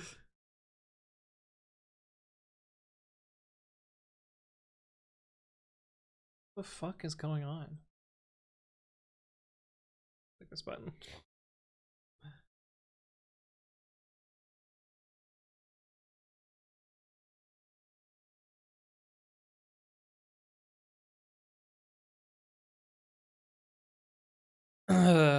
Yeah, GitHub being a little drunk there. Okay. Should be. What the fuck is going on here?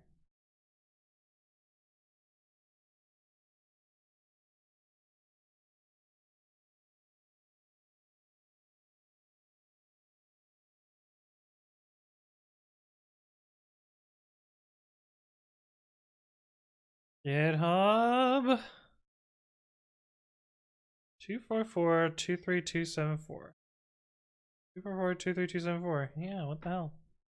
Alright, well, let's look at the logs. It is possible that we have found a boog.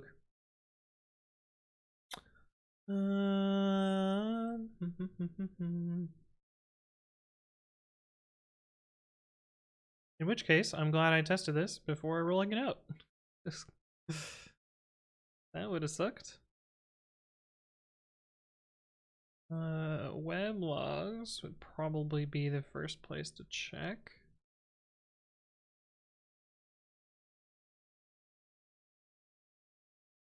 All look like not errors.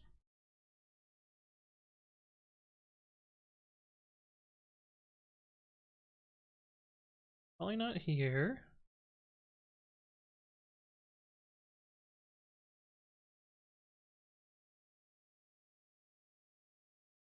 $314. That's really old. Should be one from today. Did GitHub not deliver the webhook?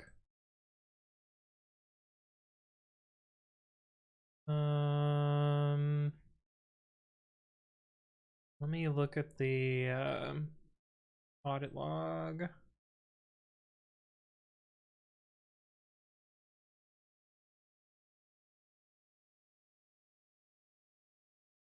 Settings. Well, they moved everything around. Location.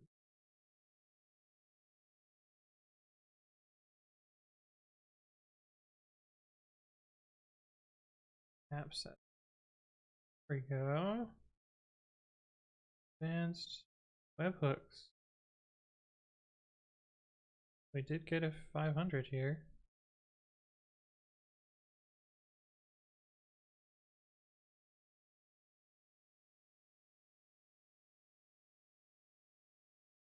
Huh. Why doesn't this show up in my logs then?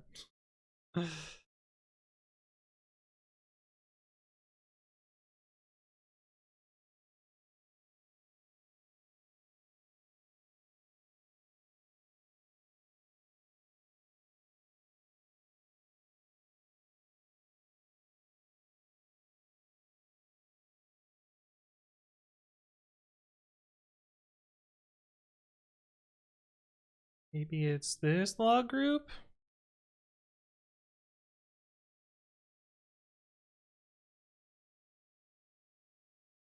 God, I hate trying to find these. They're such a pain in the ass. Oh, here's the error. Builder new takes 4 positional arguments. 5 were given. Oh no, that was the error from the that was the other error.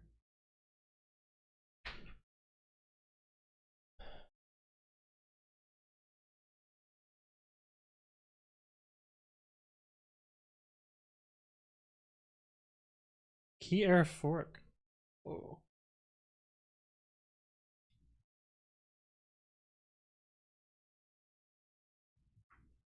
That's interesting. Okay, well that's clearly the problem.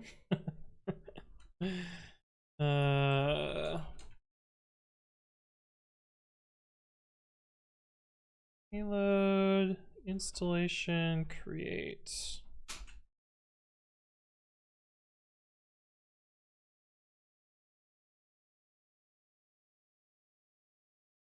Yeah, this does not, oh, that's not repositories. Here it is.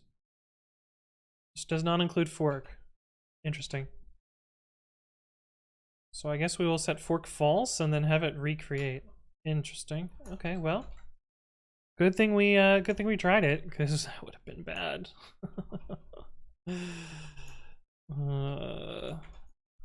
Let's do the right thing, which is revert and then reapply. I'm gonna practice good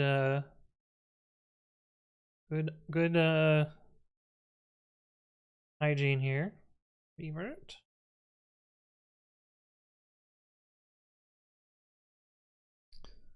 The right thing, TM, yeah. Hey, what's up, Shy Ryan? Hello, hello. And Belwada, how's it going? Forked up, yeah. Yeah. No to plays on Fridays? Yeah, no, it applies on Fridays, right? Uh-huh. Yeah. Mm-hmm. Mm-hmm. Definitely not applying on Friday. I mean, it's Saturday somewhere. That's right. Wait. What? We are deploying on a Friday. Fuck it. I ain't afraid of no ghosts.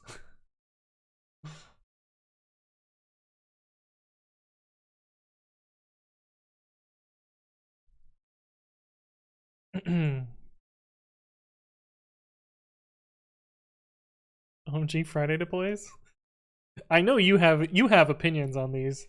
Someone coding guy. Revert that, and then we'll make a new patch. Git pull.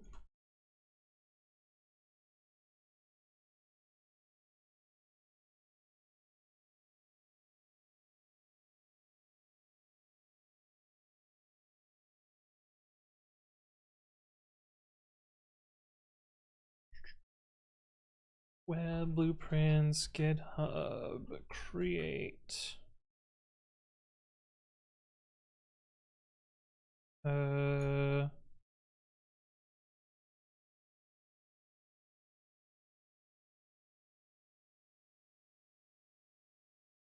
our revert.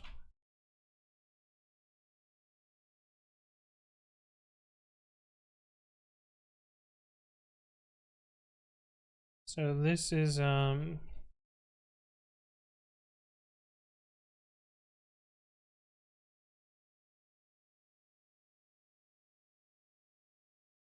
seems weird that it doesn't provide this.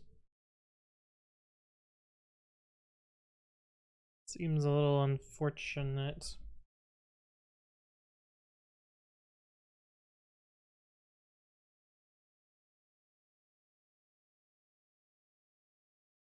Okay, but we call update install anyway, so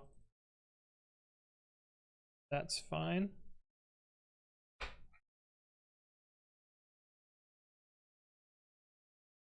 Potentially consistent.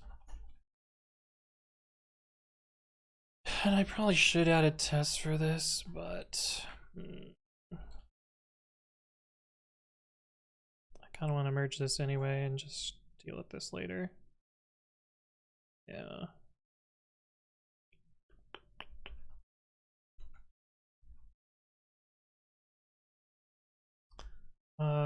Install create webhook does not include fork info.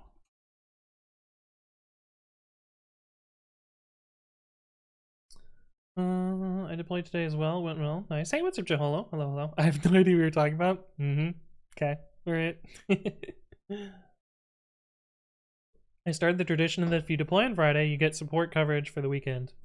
Yeah, well, I have support coverage literally every day, so it's not different on a Friday.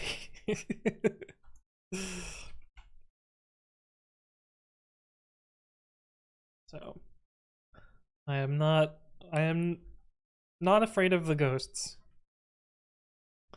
Bella says, most of you probably don't give a damn, but this morning got my offer for my internship. Oh, that's awesome. Congrats.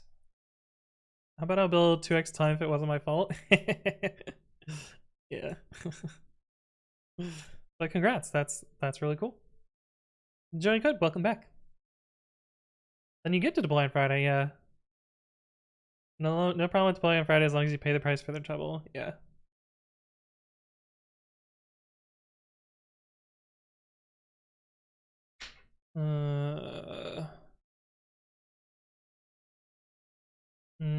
Add fork to or handle installations with and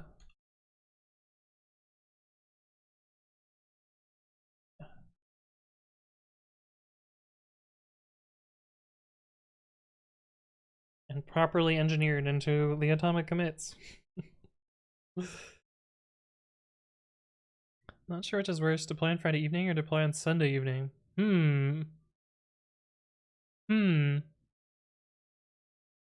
Ryan says, I did a technical interview this morning with a guy who wrote some books, does a lot of conference talks, and some computer file videos. I wasn't nervous at all. Oh no. People are just people. Like, I don't know. I feel like you guys shouldn't be afraid to talk to me. You guys talk in chat all the time. Not all that different. I do a lot of stuff.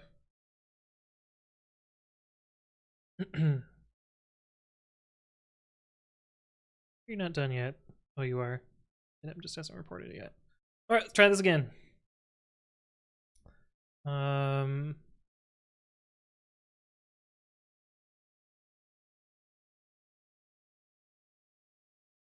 Did not show this on screen because of reasons.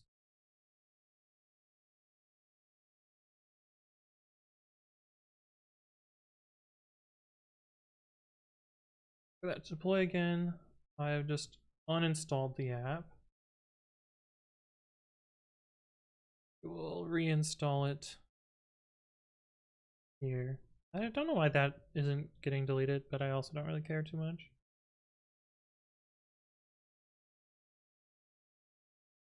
Prefer giving your interview in Haskell. Why the fuck would you want to interview in Haskell? That sounds like a terrible idea.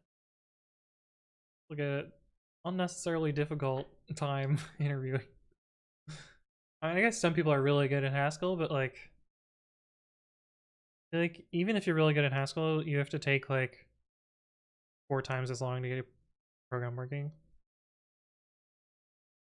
Okay, deploy to dev now. So now we can redo this and add all of these in.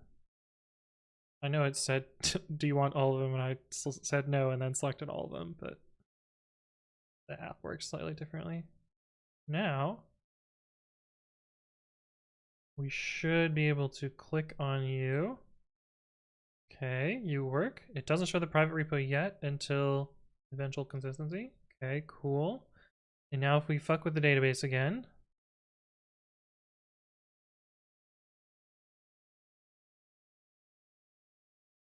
install items, select.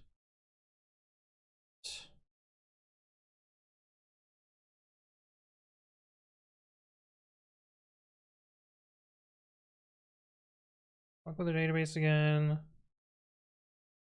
Still works, still loads. Cool. Okay. So we have tested all the changed flows. So now I can deploy that to prod.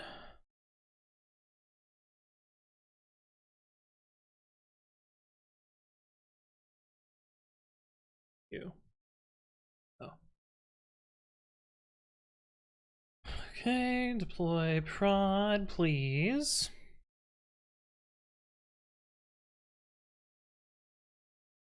Doing an interview in BrainFuck sounds like a better idea. So, at Stripe, someone was interviewing. They were like, "Can I do my interview in Postgres, like the SQL variant?" And the interviewer was like, "Sure." They ended up not doing it in Postgres. They ended up backing out and doing it in Python. But someone posted this in the interviews channel. I was like, "Can people really answer questions in SQL?" And I was like, "Bet." So I took one of the Stripe interview questions that I had never seen and gave myself 45 minutes, which is what we give people to do the programming interview. And I was able to get all 3 parts done on the interview, and we only expect candidates to get through part 1.5. And I had 5 minutes to spare in SQLite. Oh, I wonder if I can steal that code before I leave. Just because, I don't know. Seems like it would be nice code to have forever. Look at this terrible thing that I did. Do you have any good questions for SQL? No, this was not a question that actually made sense in SQL. It was just it was a typical, like, you know, manipulate this string sort of thing. I do it in Malboge. Can I view an Elixir at Stripe? You can interview whatever the fuck you want. Yeah. Okay, so that's 2 of the 3 parts. Now we need to do the last part for you. Oh, did I refresh this after it was in prod? Make sure this page isn't broken.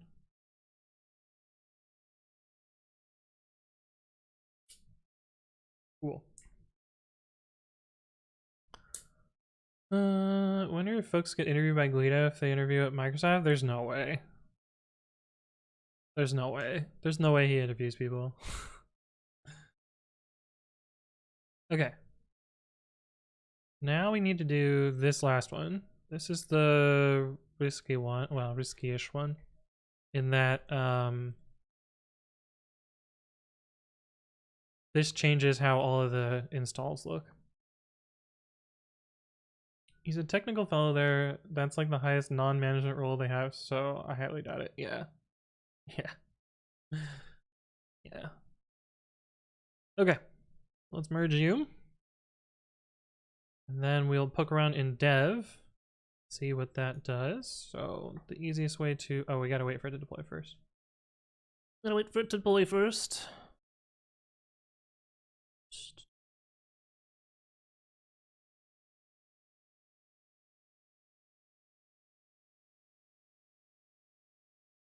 Ugh.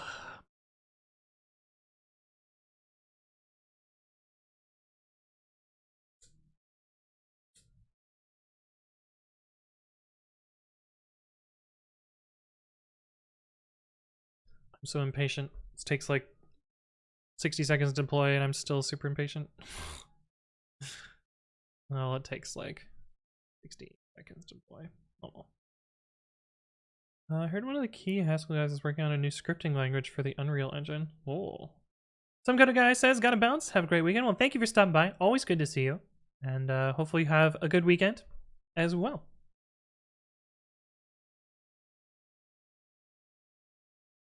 The other day I checked Stack Overflow and SQL is a surprisingly abused language. Oh yeah, for sure. Yeah, people do all sorts of crazy shit with SQL. I mostly do it for the memes though. Which, why would anyone do anything else for any other reason? Snipe Bunny, thank you for the bits. Appreciate that. Okay. So, if I remove a repository from here, then look at database. This should have gotten updated. Yep, these have 4 items in them now, which is good. And this should still render properly. Okay, I think that's good. So we will deploy that to prod.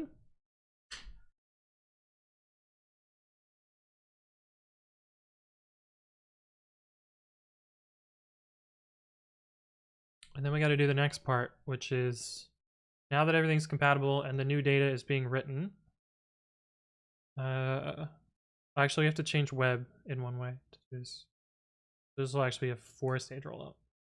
I don't really like SQL. I think SQL's fine. There's a huge amount of accepted coding horror on Stack Overflow bash questions. Oh my god, the bash questions. Oh my god, it's the worst. We live in the meme economy after all. Yeah. Donks to the moon. Okay, that is in prod. So now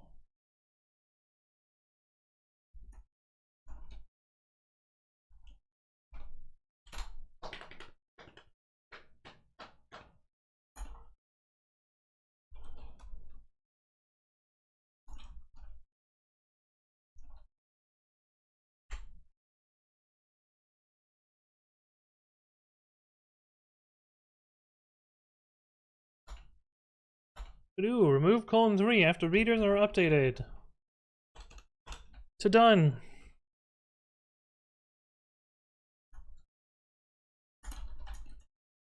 Alright, new all-repos with fork attribute. Even though the fork attribute's always wrong there.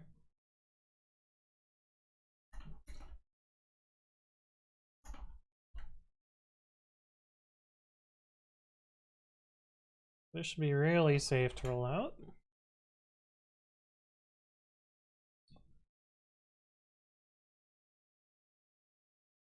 Just confirmation that it's in prod.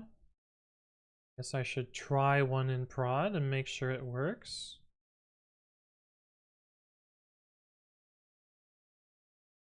I don't think GitHub knows my phone number, right?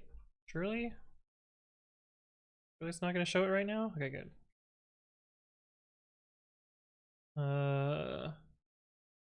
Let's add you just to see that it gets updated properly. Essentially consistent, and there it is. Go and actually remove that. Don't need it.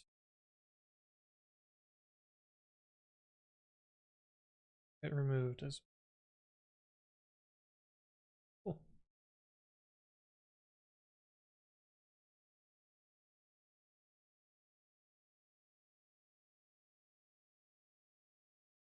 All right, and I'm just gonna send this one. Well, yeah, I'll just send it straight to pod. Jake says, any ideas of a good way for provisioning a VM? This isn't on a big host provider, so I'm not sure if something like Terraform would work. More like unify install of anything in the machine. I would go with Pecker, personally.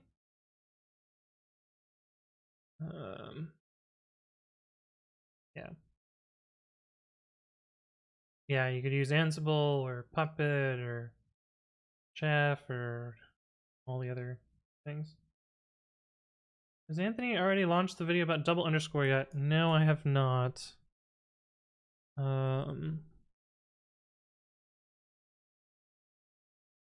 Double underscore is not more private.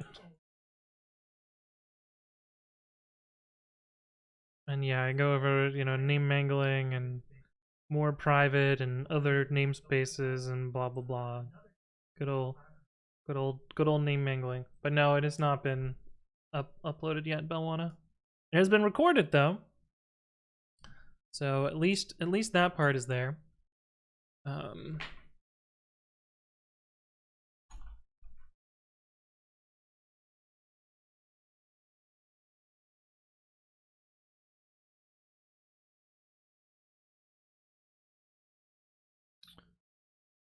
Okay, so now that this is done, I need to write a script which updates everything.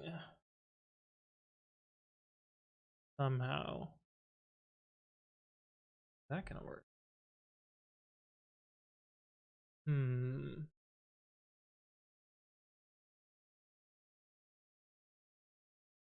Oh look, deployed prod, cool. Now I need to basically call update install on every GitHub installation. I think there's like 1,000 of them. Oh, it's gonna be a lot of API requests. And it's gonna be a lot of table.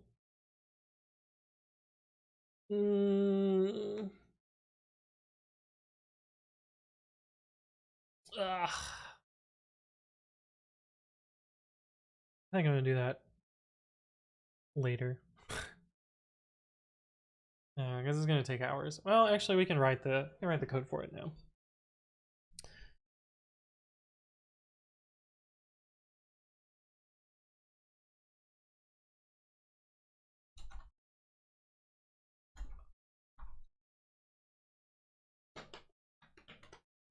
What do you do when you start working on a PR for an open issue, but the correct solution is ambiguous? Yeah, something like that. Drop in a comment. Web data. Do we have the scan here? We don't.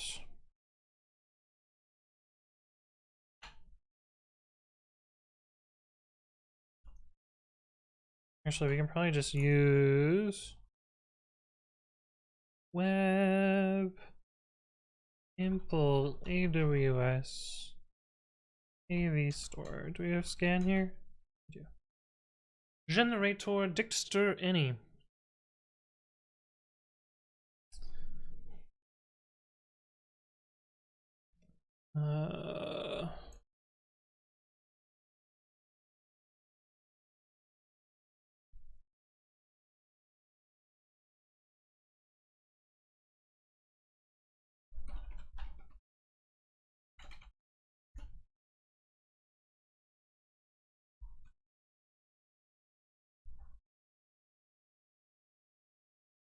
I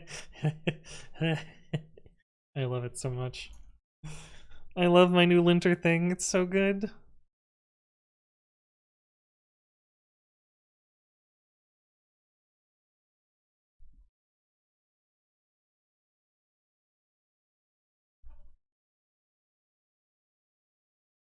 So why do I have an arc parser? I don't need that.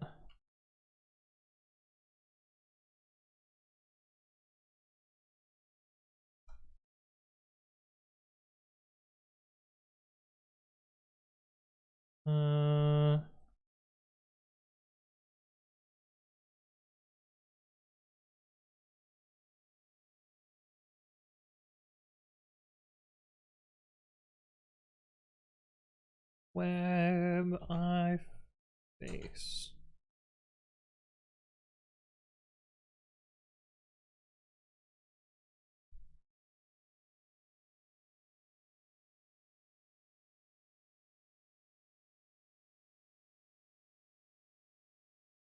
I guess we could run this locally, but should probably be that. Babby 1.0 should have been this release? Fine. Babby 1.4 is good enough. Oh, right. We found a bug in Babby that we needed to fix. Maybe we'll do that after we do this. I don't remember what it was. Something to do with linting. Oh. The lint panel relint becomes 0 errors, yes. So if we have like this, and then oh.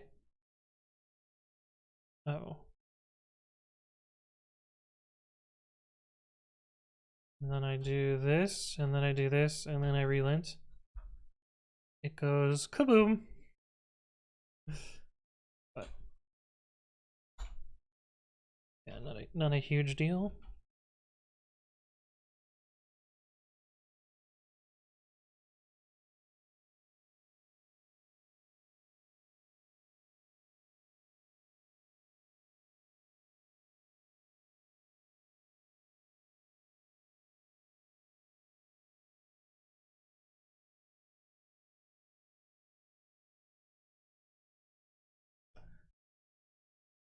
For install in scan installs.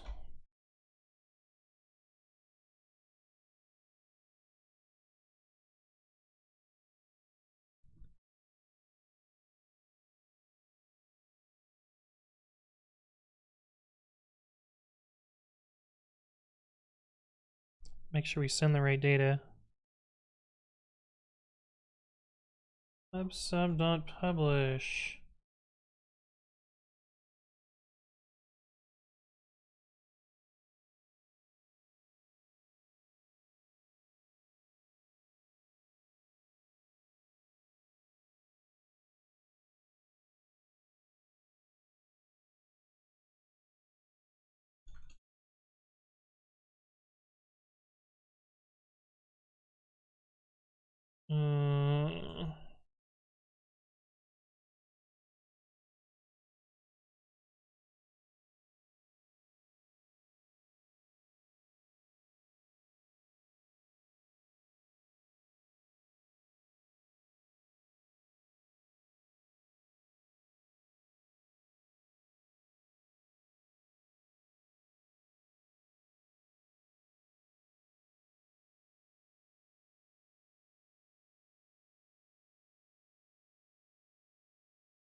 Actually don't know how many installs there's going to be, so I'm just gonna put the number there.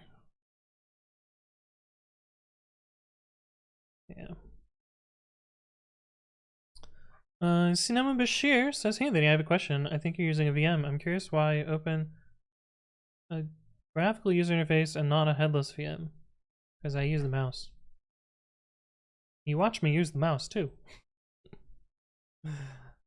Python already lets us note the data types, then why do most devs not use it? Because some people are grumbly. I don't know. It's relatively new. but I suspect most of the reason is grumbliness. We can actually skip here. If all when repo equals for repo in this.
All right, let's lint this.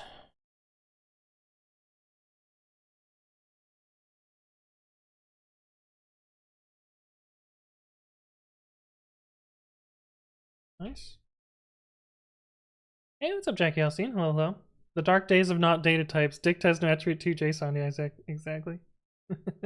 How you doing? Vanity Showcase says, "What you making?" If you do bang it today, you can learn a little bit about it. This is a script to backfill data.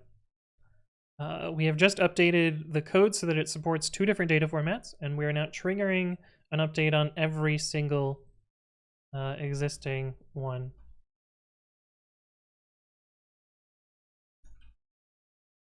And I find it a best practice to check in scripts, even if they're only being run once. Although, I've already done this once and I didn't check it in last time. Add script to backfill installs data.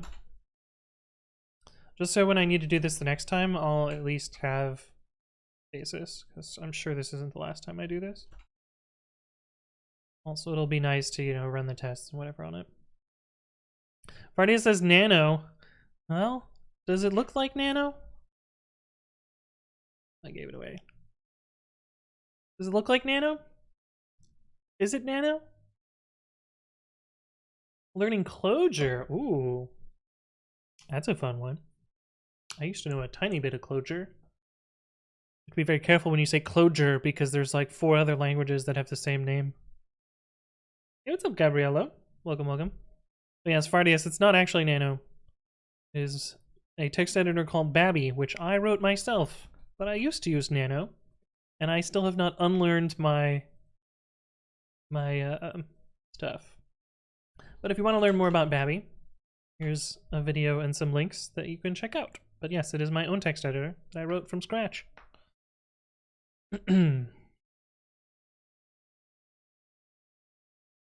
Okay, we can merge you, and now let's run it in dev and see what happens. Pre-commit CIF equals AWS profile equals default.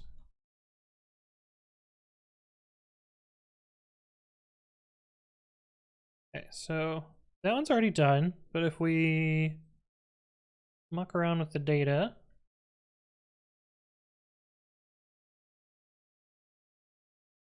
edit item, we make one of these shorter.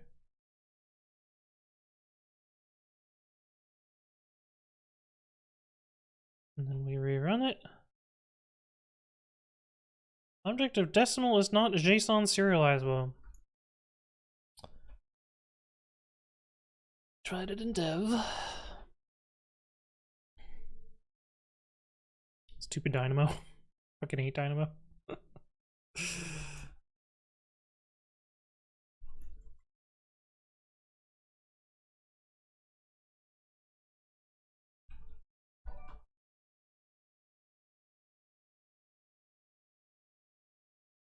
Elon C has received a gift sub from Tinker and Think. Thank you for the gift sub, Tinker and Think.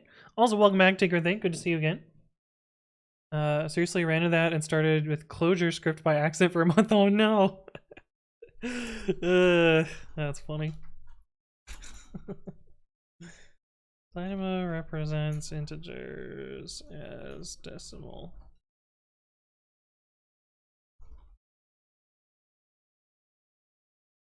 I always forget that.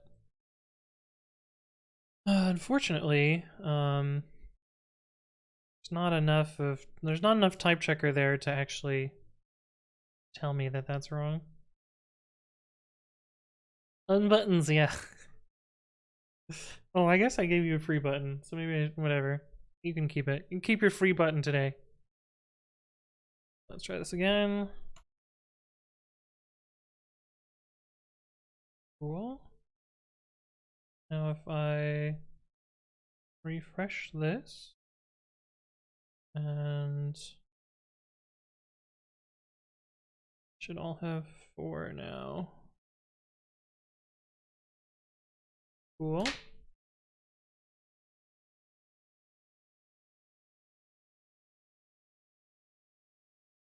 Cool. Well, it seems like it works.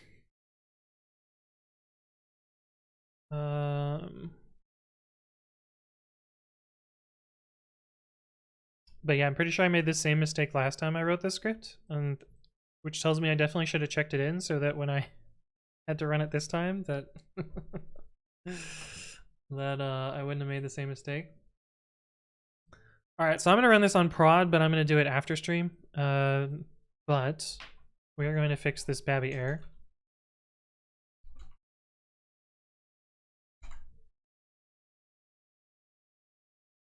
We are going to fix this Babby error.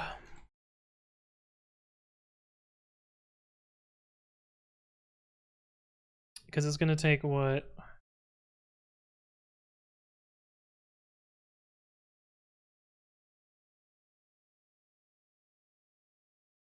It's about 20 minutes to re-update everything. Probably more. What am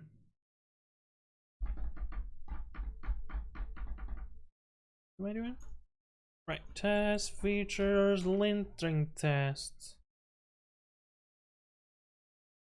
Relint reduces number of errors. Test relint eliminates errors.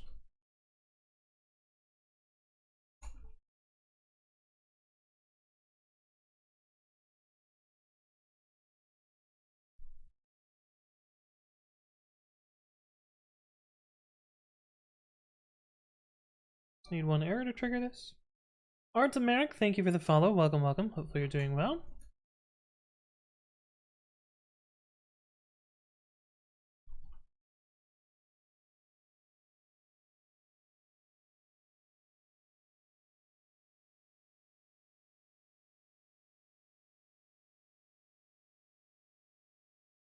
Run the lint.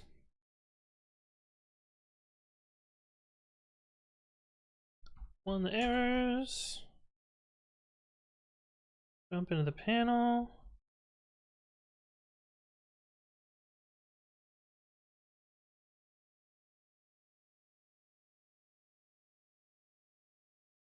Node flake 8 dot output dot write empty string. And then relint.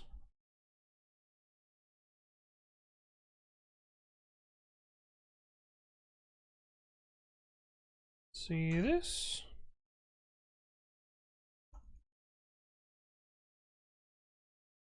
Should get us 2 failing tests with crash. Good, good. Why is the file name in blue in this string? Because the grammar that I'm using highlights things that look like format strings, where you could later call format on them with, you know, filling in the parameters.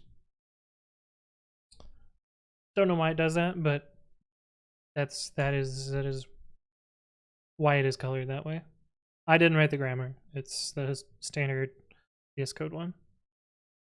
Although VS Code will render them differently because LSP, but okay. Babby HL int errors.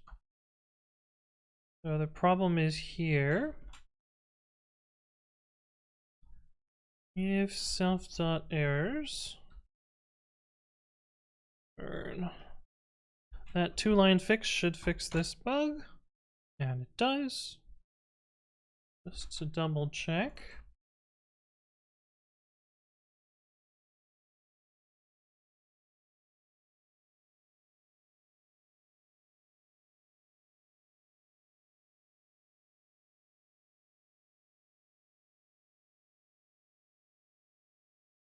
Sick.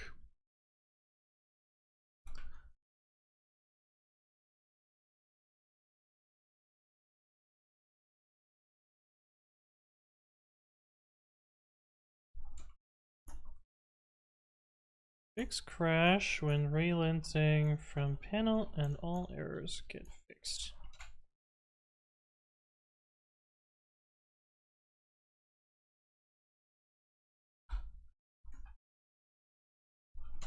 We'll probably fix this too while we're at it.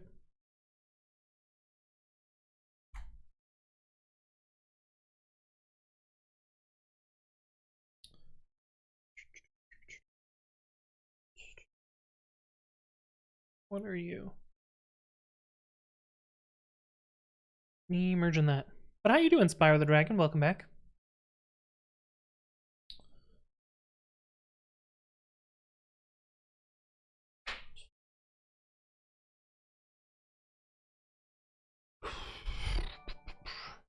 Fireball Monkey. Thank you for the resub. Less than 3? No, you're at 3. Which gets you a fancy new badge. Thank you for your continued support. Good to see you again. Been lurking on the VODs. Nice, nice. Equals to equal.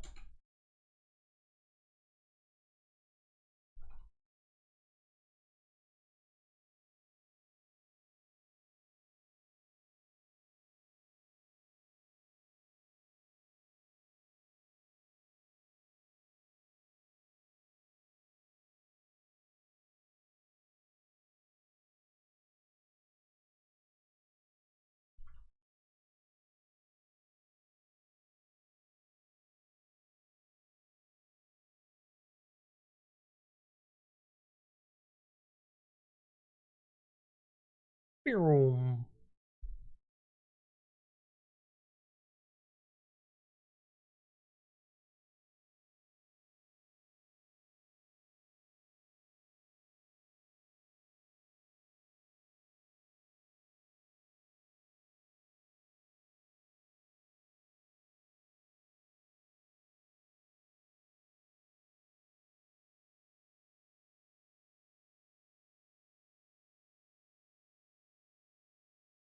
Just a little bit of text editor love.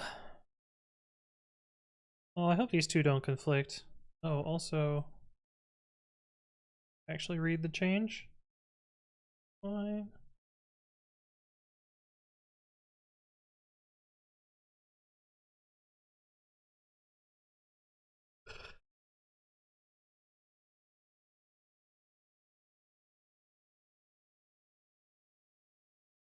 Me a big patch, but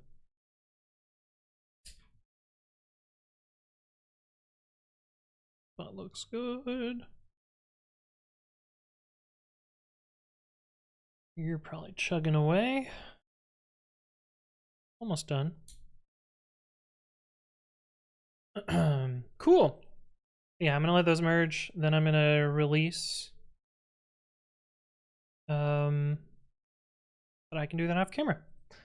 So yeah, I guess that'll wrap us up for today. Let me do my little spiel, and then we'll find a channel to send you off to. And note that we will be streaming again, probably in a couple of hours. I'm going to be playing some Minecraft with my friend David.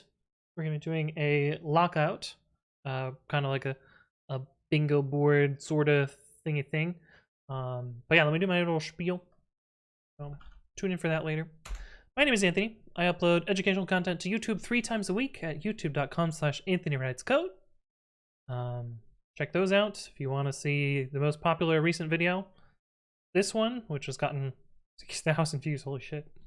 Or this one, which has gotten 2,000 views. I normally stream... Oh, wait. We have a second channel. Right. This is where my stream VODs go, so if you missed any part of the stream, you can catch those there. I normally stream Monday evenings and Saturday at noon. However, tomorrow's stream will be canceled because I'm helping my brother move. We may do a bonus baking stream on Sunday, though. See what happens with that. But I announce my streams in 2 places. One of those is Twitter. That's twitter.com/codewithanthony. And follow there to get notified of when I'm streaming, what I'm working on, that sort of thing. I also announce on the Discord, which you are all free to join and come hang out with us. Nice little community. There's a beginners channel if you want to ask programming questions, and then there's a whole bunch of other fun social channels as well if you want to hang out in there too. It's gonna be yeah, Minecraft later. Hopefully, we'll see. So it's not guaranteed yet, but probably we're gonna play Minecraft later. And then it's probably not gonna be cookies. It's probably gonna be banana bread. But yeah. now I'm a talent streamer too. Anyway, let's go find someone to raid.